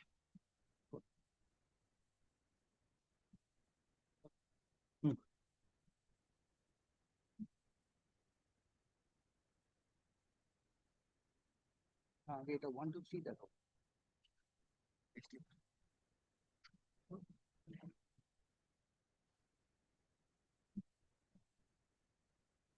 बोल लो.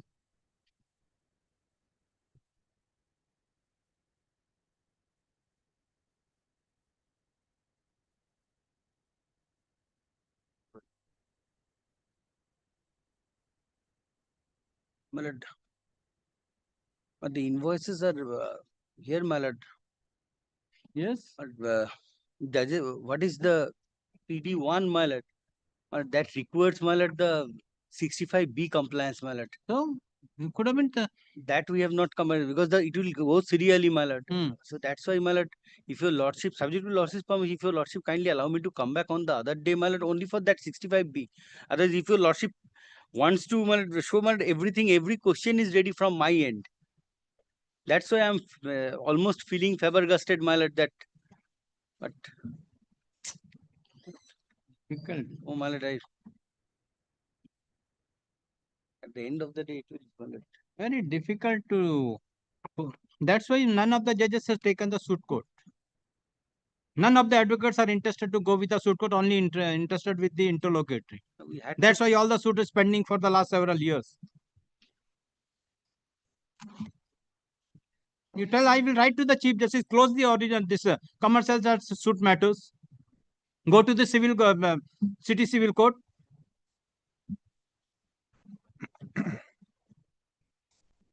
I will write to the government also. No necessity to waste the money of to the one of the judges.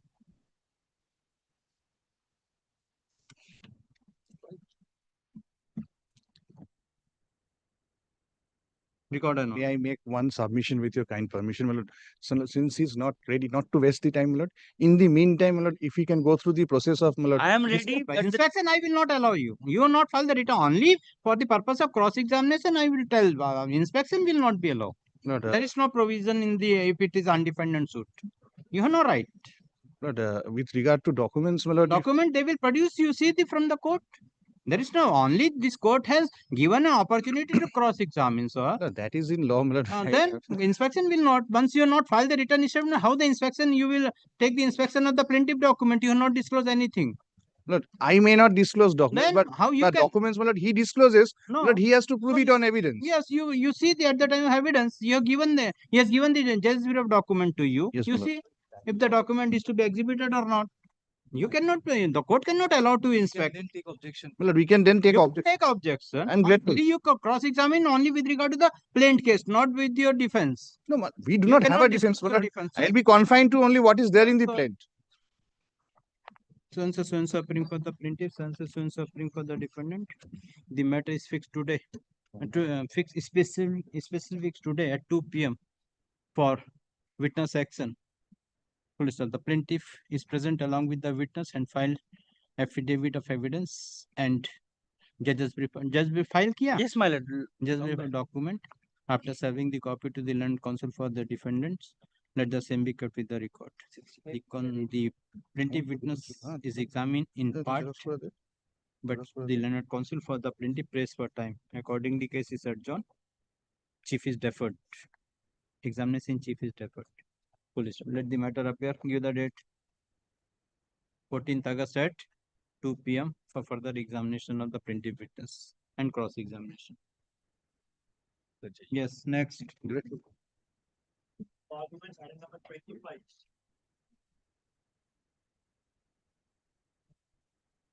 Huh?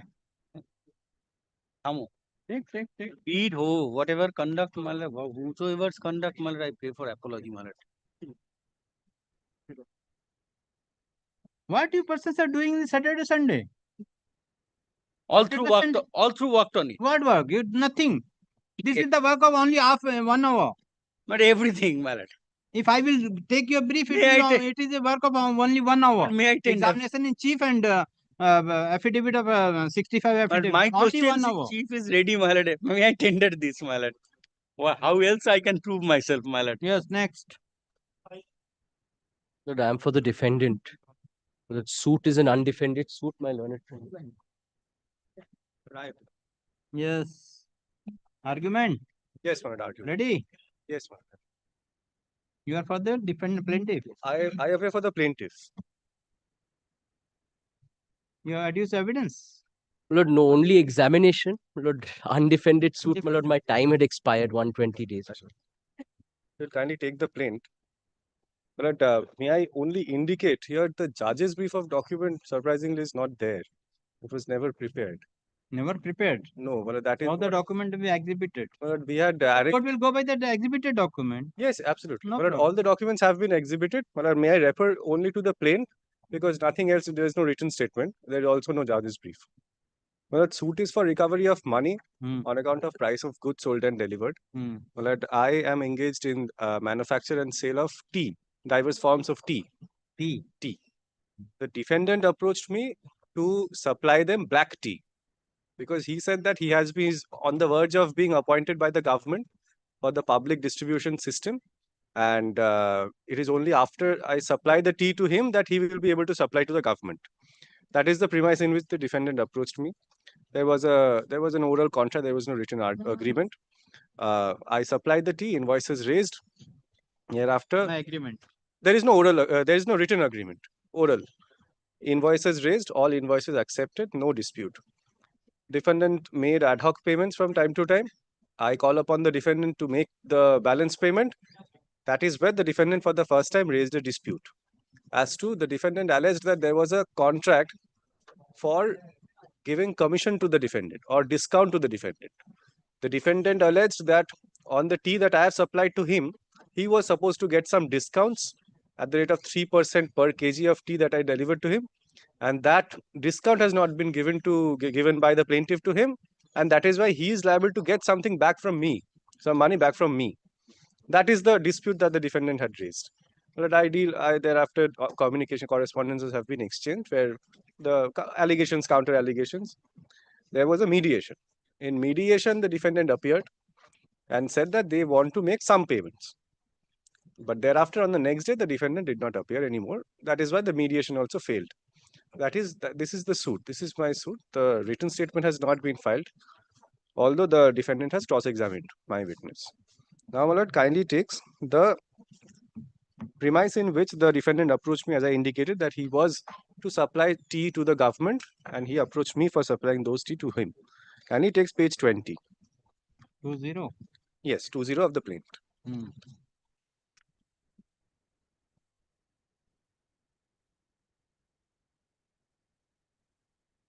This is a dependent letter. This is the defendant's letter. But he is saying, basically saying that he has been appointed. Kindly takes paragraph 1. Please refer to the various discussions we have been having over the last few months. Nilima tea, that's the brand name of the tea. There has been a considerable delay. However, it was worth to wait. It is with much pleasure we inform you that government order has been passed in our favor, and the brand Nilima is now sanctioned for supply to the PD system, which is the public distribution system. Copy of the said government order is enclosed. As assured, we shall be sourcing our tea from you for the above requirement, for which we have had many discussions with you. Please note, we shall start procuring tea from the month of July.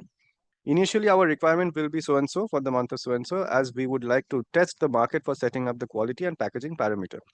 However, once it's set, we may be procuring anywhere between so-and-so to so-and-so. Please note that these volumes is very likely to go up on a monthly basis. We shall keep you informed of the same. We would also like to inform you that these supplies will be exempted from VAT, as it is meant for PD system. A copy of the Gazette notification is also there. You are therefore requested to please keep your supply chain fully prepared to meet our above requirements. We would also like to request you to keep in mind the end season during the month. We look forward to your cooperation and confirmation. This is the letter. Lordship will not find any mention of any discount or any contract towards any discounting, which was supposed to be given by the plaintiff to the defendant. All that the defendant says that they have been selected. Nilima tea, they are going to test this tea in the market, and it is only thereafter that the market that they understand the market situation, that they would increase their orders on me. Now, after this is exhibited. This is exhibited. Exhibit. All right, I'll indicate.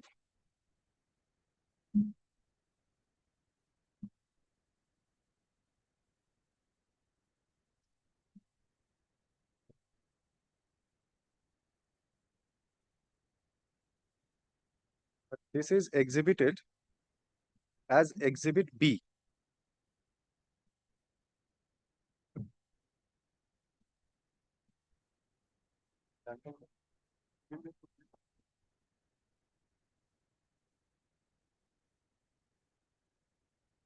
Exhibit A.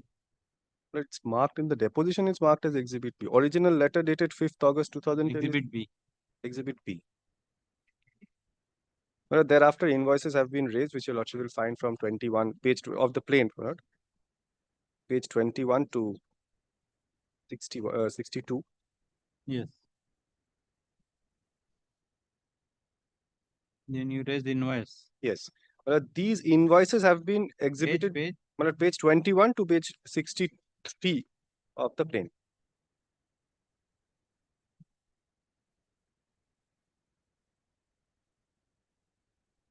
So since 2017 to 2019, diverse dates.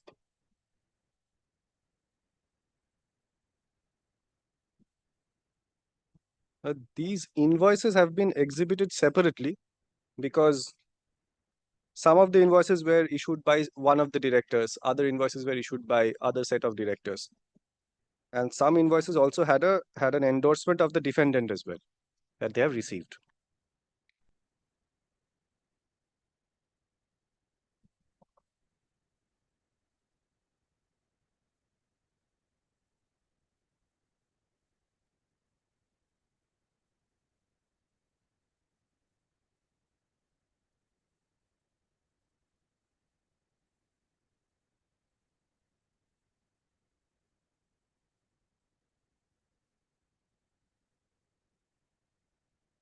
Yes. Exhibit C. Yes. Various pages of various invoices have been proved separately in evidence. And in all the exhibits, the defendant has raised objection as to the manner in which these documents have been proved. Their contention is that these have not been proved in accordance with law, although nothing else has been mentioned before the commissioner. But the receipt of these invoices, even if not independently taken to have been proved, these have been admitted in the defendant's own letter. There is no dispute that these have been supplied to the defendant, which your lordship will find the acknowledgement by the defendant of the receipt of the invoices. Lordship will find at page That 72 of the plaintiff.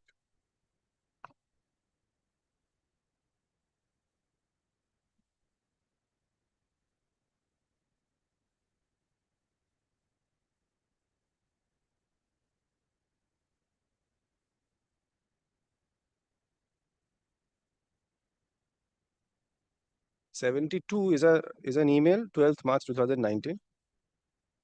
Prior to that, 11th March is my email asking for payment. 11th March, Lordship will find at page 70 and then from 71. 70? 71. Lordship will kindly take 71. It starts from page 70.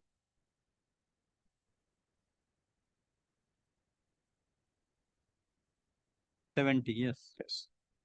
But this is my demand, and we have addressed various issues raised by the defendant from time to time. Lordship will have defendant's response at page 72.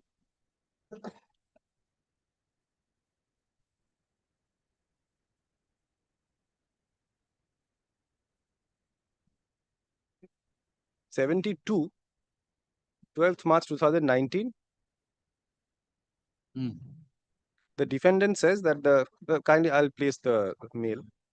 Sir, as per your version, we always mutually settled, but now you change your words, ₹3 per kg committed by director Mr. Neeraj Chokhani, but at present he is not keeping his words. At 2010, he was the only person who dealt with us. We give you several times reminder and he tells, okay, we mutually decide. He tell now that you are not earning but not showing cost sheet, which is also committed by him, and rates are also not settled. We want a realistic picture. Where is our fault? If you want, then please keep your word. As a businessman, we respect you. Thanks. But the defendant wants to say that whatever there was a previous arrangement of giving discount of 3 kgs, Mr. Neeraj Chokhani, who was also the person who adduced evidence on behalf of the plaintiff, he was present at that time. He promised something which is not there on record, but that is what he alleges. What is this exhibit? Yes, this is marked.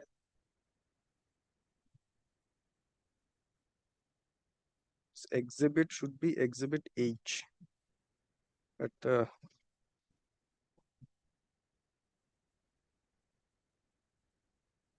exhibit H, I'll still indicate my advocate on record is not here.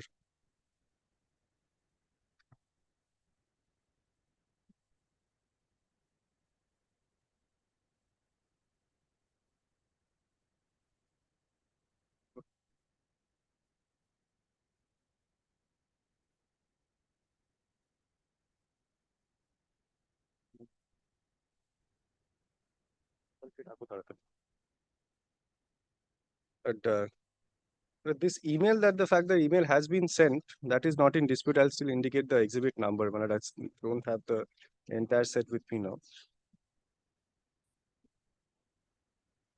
Yes, then.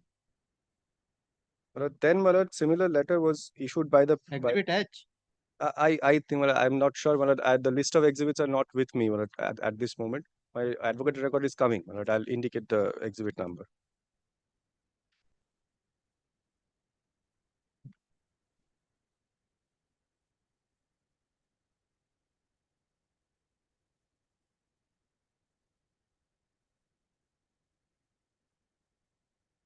At page 88, if your lordship now takes,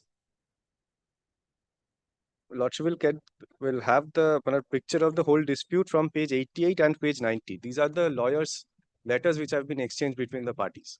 88 is a demand notice written by my lawyer. Yes. And page 90 is their response. I'll place 88.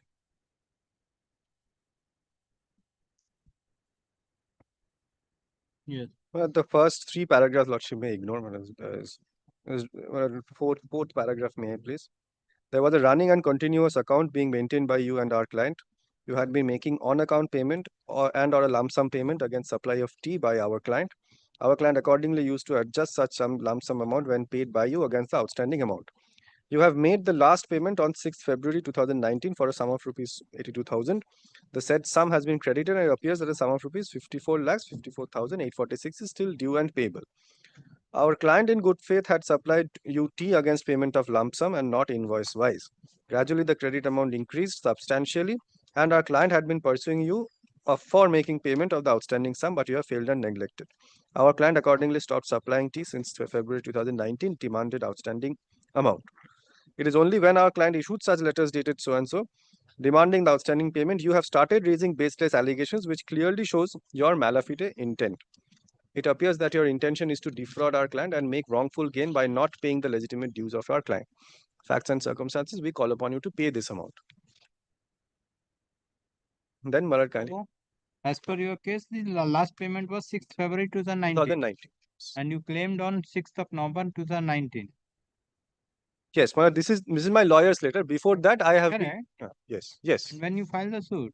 In 2022. When? What is the date?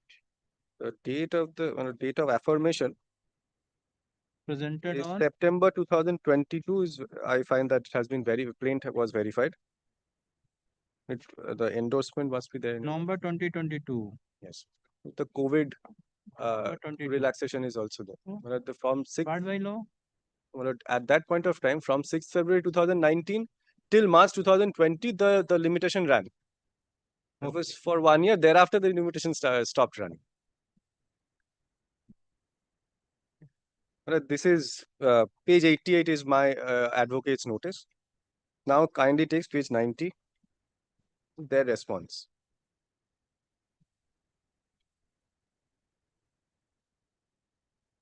Before that, I tried to send before the 6th November 2019, I tried to send a few letters to the defendant which were returned because those letters were sent to the defendant's registered address, which I have tried to prove in my evidence. But even otherwise, this letter was issued to one of the director's residence. That is how it was accepted. And it had to be responded to, which is at page 90. 90, the same story the defendant has run. And 90, the only difference is the defendant has quantified what amount that he thinks that he's entitled to from me. Page 91 is the quantification of the amount. He is calling upon the last paragraph at page 91. He is calling upon me to make payment of so and so amount within 10 days. Although there is no suit, there is no written statement, there is no counterclaim. Where is the conclusion part? Yes, kindly takes page 92, last. No, there no, the last page is missing. Last page is missing, but that was exhibited. That was also annexed to with my affidavit of evidence. Your Lordship takes my affidavit of evidence. Page 99.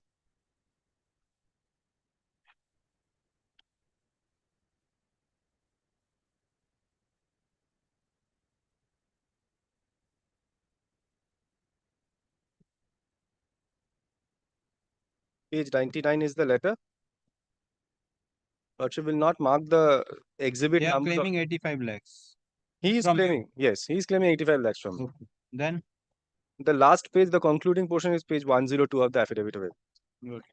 Then I respond to this letter denying these allegations. Then starts the mediation. Page 95 of the plaint. This is the failure report.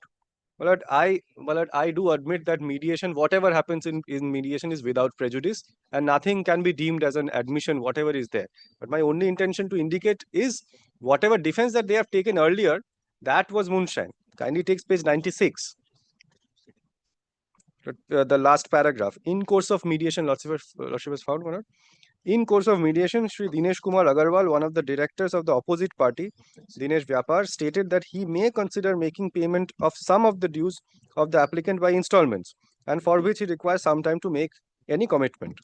Accordingly, next mediation sitting was fixed on so and so, and thereafter the defendant did not appear on the next day. That is why the mediation failed. But I am only showing this to your Lordship just to indicate that the defendant had some intention to pay. And the stance that the defendant had taken earlier, that he's entitled to some money from me, that is wrong. It is not for any other purpose that I am relying on. It is not an argument on admission of debt. But this is my suit.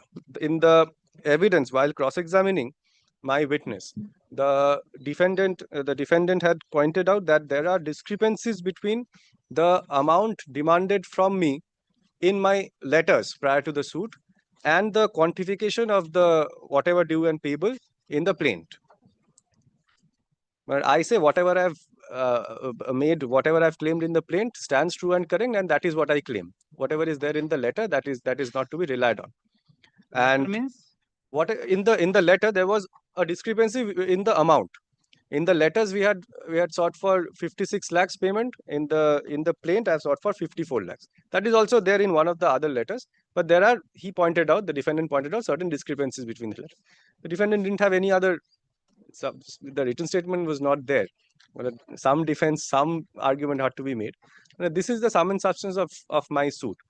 Attempt was made by the defendant to dispute the receipt or the issuance of my letters on the defendant, which were returned. Attempts were also made to dispute that the invoices have not been delivered, because they say that how was the invoices delivered? I say invoices were either collected by his clerk from my office, or it was delivered by my clerk to his office. He said that there is no evidence, there is a conclusive evidence that I have seen. The witness has seen the particular clerk coming to the office and taking delivery of the invoices. Invoices. Letters, emails, those are undisputed. Emails can't be disputed in any way, that have also not been disputed. But the invoices, the receipt of the invoices have been disputed to the extent that the witness did not himself see by his own eyes that the office clerk of the defendant came and took the invoices by making endorsement. Well, that was the attempt made, although all the questions have been answered by the witness. This is my suit. There is nothing else. What about the supply of materials? But supply of materials is proved by the issuance of the invoices. The receipt of those invoices have been. If they are denying with regard, that's why your invoices have been marked as objected to. Yes. So it has to be proved by you only. Yes. Correct. Yes. If it has to prove by you only, yes. And there is no with regard to you have supplied the materials. Supply the materials, you raise the invoices. Yes. So supply the material. How you supply the materials? The materials were supplied. The invoices would might be by vehicle or by by some vehicle or where is that? But there is no e-way bill or whatever it may be. Yes, that there may have been some documents to that effect, but the supply of material is to be proved, then the invoice will come. But if I may, on this question, if the defendant had disputed the supply of the materials, then no, they have objected for the invoices. If they have objected for the invoices, so how the court could come to the conclusion that the invoices raised by you are correct? So that has to be corroborated by some other evidence. But that's why they have objected. They know you are not disclosed any other document. So they have objected. Once the document is objected during the evidence, so you have to prove that objection has to be segregated. My lord. Removed that. Yes, I understand. By which evidence you have removed that objection? But all the invoices have been proved by my witness by indicating the person who signed on the invoice, person who received the invoice, person on behalf of the defendant who collected the invoice. So why you are allowed to make as an objection if you are proved? But they had raised objection and that was only recorded. You have to object. On what ground they have objected? If you are telling that has been proved, who has received the objection, so why the objection? If it is objection is there, then it is your duty to remove the objection by way of sufficient evidence. But my contention was that the objection, will remain in the objection unless and until you put a contrary document. But unless the objection is tested, whether the objection was rightly raised or wrongly raised, that will your lordship will decide that whether the objection was rightly raised or not. What we understood during the evidence is whatever objection is being raised on commission. On commission. Whatever objection is raised. Decide the objections. That's not. It is commission. Yes, it is. Commission. Yes, by commission. That is why we decided that let all the objections be recorded. Okay. It is commission. It's okay. Then in the court, then it is your duty. Then it becomes my duty. Yes. Insofar as your lordship's query is how the materials were delivered, since there is an objection as regards the invoice, there is no dispute that the materials were delivered because defendant has admitted materials were delivered. They only say that they were entitled to some discount. And also they have raised one allegation that the materials. In one occasion, I had supplied potato chips instead of teas. The packet potato chips were there inside the package. Whatever is there, there had to be some document. Potato chips, I think he has eaten them, or that is why he's not complaining about them. Be that as it may, but the receipt of the invoices have been sought to be disputed, but the acceptance of the goods is there in the letters written by the defendant. The defendant may make Senior Mr. Thakkar may make his arguments. I'll deal with whatever defense them, because I do not know why the objections were raised, but I'll respond to them. These are my submissions.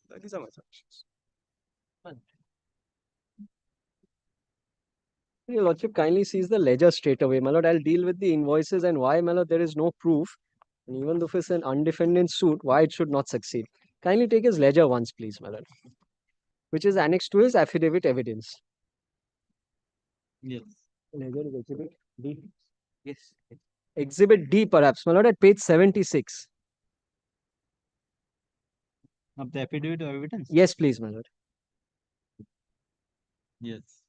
Your Lordship has page 76? Yes. Now, my Lord, kindly sees it starts with a purported opening balance of 54,63,831. Yes. 833 as on 1st April 2018. Yes. Now, my Lord, kindly sees after that 17 July 2018 to 6th February 2019, there are transactions between the parties. Yes. Now, kindly see the closing balance, please, my Lord. So, opening is 54 lakh. Yes, debit. Correct. Then? Now, my Lord, kindly sees the closing balance at the bottom of the page. Closing balance 87. 87 lakhs 32. 87 lakh 32,000 is the total, including 54. Including 54, my Lord. And then your Lordship sees the payment 3277. Correct. Now kindly see the closing balance debit for which the suit is filed. 54,846. So, my Lord, what was the opening debit balance as on 1st April 2018? That more or less that amount has come down as the closing balance. And I'll show your Lordship and I'll show your Lordship the pleadings. Why this has been done? Because the suit is ex facie barred by limitation. His so-called claim, which crystallized as on 1st April 2018 in the sum of 54,63,000, remained outstanding according to him as on that date. To recover this money, suit should have been filed in 3 years. Suit was not filed within 3 years. Now, my Lord, he takes the subsequent transactions and says this is a running and continuous account. So, okay. As on 1st April 2018. Yes. If you go by that. Please, ma'am. So, if we go by that, if on 1st April 2018, the 3 years will be 21. 21.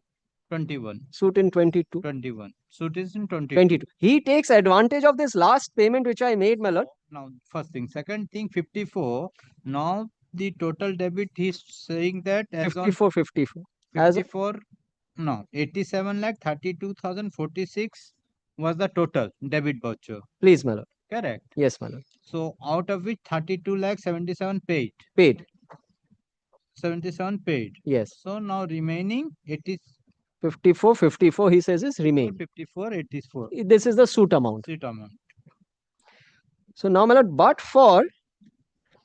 for this running and continuous account case which he has tried to make out, and I'll show your Lordship the pleading. But for this running and continuous account case, that is lump sum invoices, which my learned friend said, yes, payments were made lump sum and not invoice wise, his suit is ex facie barred by limitation. That is why now, my Lord, I wanted to show your Lordship the ledger first to see what the ledger looks like. Now, your Lordship also sees very interesting. On the left hand side in the particulars, yes, your Lordship finds there is no narration. There is no narration in the ledger. It is just T sales, buy Union Bank, cash, credit, etc., etc. Correct. Now, my Lord, kindly comes to the plaint once. Kindly have the ledger which is appended to the plaint. At page 64, please, my Lord. It's part of the plaint. 64. Yes, please, my Lord. Yes. Your Lordship has the ledger? Correct. Now, my lord, kindly see 1st April 2018 debit balance 5463. No difficulty, it is the same amount. Now, my lord, kindly see, very interesting. Kindly see the next entry. 17 July credit, that is payment received. 1,91,000. Yes. Now, kindly see the narration, please, my lord. As per details, T sale bills private limited, output so much, output so much. Now, kindly see the next. Being amount debited towards sale of tea as per invoice number so and so. So the amount which is paid, my lord, is towards the particular invoice. Correct. Now kindly see the ledger at 76, the exhibit D. Correct. Your lordship will find this narration is not there. So ledger number AB, The PDS 1819-1. yes, and kindly see voucher number is also given. AB PDS 1819-001. Correct. So this is the voucher which he has passed for the particular invoice. This is a particular invoice for which this is a particular debit which is raised. 1,91,000. 1,19,000. Yes. 1,91,100. Yes. Correct. Now kindly see the next. The next entry is also 19 July. 19 July, being amount debited towards sale of tea as per invoice number so and so. Correct. 81,91,000. Correct. Now kindly see the next. So these are two correct. These are two correct, no difficulty. The narration is not there. The voucher number is there. Yes. Now kindly see the next entry there. Next in 23rd July. 23rd July. Union Bank cash credit account being the check received from above party. Correct. Now kindly see the amount which is there. 2,75,000. 1,75,000. 2,75,000, my lord. 23rd July. I'm sorry, my 20th July. I'm so sorry. 20th July. 20th July, 2,75,000. Now kindly see the 20th July 2,75,000 is nothing but the sum total of 1,91,100 and 81,900 rounded off. 1,91,100 plus 81,900 comes to 1,72,200. 1,72,000. It comes to exactly 1,73,000. 2 lakhs. I'm so sorry. 2 lakhs. So sorry, my lord. 2 lakhs. 2 lakhs. Yes, 2 lakhs. So, my lord, bills were in payments were made invoice wise. And kindly see, this is his pleading also. Now, kindly come to the affidavit evidence. This goes to the root of the matter, my lord. So, as per this accounts ledger, yes, he has prepared this. Correct. Yes. Ledger account. Yes. So, two ledgers of the same party. Two ledger of the same party. Two ledger of the same party. But there is no discrepancies. My lord, one is more detailed, the less is less detailed. Yes, this is less detailed, you mean the more details. Yes. But what the ledgers would show, contrary to the case which is being run, is that the payments were made invoice wise. And that is what he calls upon your lordship to decide also very fairly. Kindly see his affidavit evidence now once. Please. Yes. Kindly have paragraph 5. Because limitation, my lord, if I can succeed on limitation, then I need not I'll trouble your lordship later with the invoices. Now kindly see paragraph 5. There is no written agreement. There's an oral agreement. Kindly see the oral agreement which is pleaded. Pursuant thereto, various discussions took place by and between the said Dinesh Kumar Agarwal, representing the defendant, and myself representing the plaintiff from your reading? My lord, paragraph 5 of the affidavit evidence, which corresponds to paragraph 4 of the plaint. Affidavit of evidence. Para 5. Yes, please, ma'am. Yes. Pursuant thereto, various discussions took place by and between the said Dinesh Kumar Agarwal, representing the defendant, and myself representing the plaintiff as a director thereof. In course of such discussions, the price proposal was finalized, and it was mutually agreed by and between the parties that the defendant would place verbal orders on the plaintiff and would make prompt payment. Kindly see, my lord, as per the invoices raised by the plaintiff. In view of the representations made by Dinesh Kumar Agarwal and believing the same to be true and correct, plaintiff agreed to supply the said goods as per the requirement of the defendant. And they were directors, my lord. I'm not troubling your lordship with that. So, my lord, payment would be made as per the invoices raised. Now, my lord, kindly see how now the story changes. Kindly come to paragraph 19 now, my lord. The rest are on proof of delivery of invoices. I'll come to that later. Kindly come to paragraph 19. I'm sorry, paragraph 18.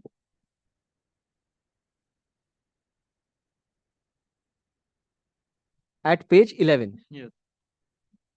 Although it was agreed between the parties that the defendant would make prompt payment against the invoices raised by the plaintiff. But however, the defendant represented that it would make ad hoc and or on account payments from time to time instead of making invoice-wise payments. The defendant further assured that the said system of ad hoc payments will not cause any loss to the plaintiff, inasmuch as the parties would maintain a running and continuous account in the manner that the defendant would constantly issue orders on the plaintiff and the plaintiff would make delivery of the goods. The decision of placing continuous verbal purchase orders were taken by the defendant on the basis of the superior quality of goods and timely supplies on part of the plaintiff. Now, this evidence of his is a departure of paragraph 5. Now, kindly again make the trouble of coming back to paragraph 5 and kindly compare paragraph 5 with paragraph 18, because now he's making out a new agreement or modification of the existing agreement. So when he pleads the agreement between the parties, my lord, he named, because the defendant is a company. Yes. So the company has to be represented by somebody to bring about an agreement. Yes. By a human entity. So he gives the name of the human entity, that is Dinesh Kumar Agarwal. Correct. And myself representing the plaintiff as a director. Yes. So the agreement is arrived at by the two companies, one of which is represented by the even the Dinesh Kumar Agarwal. Plaintiff is the witness. Plaintiff is also a company. So the company is represented by its director, who's the witness, and he says this is the agreement between the two companies which was brought about by these two directors. Now kindly compare the modification which is coming in paragraph 18. This witness does not say to who made the representation on the behalf of the defendant, who received this representation on behalf of the plaintiff, and who agreed to modification. And this is his entire case on modification now. When he pleads the agreement, he pleads, Mr. Agarwal of the defendant told me, director of the plaintiff, and this is how the agreement came about. Absolutely correct. But when he pleads the modification, he knows there is no such modification, therefore he doesn't give any names. And this is in chief. What about the plaint case? Kindly see the plaint case. Kindly come to paragraph 4 once, please, my lord, at page 3.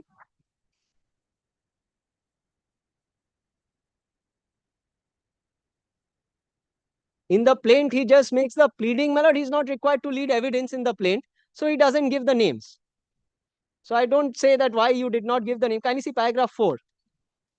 In pursuance thereof, in course of discussions and deliberations, a price proposal was finalized and it was mutually agreed upon by and between the parties that the defendant would make prompt payment as per the invoices raised by the plaintiff from time to time. Plaintiff believed the representations of the defendant as true and correct, and as such agreed to supply the goods as per the requirements of the defendant. The relationship between the plaintiff and the defendant is seller and buyer.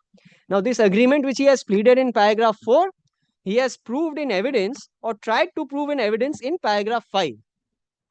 No. Now the question, examination in chief cannot be contrary to the plaint. Cannot be contrary to the plaint. Now, my lord, he is giving, I would say, my lord, let us give him that leeway. He brings in further particulars. Can't be. But I say, lord, kindly give him that indulgence. Because I am defending an undefended suit. I don't know, my lord, I get all undefended briefs these days. Kindly see his paragraph 5. 5 is 4. 4 is the pleading. 5 he brings in names. Now, my lord, kindly see what I showed your lordship 18 of the evidence. Kindly come to the corresponding paragraph of the plaint. Kindly come to paragraph 8 at page 4 of the plaint. I'm sorry, my lord. Yes. Plaint paragraph 8, page 4. Although it was agreed between the parties that the defendant would make payment against the invoices raised by the plaintiff, However, the defendant represented that it would make ad hoc and or on account payments from time to time instead of making on invoice wise payments. Well, this is a verbatim reproduction. Correct. Now, therefore, the issue is, how do you establish an agreement between two companies when your own witness doesn't say that he was party to this modification? This oral agreement, which he is now pleading in paragraph 18 of his evidence, is not established. He doesn't give the names of who represented the plaintiff, who represented the defendant. Okay. This oral agreement of on-account payments, invoice-wise payments, is not established by reading the plaint and the chief itself.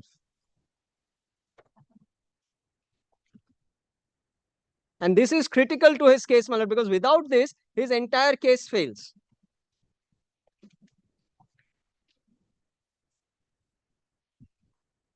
Yes. Now, my lord, kindly see paragraph 9 of the plaint once, please, my lord. As such, the parties maintained a running and continuous account, and the defendant continued to place orders and made certain ad hoc payments from time to time. The plaintiff used to adjust the said ad hoc payments and or on-account payments against the outstanding payments as on the date of the payment. And then he pleads the jurisdiction. Now, my lord, kindly see his evidence, paragraph 19. At page 11. Yes. I say that the defendants made various ad hoc payments from time to time, and he gives all these dates. My lord, kindly turn over. And this is, my lord, what your lordship has to be satisfied by. Is this evident? Kindly see the second line at page 12. As would be evident. Your lordship has that. As would be evident from a perusal of the said invoices, the defendant evidently made ad hoc payments from time to time and did not make invoice-wise payments. This is what your lordship has to be satisfied with. My learned friend has not shown your lordship the ledger and how he has accounted for these payments. He says that the amount of the payments and the invoices which are there would show that this is ad hoc. And I will show your lordship from his ledger, these are exact invoice-wise payments. Then kindly see, as such, the parties maintain a running and continuous account, and the defendant continued to place orders. Then he repeats, my lord, what is stated in his plaint. So now, my lord, it is now a matter of two issues, primarily, before I deal with the invoices, whether the invoices are proved or not. One is, has the defendant been able to establish that the original agreement between the parties of invoice-wise payment was modified by a subsequent oral agreement? That is first, because that is his pleaded case and he has tried to lead evidence. So whether his evidence in paragraph 19 is sufficient to bring out a modification of the original agreement. Yes. I'm sorry, paragraph 18. I'm sorry. 18 read with paragraph 5. 18 read with. Whether 18 modifies is paragraph 5 is modified by the 18 whether under what circumstance? Under what circumstance? Whether the modification agreement is established in evidence. Second is, my lord, what he says in the witness himself says in paragraph 19 that this will be evident from the payments made from time to time. So this is, my lord, he gives this as proof of the oral agreement having been acted upon. He says, I had an oral agreement, payments will be made lump sum, ad hoc payments, and this is the subsequent conduct of the parties. So now, my lord, let us first test, my lord, this evidence, whether this will be evident from the ad hoc payments. Kindly come back to the ledger, please, my lord.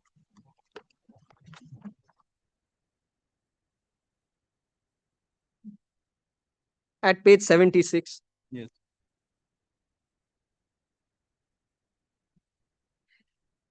The second and third entry in the debit column, my lord, 191 and 81,900. If we exclude the paise, my lord, it comes to 2,73,000. Yes. And your lordship kindly sees the receipt there is of 2,75,000.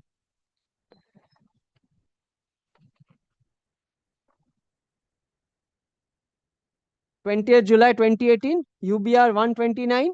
Yes. Total invoice 273, payment made 275. Yes. Now, my lord, kindly see the next two. 1,75,000 and 17,000. These add up to, my lord, 2,92,500. Round figure paid 2,95,000.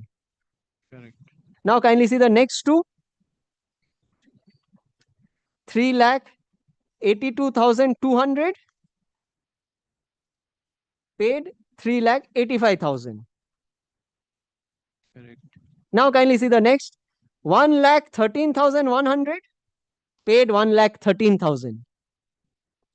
Then the next two, your lordship will see, it adds up to 5,28,700. 5,18,700. I'm sorry, my lord. 18. 5,18,700 paid 5,20,000. Correct. Then kindly see the next two.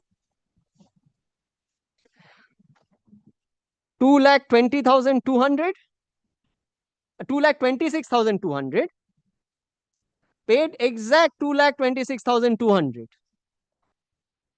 Then 3,90,001 rupee and 50 paisa paid 3,90,000. So 1,50,000 paisa is balance there. 1 rupee 50 paisa. 1 rupee 50 paisa is balance. Then your lordship kindly sees the next two. 81,900 and 85,800. Both paid. Both paid 82,000, 86,000. One paid 100 rupee more, next paid 200 rupee more. 1,56,000 paid identical, round figure. Exact payment made. 78,000 and 2,73,000, my lord, add up to 3,51,001 rupee and 36 paisa. Paid 3,51,000. 1 rupee 36 paisa not paid. Next, 78,000 paid 78,000 exact. No, Round. 30 paisa is there. I'm sorry, 30 paisa. 30 paisa is there. I'm sorry, my lord. Next is, now he has shown the payment before the debit. 2,37,900 paid 2,38,000. Then 81,900 paid 82,000. Yes. So now, my lord, your lordship will kindly test his evidence now that the defendant made ad hoc payments and did not make invoice wise. His whole case turns on this. One is the oral agreement to modify the. Admittedly, there was an agreement to pay invoice wise. Admittedly. Now comes the disputed agreement, whether he has been able to establish. So as per this, so this amount paid. This amount paid. Whatever were the, so what is left is, my lord, now coming back to The initial payment. yes. 54 lakh 63. Now the ledger for this period is not disclosed. Correct. Ledger up to 2018 is not disclosed. This figure, my lord, this debit entry is not proved. Because he has the ledger for the prior period. Since the parties commenced business, I asked myself this question: what prevented him from producing his ledger? He's taking a carried forward figure.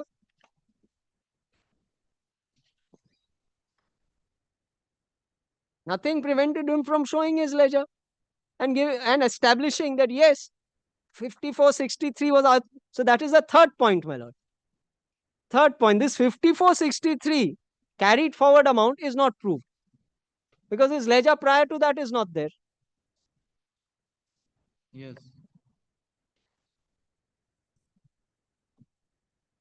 And time to time, what's the ad hoc payment? This is not. This is not evident.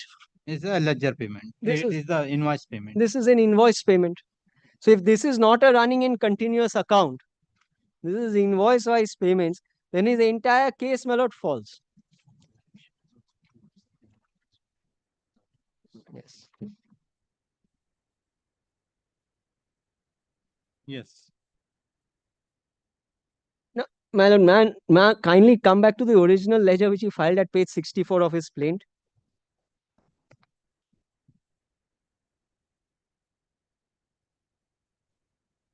'64 of the plaint. Yes. Can you see page 66? Yes.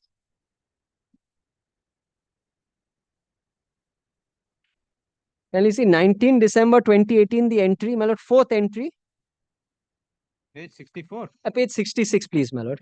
Page 66, you got the exhibited page that is 1312 to the first. 66, my part of the plaint, my lord, so can be looked into. 66. Yes, 66 is the ledger which is produced with the plaint. From your side, it has been exhibited, exhibit 2, that is the first entry. Yes. 81,900. Yes. Now kindly come to my lord. 81,900. Now kindly see the entry at 19 December 2018 there. 19 December 2018. Yes. 86,000. 86,000. Yes. Kindly see the narration. Being the check received from above party towards our invoice. Being the check received from above party towards our invoice. Towards our invoice. This is thus he gives towards our invoice. And this narration, my lord, your lordship will not find in Exhibit D. Because now he's wiser. He wants to say running account. Then again, kindly see 3rd January 2019 towards our invoice. Yes. Then kindly see 10 January 2019 towards the bottom of that page. Again towards our invoice. Yes. Then kindly turn to the page, my lord, next page. 22nd January 2019 towards our invoice. Yes. 28th January 2019 towards our invoice. And the last entry which it places so much reliance on, my lord, 6th February 2019 is towards our invoice. Last entry at that page, the payment. So, my lord, these are all invoice-wise payments. So that's why this has been tabulated in page 77, 70, but with the narration missing. Achha, towards our payment. Yes, all that has now been removed. The invoice has been removed. Yes, because it doesn't suit his purpose, my lord. Okay. If he says towards his invoice, then it's invoice-wise payment. Where is it on account payment? That is why, my lord, he gets rid of the narration at 76. But this is his own document. Now he cannot say that my ledger is wrong. Yes. And the ledger appended to the plaint, commercial suit, statement of truth, that all these documents are true and correct. So there your lordships now sees the discrepancy between his ledger at 76 and his ledger at 64, of which there is no explanation. And the ledger at 64 would go to show that all payments were towards particular invoices.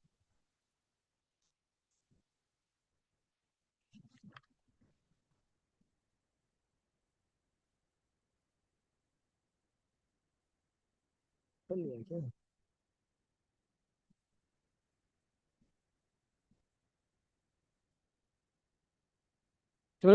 an undefended suit, my lord, we have troubled your lordship enough. Plaintiff must prove his case.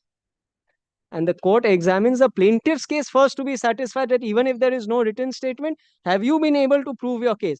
Here, my lord, the plaintiff's own documents are inconsistent. Correct. So their claim is only that 54 lakhs. Which is allegedly outstanding as in 2018, April. That is 2018. Yes. What about that? What is your answer to that? Well, this amount is not proved because how this amount comes, there's nothing. How this amount he has arrived at miraculously, 54, 63, 833, he has not tried to establish.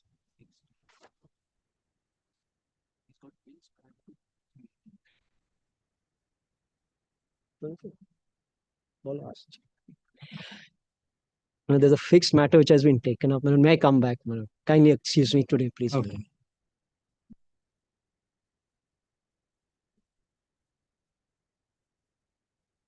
You will kindly give us a date, my lord. Continuing matter. Date which hoga. Date is the different. Since your lordship has heard us at length, my lord, you can just conclude it, man. You got sense suffering for the plaintiff, sense suffering for the defendant. Counsel for the plaintiff has concluded his argument. Counsel for the defendant has argued at length, but due to paucity of time, counsel for the defendant could not argue the matter. According case is adjourned, let the matter appear. Kab hoga? कितना बजे? 23rd June 3 p.m. Grateful. Deeply obliged. Grateful. Very grateful for the short date, my lord. In this court. Grateful. दे दो. I mean, that's noise.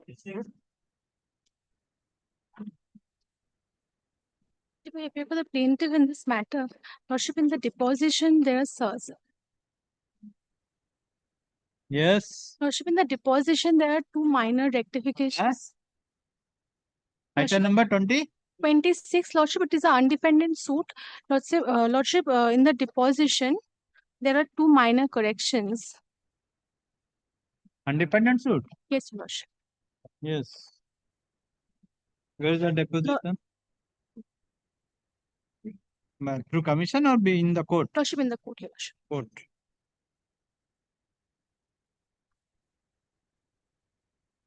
Deposition. ये deposition का है?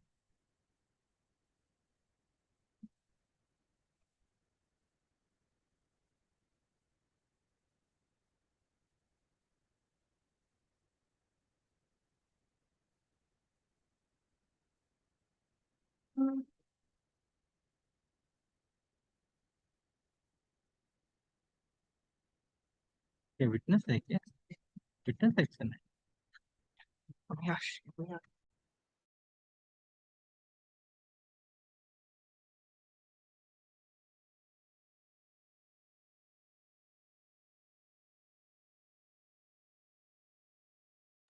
Enter the certificate. My lord, we'll see where the exhibits are marked. Yes, which portion? Yes, my lord, exhibit C where it is marked. It's on the second page. Question. My lord, question number, the only copy, my lord, I've handed over. Second page it will be, my lord. Exhibit C where it's marked. Exhibit C? Yes. There, my lord, we'll see it says page 72 to 83. My lord, it starts actually from page 70. I had possibly said 70 to 83. It has gone down as 72 to 83. My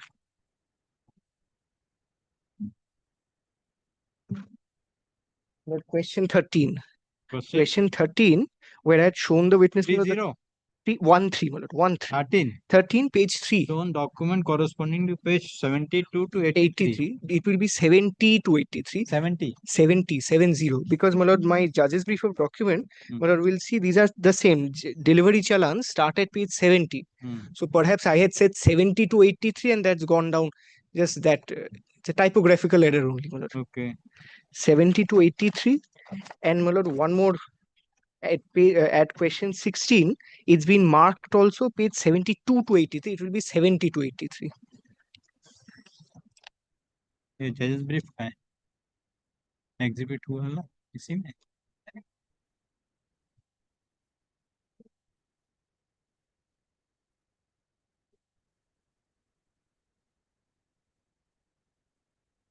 exhibit उसमें है.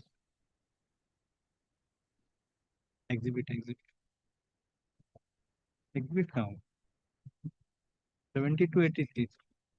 Yes. Malad, the index, Malad, we'll see the delivery chance because I had also asked him a question. Malad. See collectively.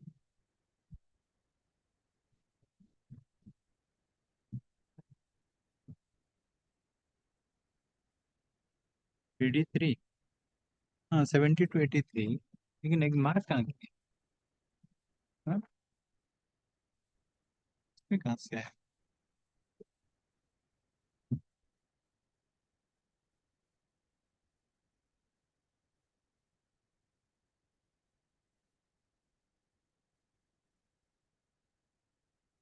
No, but the document which you produced. Yes, Malad. The delivery challans were marked from the judge's brief itself, Malad. No. So, oh, Malad, I understand. I was certified copy.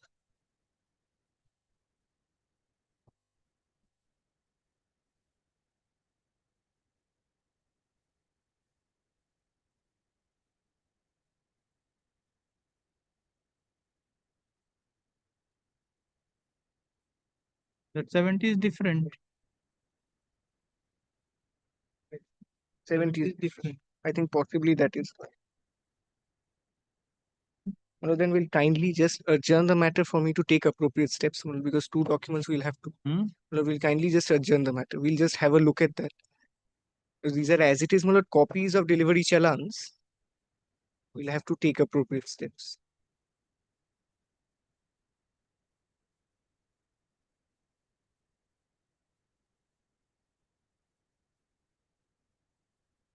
"72 matches with the document that is included. 72 matches with it.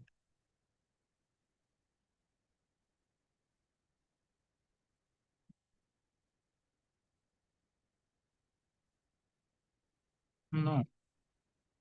72 is also Yeah. not matching here. 72 is 72 is also not Chalan date, Malor, is 27th March. 27 March 2017. That's Yes, correct. yes. But if you come to the material description, Yes, Malor. material description is PVC pipe. PVC. Here is a UPC fittings. UPVC fitting. Malord, possibly 73 if Malord has. No, that 73 is second one. Second one. Malord, we'll have to let us take appropriate steps. Malord, we'll adjourn the matter. We'll have to have a look. Unfortunately, my client didn't take out another certified copy, that bunch. We'll take inspection of the records. We'll take out necessary steps. Malord, we'll kindly adjourn the matter for a week. We'll take necessary steps. So and suffering for the plaintiff. So and suffering for the undefended. Undefended. None appears on behalf of the defendant. The case is fixed today for argument. Counsel for the plaintiff prays for time to inspect the record. Yes. In view of the submission made by the counsel for the plaintiff, the advocate on record of the plaintiff is given liberty to inspect the record within a week from date. List the matter on 3rd July. Public.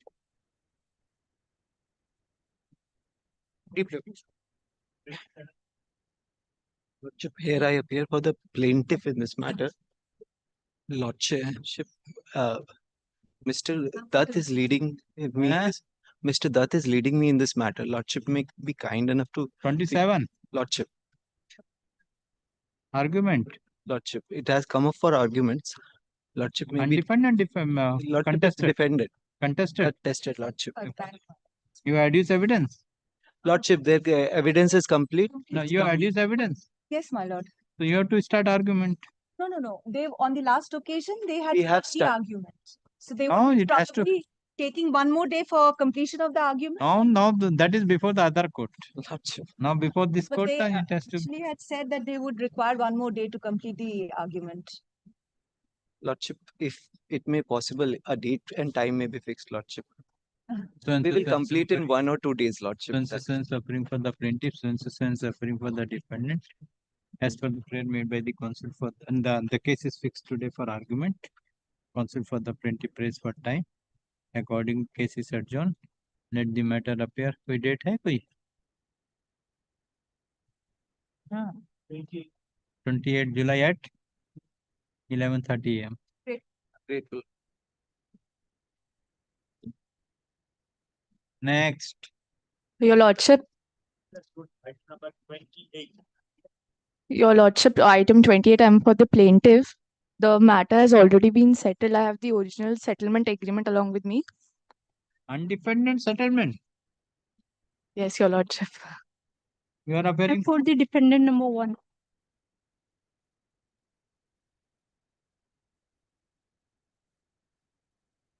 So what you want? You want order from the court? Yes, yes, Your Decree from Lordship. the court in terms of settlement. Just to settle the matter and dispose it. Correct. You want this is to be decreed and this is to be made Yes, Your as a Lordship. decree. Yes, Your Lordship.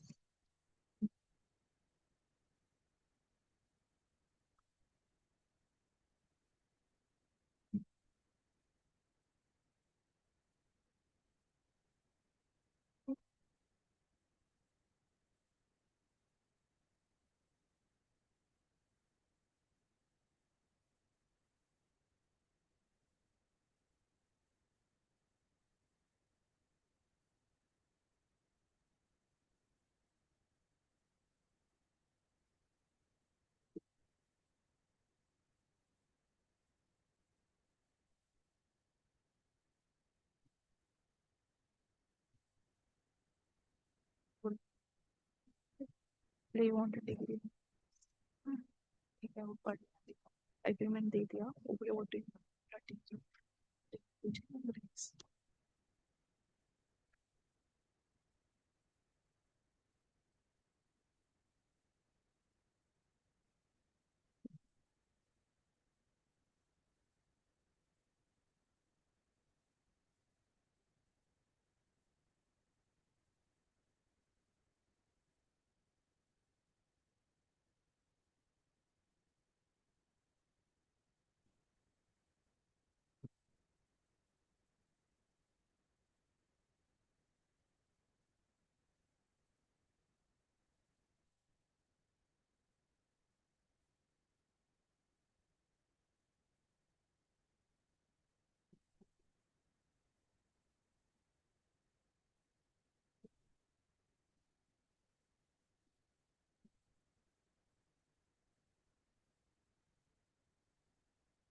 So and so applying for the plaintiff. नहीं इसमें लिखा so and so applying for the plaintiff, so and so applying for the defendant. Though the matter is listed as in the list of undefended suit, but when the matter is called, learned counsel for the plaintiff has placed an original settlement agreement entered between the parties, entered between the plaintiff and the defendant on 5th of May 2025, wherein the parties have settled their dispute for a total sum of rupees 1, 10, 1 crore 10 lakhs. 1 crore 10 lakhs. In the said agreement, the manner of payment is being mentioned, which reads as follows. Yellow paragraph 7.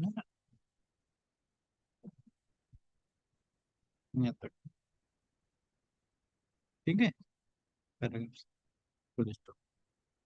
Counsel for the respective parties submitted. As the parties have settled their dispute, have entered into a settlement agreement for a total sum of rupees 1 crore 10 lakhs, out of which some amount has been paid in terms of the agreement, and the defendant is paying the amount.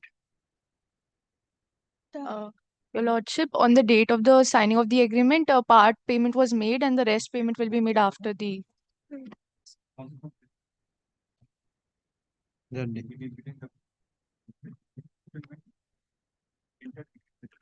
Agreement for a total sum of rupees itna, and as such, the suit may be disposed of by passing a decree, by making the settlement agreement as part of the decree. Consider the submission made by the counsel for the respective parties for used the settlement agreement entered between the parties, which was duly executed by the parties in presence of 2 witnesses on 5th of May 2025, wherein the parties have settled their dispute for a total sum of rupees 1 crore 10 lakhs, and the mode of payment is also being mentioned, mentioned full stop. Considering the above, this court finds that there is no impediment to accept the settlement agreement entered between the parties. In view of the above, the CS number CS-Com 163 of 2024 within bracket old CS 224 of 2019 is disposed of in terms of the settlement agreement entered between the parties dated 5th of May 2025. The settlement agreement be made as part of the decree. Grateful.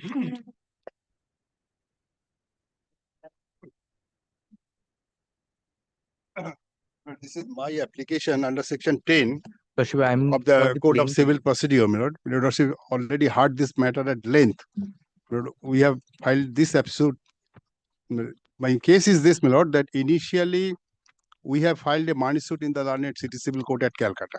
That is a money suit. And that was filed on 15th of February. Your application? Section 10, my Lord, of CPC. GA number? GA number 3. Why undefended suit में क्यों आया? My Lord, yes, my Lord. This is running in the undefended list. Because they have not filed a written statement, their right has also been. Independent suit तो रहेगा लेकिन application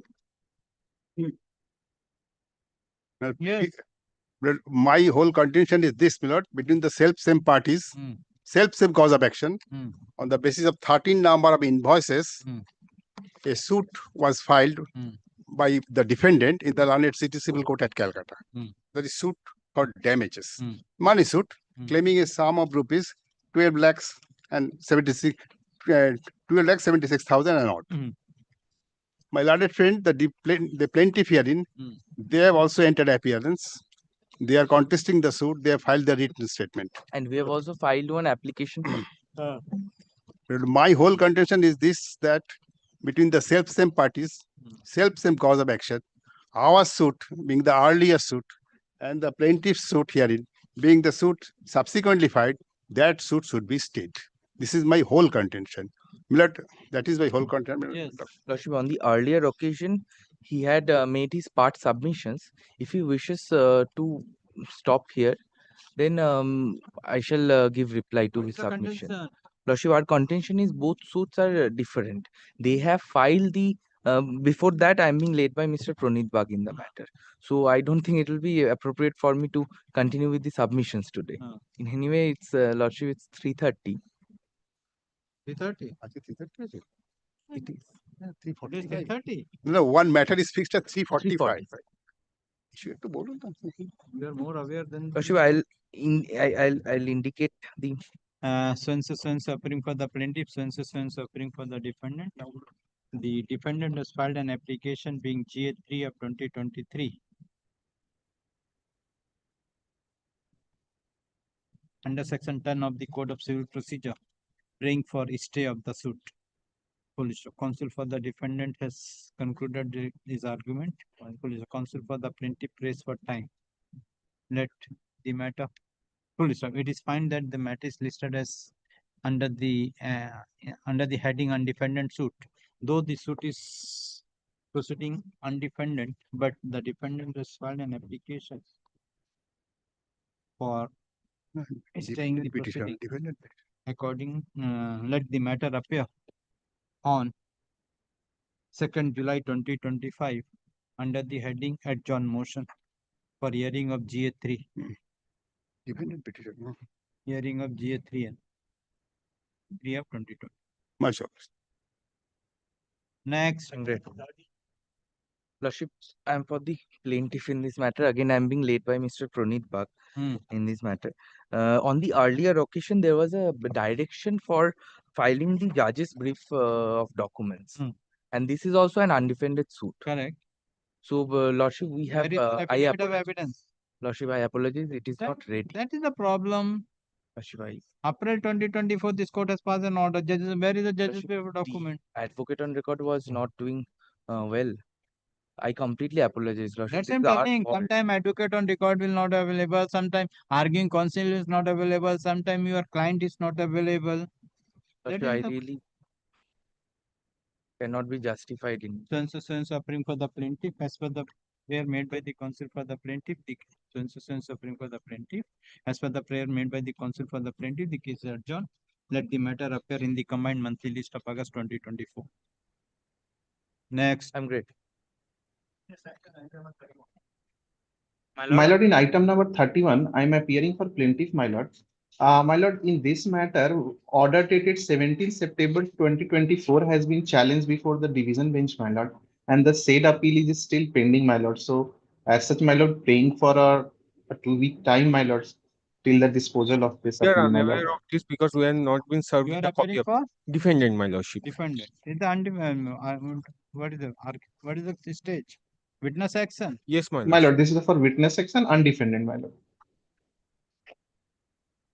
We had paid for some. You're not been allowed to disclose the document. My lord. You want to disclose the document that has My been- lord. Yes. My lord. Then this is up to September 2024. What is It's happening? pending for final hearing, my lord. So, When it is fixed. my lord, thereafter, my lord, we have taken the steps, my lord. We have mentioned couple of time, my lord. So it is witness action. What can be done? Yes. My lord. So paying for adjournment for 2 weeks, my lord, till the suffering for the plaintiff, so and so suffering for the defendant. Counsel for the plaintiff submit that the plaintiff has preferred an appeal against the order passed by this court dated 17 September 2024, wherein this court has rejected the prayer of the plaintiff for disclosure of additional document. Counsel for the defendant submitted the defendant is not aware of the appeal pending before the appellate court and submitted that aware of full stop in view of the submission made by the counsel for the respective parties. The case is adjourned. Let the matter appear in the combined monthly list of August 2024. Next. Much obliged.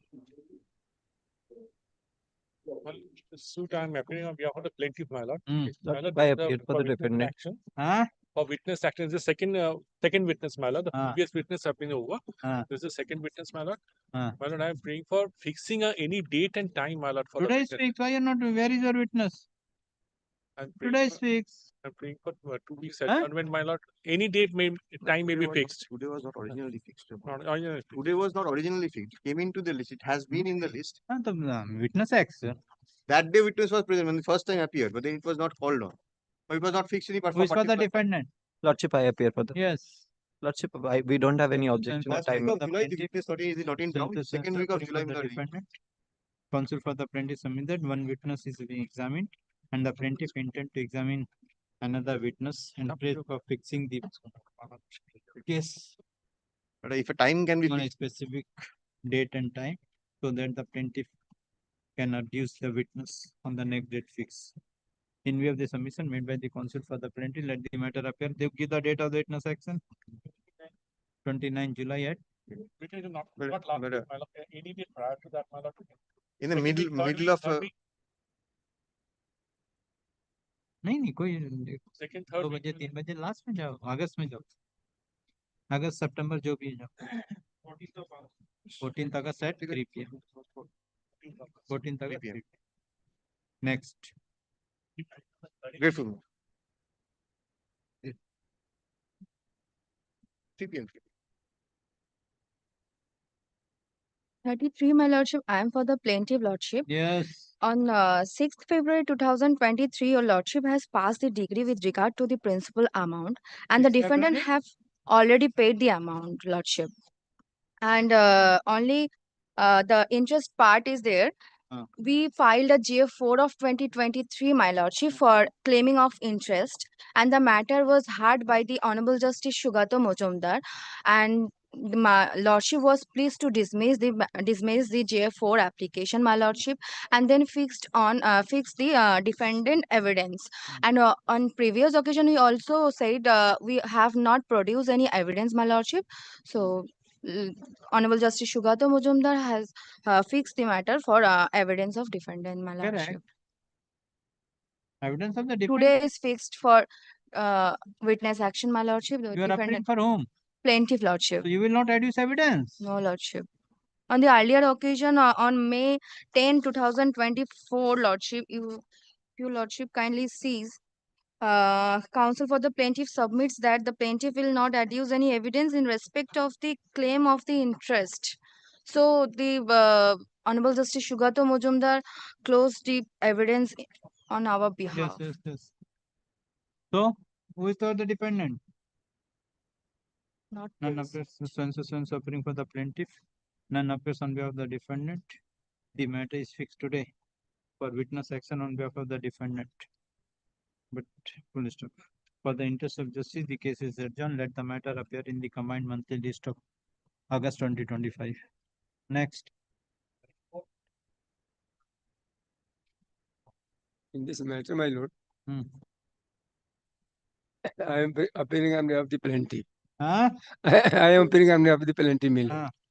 Last I pray before Lord that I leave granted to me to give the evidence by the constitutional attorney, my lord. For the? Constitutional attorney, my lord. I can't understand. Leave be given to me Ah. to adduce the evidence by the constitutional attorney, my lord. Constituted attorney? Yes, my lord. Why? Is the money suit? Money suit, my lord. Then how the constitutional attorney will give the evidence on the money suit? He is aware in the fact of the. Bring witness. Why the court will kill you? It is your duty. You bring the witness. Examine the witness. If at the time of judgment the court will find that you prove the case, it will decree it. If you not prove the case, the suit will be dismissed. Then I will take the application to section 26, my lord, order 26. So appearing for the plaintiff. My lord, then I will take the application order 76. For witness action, counsel for the plaintiff prays for time. According cases adjourned, let the matter appear in the combined monthly list of August 2025. Next.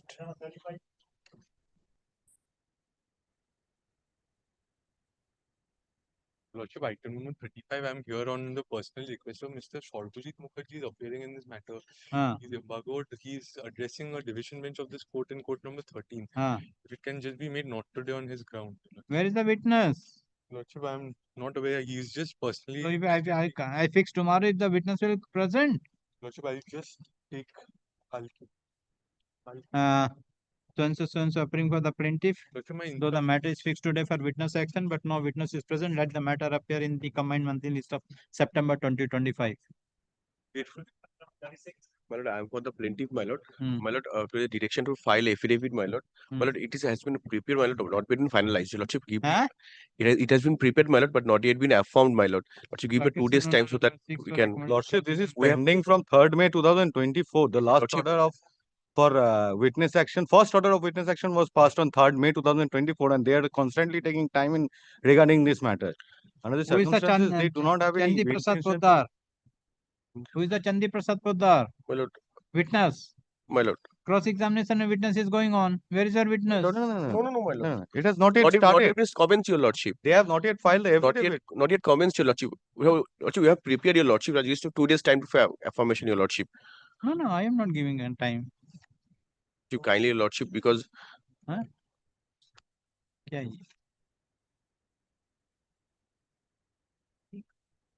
Item number 36. Dharamchand. Witness action, yes. Lordship, kindly keep it. 9th April 26. Just 2 days time, your lordship. It was on our part, my lord. It was a mistake on our part, my lord. My lord, we're taking and intending our apology, your lordship, but not in. File examination chief of the plaintiff witness extended for a period of 2 weeks. That is in March. Lordship, it was in March. It was mistake on our part, your lordship. It has been finalized, your lordship. Can you just give 2 days time, your lordship? Just 2 days time, my lord. Examination chief of plaintiff witness extended for a period of 3 weeks. Then witness action. My lord, it is on. It was mistake on our part, your lordship. Just suffering for the plaintiff. Just 2 days time, my lord. It is fine from the record that since the month of March 2024, the matter is fixed for witness action, but time and again the counsel for the plaintiff prays for time. Prays for time to adduce evidence. Today also, when the witness is case is called, counsel for the plaintiff prays for time. Considering the submission made by the counsel for the plaintiff for the interest of justice, the case is adjourned for a period of 4 weeks from date, subject to payment of cost of rupees 20,000 to the State Legal Service Authority. Let the matter appear. Give the date. List the matter on 18th of August 2025 for witness action. If it is made clear that on the date fixed, if the plaintiff failed to file the examination chief of the plaintiff witness and bring the witness, the evidence on the side of the plaintiff will be closed. And the plaintiff is directed to bring the evidence to showing that the plaintiff has paid the cost to the State Legal Service Authority. Grateful, my lord. I appear for the plaintiff, my lord. I have received instruction, my lord. They do not want to proceed with the suit. I am for the plaintiff, my lord. I have received instruction. They do not want to proceed with the suit, my lord. I am praying your lordship leave to retire. Where is your written instruction? I do not have, my lord. They keep the matter adjourned for 2 weeks, 1 week, my lord. Why? Why not? I will bring the letter, my lord. As for the prayer, counsel for so-and-so suffering for the plaintiff, who is for the defendant? They are appearing. Counsel Today, they are not. so-and-so suffering for the plaintiff, so counsel for the plaintiff submit that he has instruction to withdraw the said suit and accordingly prays for a week time so that he can bring the written instruction from the plaintiff to withdraw the suit. In view of the submission made by the counsel for the plaintiff, the case is adjourned. Let the matter appear on 26th of June 2025 under the heading orders. Next. Lord, I am appearing for plaintiff, my lord, in this suit. Lord, my witness has been examined, my lord, and lord, his examination was more or less concluded, my lord. Only 65, my lord, the affidavit was required to be submitted, my lord. Thereafter, my lord, I applied for transfer of the suit to commercial court, my lord, and thereafter, my lord, my learned friend has appeared for defendant. Earlier, it was being proceeded ex parte, my lord. Lord, they have filed a written statement. There is no counterclaim. Lord, my witness is suffering from COPD. If your lordship fixes up any day, my lord, he will represent, my lord. Or alternatively, I can make an application for commission, my lord. He is not fully. He is about 73 years old, my lord, and he has a bout of. He has the health tendency to have a bout of COPD, my lord. He will represent, my lord. Either a date may fix, or your lordship can appoint a commissioner, my lord, at my cost, my lord. Yes. Lord, his witness was in the chief. Lord. Chief is going on. Yes, Chief he is not more completed or less complete, my lord. We have exhibited all the documents. Suffering for the plaintiff, suffering for the defendant. Counsel for the plaintiff submitted. Examination chief is going on. Examination chief of the plaintiff witness number 1 is going on, and he prays for time. In will be submission made by the counsel for the plaintiff. The case adjourned. Let the matter give the date. 18th August at 3 p.m. And cross-examination. Yes, next.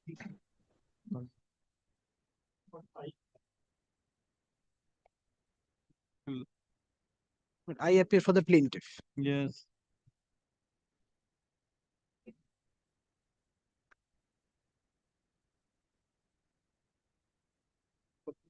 Make it see, make it 373. 373. Who is for the defendant? It's really an undefended suit, my lord. They have not filed any written statement. But initially, we had taken out an interlocutory application.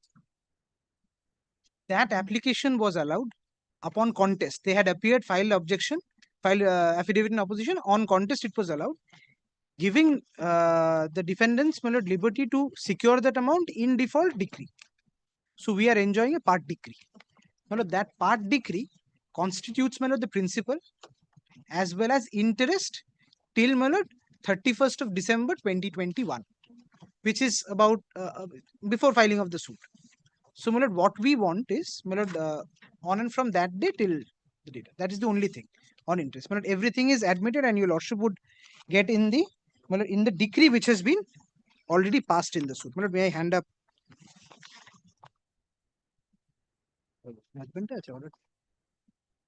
This is the drawn up decree.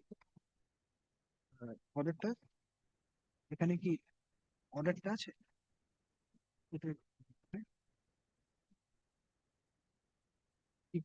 কোন অর্ডারটা আছে? Order আছে কিছু? April 20 just এটাই আছে, আর কিছু নেই, এর আগে নেই। They held up the drawn up decree, my lord. There's a part decree already passed.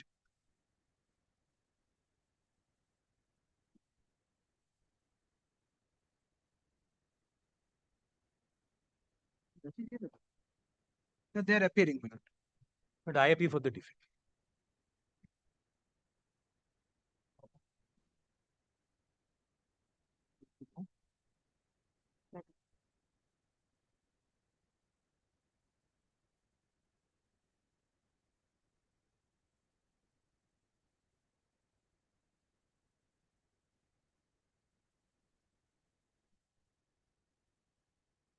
সার্টিফিকেটটা দিয়ে কোথায় গেল?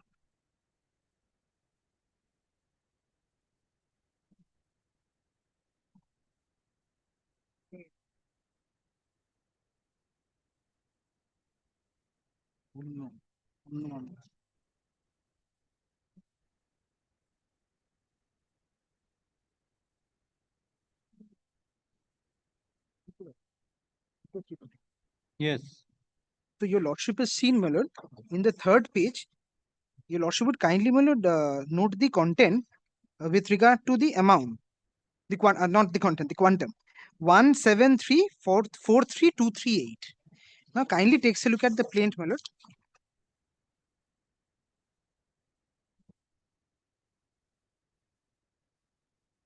kindly turns to my lord page 8. This is why I had indicated that I possibly need not lead any evidence in the matter. I will straight away argue. Your lordship has seen the figure. Your lordship would kindly also see, my lord, that the interest calculation principal is 1 crore. The interest calculation is 15%.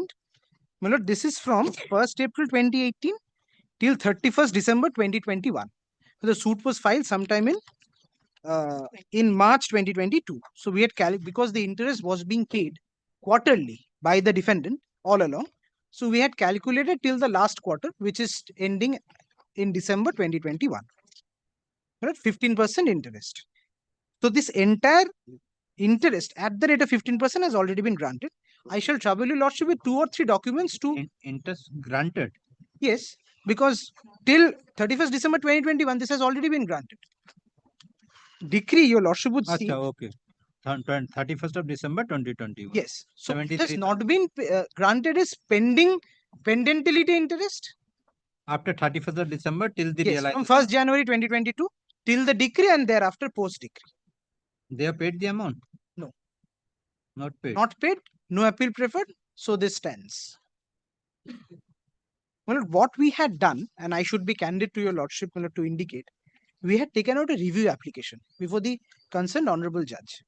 The honorable judge rejected the review application on the ground that this is not a ground of review. It shall be open to the plaintiff to claim the further interest in the suit because he has not decreed the suit. So, my lord, we are coming up with before your lordship only for the interest quantum. Now, my lord, though it is recorded in the order, I need not labor on this, but still to my lord satisfy your lordship's conscience, my lord, I should indicate where from this interest of 15% is there, because that is all which I claim in the suit right now. But the decree does not say that the interest will be decided during trial. No, it is only on judgment upon admission. Correct. That it does not say.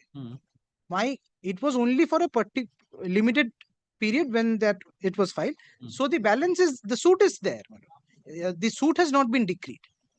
If your lordship kindly sees, suit has not been decreed. Only the application, because by this order, the honorable judge permitted them to secure in default a decree for this amount only.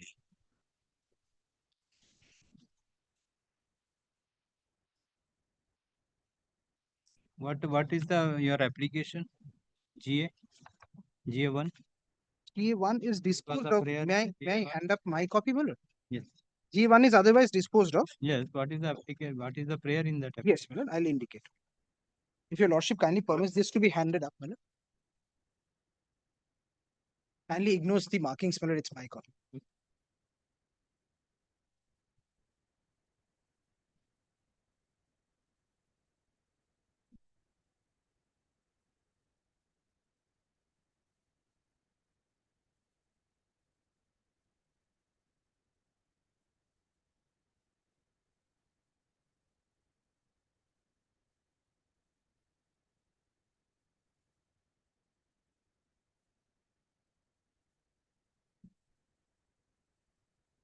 Really in the nature of, my lord, an attachment which was passed.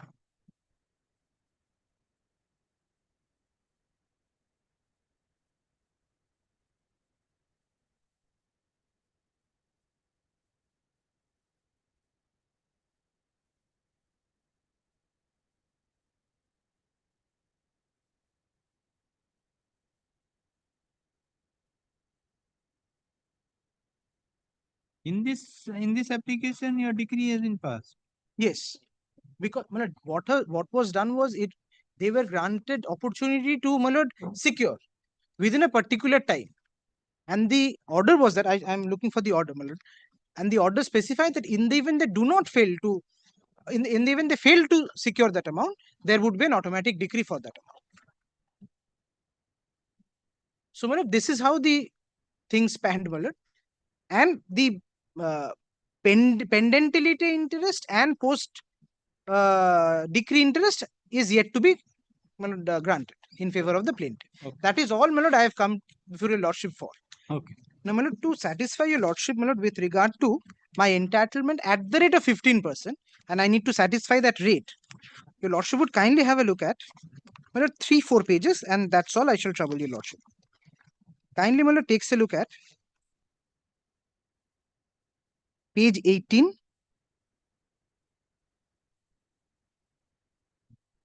In 5 tranches, the loan was given. Kindly sees page 18. This is the letter by which the first tranche was given. Kindly takes a look at the 3rd paragraph. This is rate of interest of short-term loan is 15 at the rate of 15% per annum. 19 is the bank document for transfer note. Your lordship need not be troubled with that because that is an admitted position. Now page 20 again. For the next tranche, again, your lordship would find 15% per annum. Yes. Then again, page 22, 15% per annum. Yes. So, my lord, this is the first set of documents, the covering letters for the loans. Yes. The second set of document, your lordship would find from the confirmation of accounts, which has signature of both the parties. Kindly turns to, my lord, page 24. Yes. Your lordship would find that the defendant has all along, my lord, confirmed the amounts. My lord, at page 25, my lord will find the amount 12 on the right hand side column, my lord, 1253,425. Yes. Because the total loan was 2 crore 50. Mm. They had repaid 1 crore 50. So it is my balance claim of 1 crore in the suit on account of principal. 1253,425 with the interest paid. But your lordship would find these amounts here per quarter. 1253. 30th number 2014. 1253,425. Yes, there are 3 figures, my lord. 31st July, my lord, they used to pay on 4 monthly basis. Okay. It's not really a quarterly rate, it's a 4 monthly basis. Correct. So, my lord, on the first, yes, 1253,425, thereafter again in November, thereafter again in March. So, my lord, these, and I have prepared a chart showing that at the rate of 15%, this calculation of 1243,425 would be of 2 crore 50. 2 crore 50 lakhs. Yes. Correct. So, this per 4 months is 1253. The total is, my lord, around 37 lakhs. Yes. And we have prepared a chart for that calculation. I shall take your lordship to that. Yes. And your lordship would find this is for the period 1st April 2014 to 31st March 2015. But Mr. Gupta, yes, satisfied me. Once the court has passed an order in your application with regard to the 1 crore 75 lakh, whatever it is, yes, and the court has not passed any order with regard to the interest part and not given a liberty on whatever it may be. But that is there in the review, possibly. Correct. That is there in the review by which it said that I'll try and call out that review order. Where is the review order? And if it is a review order also, so whether this interest part, can the court can decide the interest part without the evidence? Well, only one humble submission, subject to what falls to my lordship. My lord, we lead evidence to, my lord, prove any particular thing. Correct. So, my lord, in this case, possibly in my humble understanding, I would not be required to lead evidence for the only reason that interest at the rate of 15% is now proven. Because the court had granted me interest. That's why if you go by that, what you submitted, so you filed an application, though that was not a order 12 rule 6 or chapter 30. No. That is not, but you have prayed for something, but the court has passed an interim order and it is not complied with. That was treated as a decree. Yes. That was treated as a decree. But the court has satisfied with regard to prima facie and they have not complied with was a decree. Whether the similar can be taken without any application, the court can grant a interest or without any evidence. But in my suit, I have prayed for interest. You prayed for interest, the suit. In the suit. In the suit. So I'm arguing the suit finally today. Okay. I'm without arguing evidence. Without evidence, I'm arguing. Okay. Okay. I'm not. Okay. Thank you. So here, my lord, I humbly say, and again I shall bow down to your lordship, my lord, if your lordship desires to, my lord, that there should be an evidence. But in my humble understanding, because these documents are such that from the records, your lordship would see that it's an admitted position. And I need not, my lord, prove the 15%.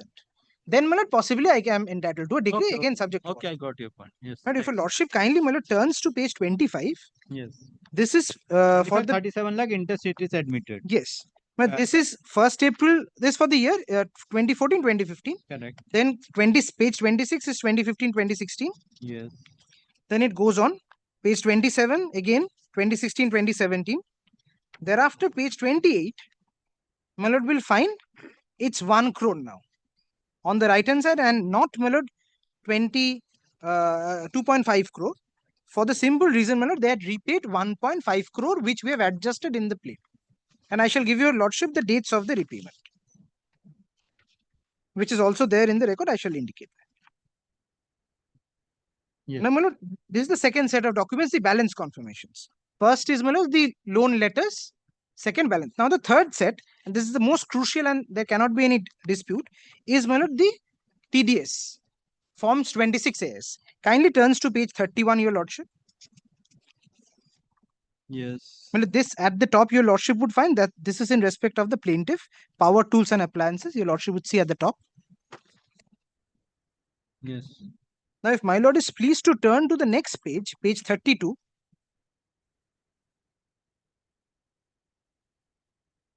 Your lordship would find that total interest which has been paid for this year, that is, my lord, financial year 17, 18 and assessment year 18 and 19. Correct. Your lordship would find it's 16 lakhs 38,699. Your lordship would see at the top, extreme top, my lord, right at the top. 16 lakh 16 lakh 38,699. Total interest paid. But here, my lord, the figure. Right at the top. Got it. And, my lord, the dates of the payment and the breakup of the payment has been given. Yes.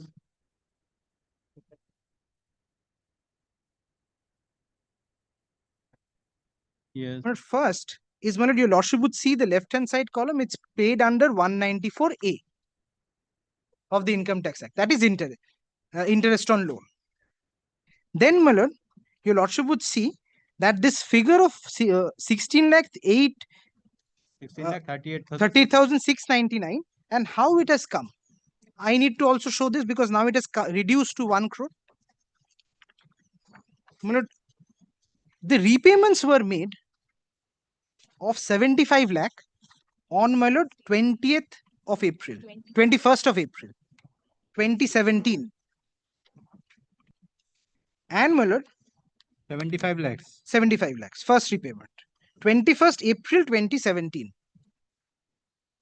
Yes. The second repayment was done on 26th April 2017, again 75 lakhs. Yes. So, my lord, interest for 20 days on the first 75 lakhs and the second 75 lakhs, 20 days was paid. So, my lord, for 1 crore, 15% is 15 lakhs, straight figure. And the balance, I have calculated that to establish the interest. I have indicated that how this figure is coming. 16 lakh 38,699. Yes. Your lordship would see for 20 days, it's 61,643.84. For the first 75, refunded, no interest thereafter, naturally. Then again, next 75, for 25 days, it's coming to 77,054.79. And for the entire 1 crore, which is still outstanding, it is 15 lakhs at the rate of 15%. So it total comes to 1638,699, rounded off. So, my lord, here from here also, your lordship would see that the rate of interest at 15% is established.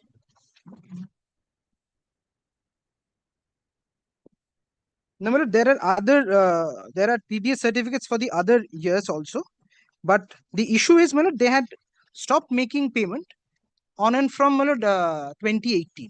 So, my lord, the rest would not have the 2018, my lord. They had last paid interest up to 2018, 18, 19. Yes. 2017? 2017, 18. So that is why, my lord, in my plaint, I have calculated interest accrued from 1st April 2018 till 31st December 2021 at page 8.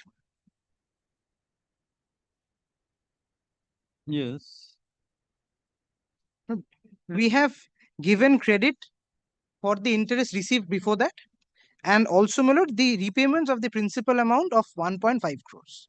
So balance outstanding out of 2.5 crores is 1 crore. So that has been paid. Yes. That is paid. So 1 crore principal is outstanding Correct. plus the interest. Correct. We have got a decree of the principal and the interest till 31st December Not 2020. 31st December till today. Till today, yes. My lord, this is the calculation year-wise of the interest, my lord, on 1 crore. But I have given two dates. One is till today and the other is till 30th of June.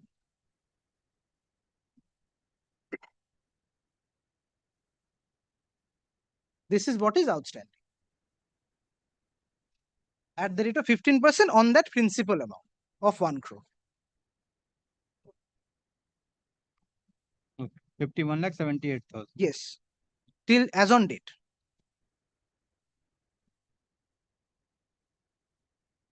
Yes.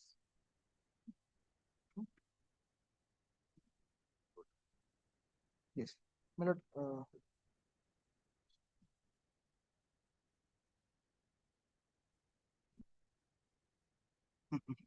My lord, I'm really sorry, my lord. I should have carried a printout of this order. Would your lordship kindly permit this to be handed up? RVW 36 of 2023. This is the review order, my lord.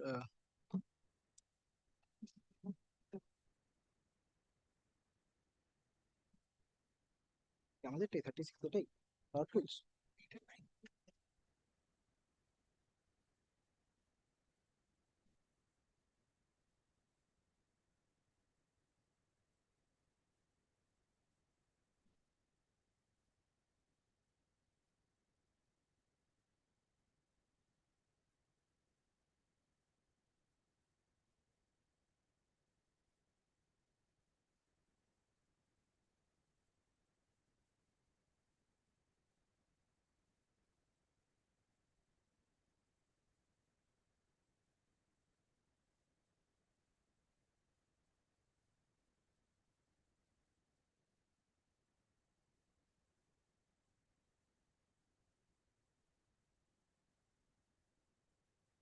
এটা একটা দিয়েছিল এটা কত পাওয়ার টুলসটা অর্ডারটা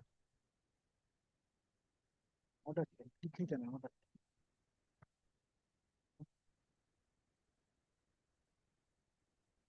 আর একটা order দেওয়া যাবে কত ডেট এটা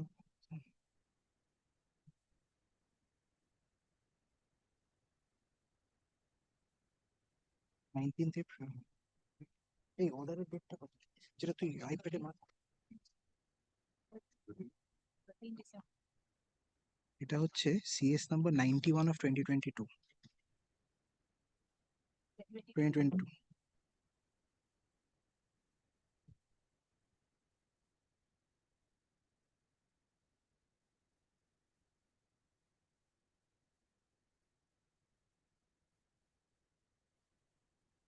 Yes.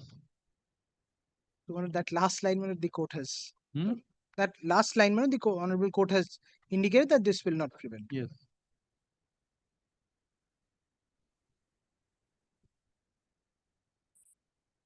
That's all. Yes, my lord. Only one thing, my lord. I'd handed up the decree, but the order which was passed. If your lordship kindly takes a look at that, my lord. There also, all these have been considered and, my lord, was passed.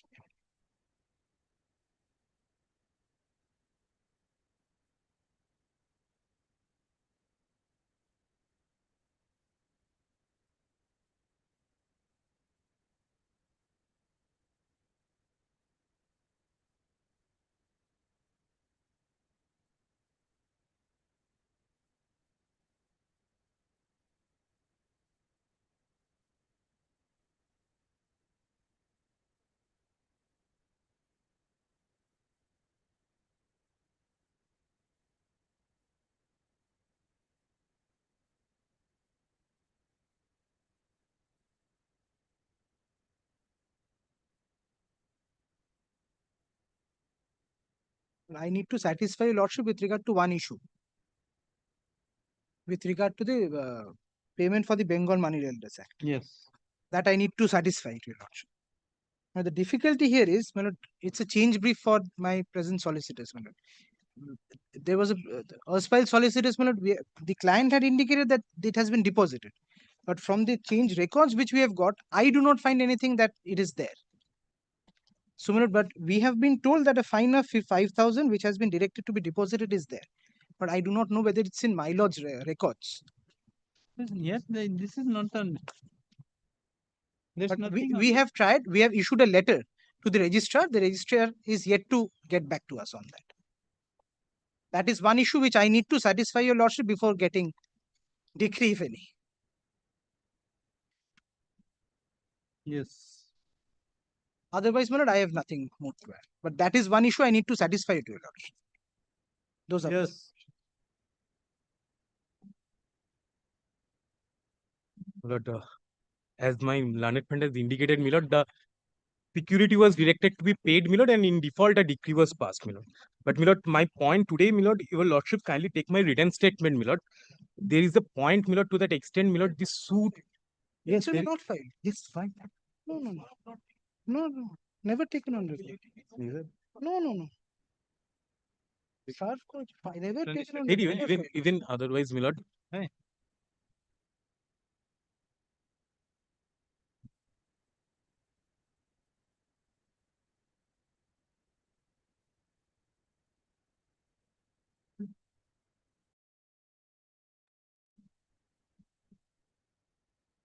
There is no order for acceptance of the written statement. It is filed belatedly.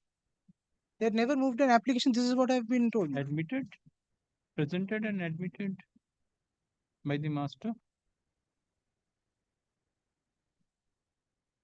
That is when you file the suit, 2022. Yes. When your plaint was admitted, 7/11/7/7/2022, November 2022.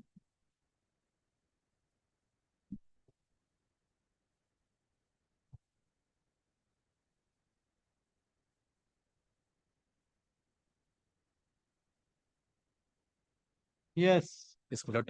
If your lordship kindly, my lord, turn over page 4, my lord, a point has been taken by, my lord, the defendant that this suit is not maintainable, my lord, in the commercial division of this honorable. My lord, the reasons, my lord, this is a suit for recovery of. Challenge that order. My lord, there is no challenge. Then binding. My lord, binding, but so far as the jurisdiction is concerned, my lord, that jurisdiction was not decided, and this, my lord, can be decided at any point before, my lord, the decree is passed, my lord. My contention would be, my lord, this is a suit for recovery of money, lent and advance. In the suit, my lord, there is no averment to that extent, my lord, that the plaintiff is engaged in the business of, my lord, money lending. My lord, there are no documents except, my lord, the TDS certificates. There are no agreements relied upon. And, my lord, in view of that, my lord, this would not be a commercial dispute. May I just, before for that, my lord, may I show, my lord, the pleadings of, my lord, the plaint. That is at paragraph 1.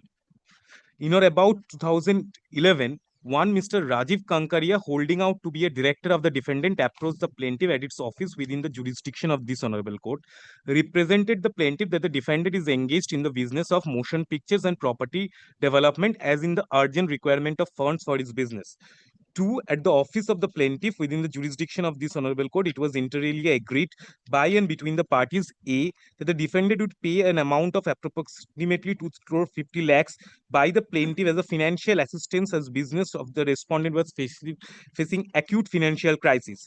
B, the plaintiff would disburse the said amount of rupees 2 crore 50 lakhs in several tranches in the form of intercorporate deposit from time to time as and when the defendant would require the same and request the plaintiff for disbursement.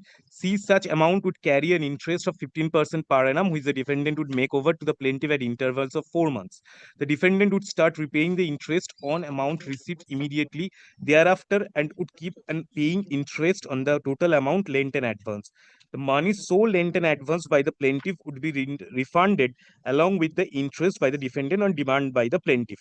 Pursuant to such understanding, the plaintiff made over to the defendant a sum of rupees 1 crore as the first tranches, copy of the bank statement annexed, my lord. Then thereafter, plaintiff at the request of the defendant made over further sum of rupees 50 again, my lord, the copies of bank statement was annexed, and my lord, in paragraph 4, 5, 6, in 3 tranches, according to them, 2.50 crores was spent. And my lord, there was no pleading to that effect, my lord, that there was an agreement entered into between the parties, or my lord, there was the plaintiff was my lord, engaged in the business of money lending. Now, my lord, only with regard to, my lord, invoking the jurisdiction of the commercial court, my lord, the only pleading is, my lord, at paragraph 27, which says the transaction forming matter of the suit is a commercial dispute within the meaning of commercial court side. My lord, there is except no other pleading. Now, my lord, if I rely upon, my lord, section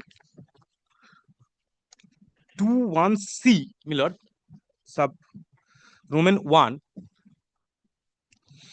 my lord, it would be an ordinary transaction of merchants, bankers, financiers, and traders, such as those relating to mercantile document, including enforcement and interpretation of such documents. 2, export and import of merchandise or services. 3, issue relating to admiralty. 4, transaction relating to aircraft, carriage of goods. You know, the other, my lord, subject to correction, my lord, he is not relying upon at best he could rely upon, my lord, Roman 1. My lord, my humble submission before your lordship is that in order to invoke Roman 1, my lord, there has to be, my lord, a transaction between the merchants, bankers, and financiaries, and that has to be based on, my lord, a mercantile document. Yes. My lord, in the present case, my lord, neither the plaintiff claims to be the, my lord, the bankers, or, my lord, the case based is on, my lord, basis of, my lord, a mercantile document.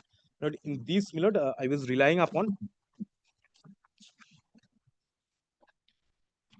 Lady Moon. Yes, my lord. And, my lord, a judgment of, my lord, the Honorable Delhi High Court, which has also considered, my lord, the Lady Moon, and, my lord,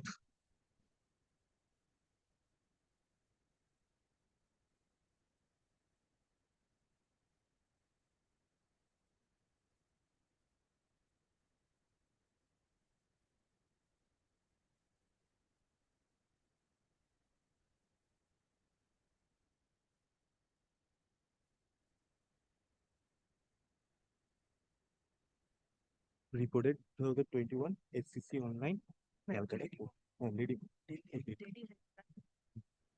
Yes. Yes.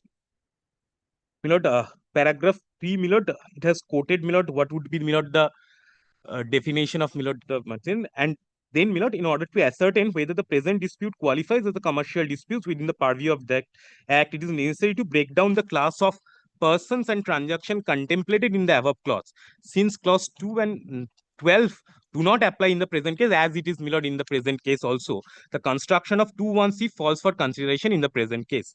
Ordinary transaction of merchants, bankers, financiers, and traders. The statement in the plaint made it evident that the directors of the plaintiff and the defendants were known to each other, which served as a reason for the plaintiff to part with rupees 50 lakhs by way of a short-term loan. The memorandum of association of the plaintiff, which is annexed to the plaint, states that the plaintiff carries on the object of the plaintiff company, provided that the plaintiff carries on real estate and construction business. It is hence evident that the plaintiff's regular business is not lending money, and plaint does not contain any statement to that effect.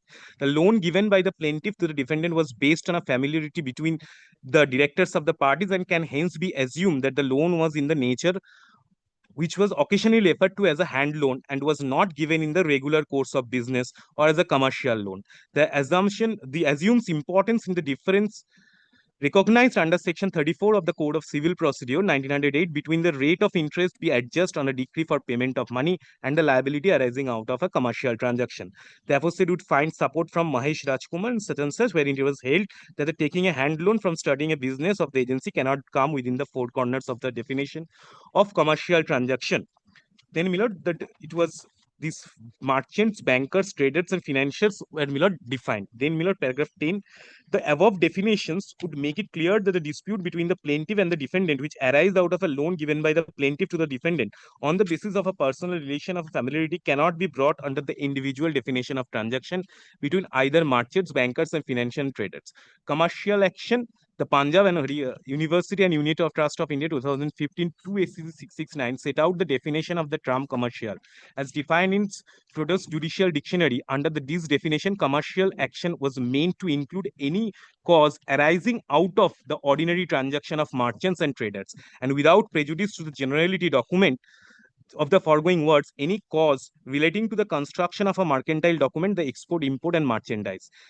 Affirming to insurance, banking, mercantile agency, and mercantile usages. The decision also explained that the words commercial purpose would cover an understanding that the object of which is to make a profit of the undertaking. Mercantile document has been defined, my lord, in paragraph 12, then, my lord, paragraph 13. It should also be pointed out that the word used in subsection 1 and C of ordinary transaction of merchants, bankers, financiers, and traders, such as those relating to mercantile document. The placement of underlined words between the ordinary transaction and named person of the mercantile documents between the ordinary documents indicates that all transaction between the specified class of person will not result in a commercial dispute where the transaction does not relate to a mercantile document. Hence, only a dispute arising out of a transaction between the named class of person which has been formalized by of a mercantile document will be a commercial dispute under section 21C 1 of the 2015 Act. The second part of the clause, subclause 1 of C, including enforcement and interpretation. The next, my lord, this judgment was further considered, my lord, in 2025 SCC Online Delhi, my lord, 1758, my lord.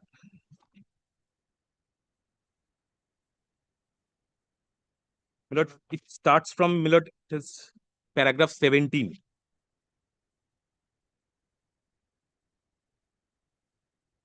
Lord, paragraph 17, my lord, I am not reading because, my lord, paragraph 17 and 18, my lord, deals with, my lord, the Law Commission's report.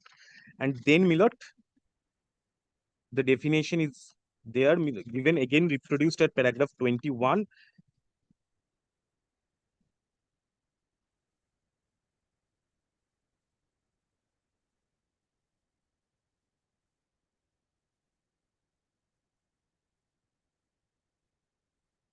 My lord, 23.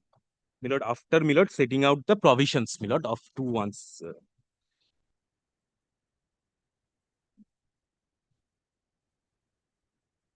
Yes.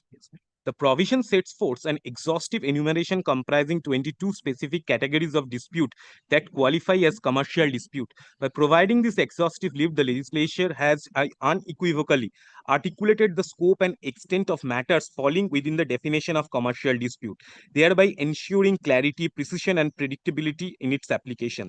The exhaustive nature of the enumeration underscores the legislative intent to prevent ambiguity of arbitrariness by way of overbreadth and underreach, thereby facilitating a clear demarcation of the jurisdictional boundaries of commercial courts. Consequently, dispute falling squarely within the address under special mechanism envisaged under the Act of 2015, thereby streamlining the litigation and enhancing judicial efficiency. Then, my lord, the paragraph 24 relied upon for the purpose of, my lord, a Supreme Court judgment. And, my lord, paragraph 29, I am relying to, my lord, for the purpose of definition what would be a mercantile documents. In the framework of commercial dispute, my lord, it says at this juncture, it is now necessary to analyze the meaning and significance of mercantile document within the framework of commercial dispute. The Act of 2015 does not define mercantile documents as such. However, the plain meaning of mercantile pertains to the matters related to trade and commerce. It is ordinary usage. The term mercantile document refers to a document associated with merchant, trade, or commercial transaction. 30. Since the Act of 2015 does not provide a specific definition, the ordinary meaning must be assigned to it. As per the Merriam-Webster dictionary, mercantile is referred to as of or relating to merchants or trade. The Oxford English Dictionary states it as relating to trade or commerce. The Cambridge Dictionary described it as related to trade or commerce, while the Collins Dictionary defined it as relating to merchants or commerce. 31. Reference can be made to the Black Laws Dictionary edition, which defines mercantile as an act relating to merchant or trading and being commercial in nature. These interpretations suggest that a dispute can to be categorized as a commercial dispute. The transaction should be supported by a document that records, governs, or evidence trade, commerce, or business activity. The absence of such document clearly certainly raises doubt as to whether a dispute can be classified as commercial dispute under the provision of the Act of 2015. A dispute qualifies as a commercial dispute when it arises from transaction involving merchant, bankers, financial, or traders and relates to mercantile document, including their enforcement and interpretation. Pertinently, the sense of a commercial dispute inherently carries a commercial flavor encompassing elements of trade and business. Understanding the role of mercantile document in commercial dispute necessitates an examination of the specific instrument commonly used in trade and commerce. Finance. One of such crucial instrument is commercial paper, which plays a significant role in business and transaction by facilitating payments and credit arrangements. Since commercial paper itself forms the basis of commercial dispute, it becomes essential to analyze how a mercantile document must fit within the definition of commercial paper to qualify as a part of commercial dispute. By defining commercial paper, the scope of mercantile documents and significance in determining the nature and commercial dispute under the 2015 Act can be better understood. The commercial paper is also defined in Black's Law Dictionary as an instrument other than the cash for payment of money and includes negotiable instrument of particular kind. Commercial paper, the definition given then from 34 from the foregoing discussion is evident that mercantile documents including commercial Leave aside commercial. It is Yes. not their case commercial document. Come to the paragraph 49 and 50. Yes. That is it. 50 you come to that. As a transaction in cost Yes. pertain to the personal loan, the lender was Yes. not a merchant, trader, banker. The deceased had the advance personal loan to the defendant on certain conditions. It was held that it was the friendly loan. Next. That was with regard to the jurisdiction of this court. Second, on merit, my learned friend has relied upon a pleadings of this court. Since he has refused to provide any evidence, I would say he will not be entitled because in my written statement, there is a categorical denial as to the payment of any interest. Yes. If your lordships. Where you have pleaded interest is not paid. Yes, Paragraph page 8, First. 10th line from top. Paragraph.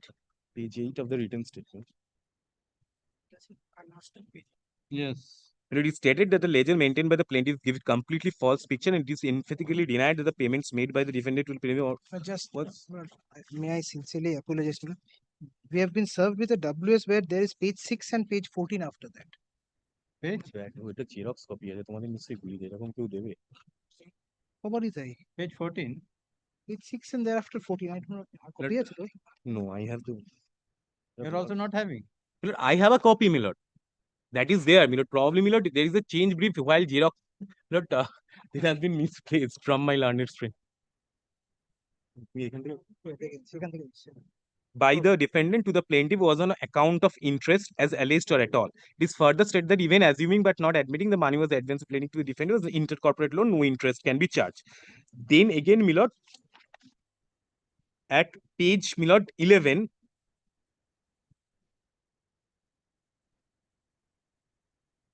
Yes. 13 line from the top, it said that it is denied that the plaintiff is entitled to a decree for the said amount together with interest at the rate of 15% per annum and alleged or at all. It is denied that the plaintiff is also entitled to claim an interim interest and interest upon judgment at 15% per annum and claims for further interest at 15% per annum till the date of actual repayment thereof as alleged or at all. So, these are the two pleading, Yes. Where the payment of interest was categorically denied, and when there is a categorical denied, and the plaintiff doesn't come up with evidence, relying on and there is no admission denial of any of the document, my humble submission, just merely because relying on TDS certificate, he is not entitled to interest as claimed, so whereas that would be my submission apart from the jurisdictional issue. Yes. Yes. My lord, two submissions. Firstly, on the issue of jurisdiction.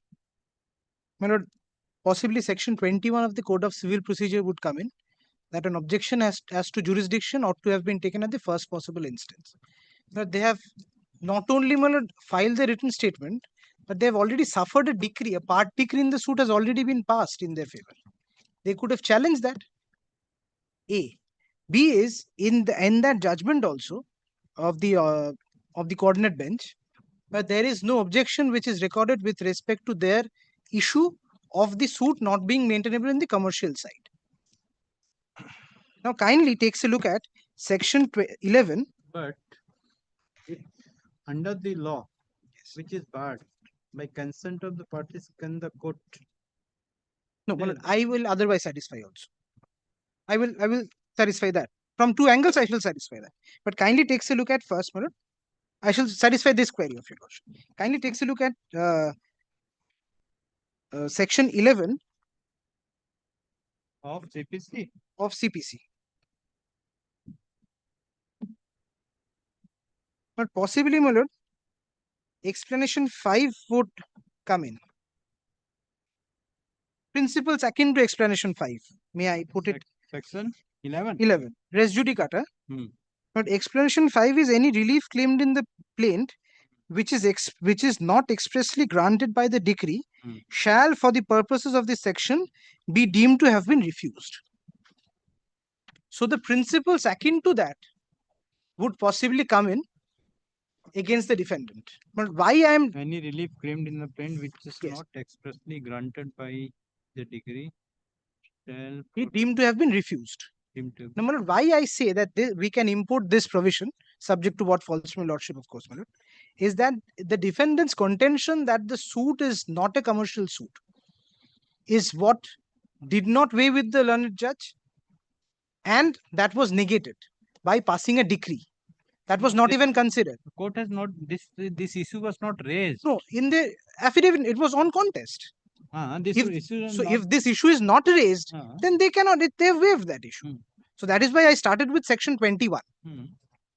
Kindly see section 21 of the Code of Civil Procedure, that waiver as to jurisdiction has to be taken in the first possible opportunity. Otherwise, it's waived. Objections to jurisdiction. Correct. See, that's what I'm telling. Once they have not raised, but once the court finds point of jurisdiction, this is a point of law. Yes, but can the court shut the eye? Yes, no, he has not raised the objection. The court I shall satisfy lordship's conscience on that.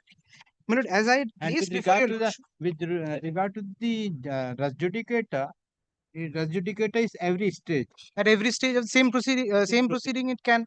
So they are also barred under that provision. There is a later Supreme Court also 3-4 days before that in the same proceeding there would be res judicata. Correct. And why I say that the Lady Moon judgment or the Delhi High Court judgment is inapplicable in our case is there is a mercantile document. The loan agreement is what I had placed the first set of documents. This is the agreement.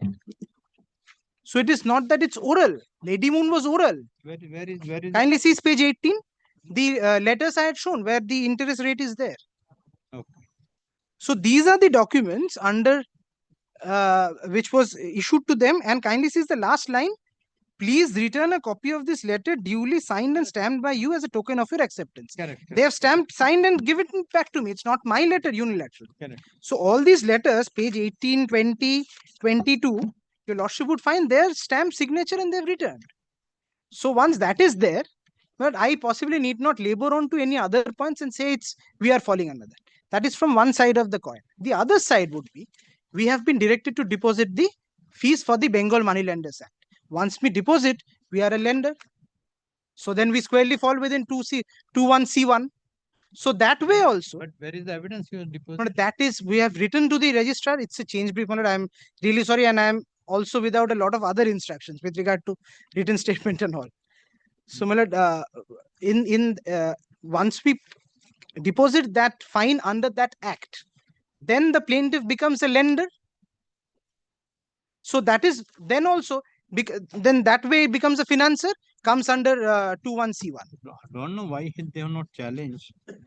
But they have all along paid interest. It's an admin. Depositing the fees in the registry will amount to the license under the money lenders. And if the court finds that the Bengal money lender, whether the court can pass a decree, these are the two aspects again. But could I come back on any other day and satisfy your lordship on this? Because I'll just- money I lenders understand. act, if the court finds it is a money lenders, no decree can be passed. Yes. Unless you can pay the fine, not to the registrar. To the authority under the Money Lenders Act where I have to deposit. Then you can deposit, then the court can proceed it. Yes. So I need to satisfy both this. But I possibly need not go into that line on the ground because it's not simpliciter, an oral agreement under which money was lent. Oh, that is with regard to, okay, commercial, that okay. Yes. But money lending, Yes. once you admitted that you deposited, then you admitted that you're money lender. If you're money lender, without the license, how the decree can be passed? On that issue. On that issue. On that issue. Without the court, it is barred by law. The court cannot pass decree. Orders can be passed, but no decree in the suit can be passed. Absolutely, absolutely. See that. But on that, we were only on the under the impression, possibly wrongly, now as your lordship is clarifying, possibly wrongly, that since we have been asked to deposit the fine with the registrar, that would suffice. But your lordship is yes, absolutely. But we go by the act, deposit, but the registrar will not do anything. That's a fine court is imposing. Court- That's court- but the not court- the satisfaction of the requirements under the act. Requirement under the act. I understand. And under the, with the authority. I understand. I understand. So that I need to satisfy your lordship. If not, then we'll have to comply and then trouble your lordship. Yes. Could I come back after a fortnight, my lord, any day, or thereafter, my lord, any day? Okay. Okay, you keep this, your GA. And your original decree also you keep. Next time you bring the journal. Yes, I shall. Son to son suffering for the plaintiff, son to son suffering for the defendant. Counsel for both the parties have argued at length. Also, counsel for the plaintiff prays for time to ascertain whether the plaintiff has deposited the amount of rupees 5,000 in terms of the earlier order passed by this court. Whom we have the case is adjourned. Let the matter appear on 3rd July.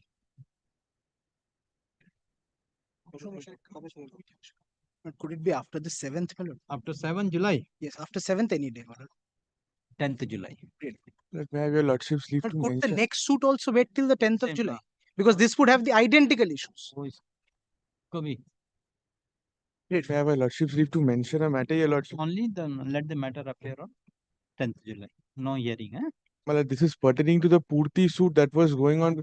Purti suit, Malad, Purti Vanaspati suit, which was going on. Malad, this is the order which was passed by last by your lordship. Yes, sir. Malad, Purti Vanaspati. Purti Vanaspati, yeah. Yes, your lordship will kindly come to the last paragraph, your lordship. Paragraph 6, Malad, we have completed the evidence of the defendant number 2, your lordship, before the learned commissioner. Malad, the defendant number 3 is the director of CFSL, present director of the Central Forensic Science Laboratory, Bhopal, your lordship. Malad, the subpoena has been taken out, Malad. May I just seek your lordship's leave for a leave in the subpoena so that the application can be filed? Directed that immediately on completion of the examination, defendant witness number 2, the defendant will take appropriate steps for issuance of subpoena for appearance of the expert witness before the commission. If the expert witness appear before the commission is requested to not to adjourn the matter and to continue the examination and cross-examine the expert if required on day-to-day basis. Yes. Well, we have taken out an application for subpoena, your lordship. It requires my lord's leave, your lordship. What leave? They are already there. No, my lord, the department is not Leave is, accepting. in terms of the order dated 16th April 2025, leave is granted to the plaintiff. Well, defendant. Leave is granted to the defendant to submit the subpoena for issuance upon the director CFSL. Director of CFSL, Bhopal. I'm so grateful. Blessed.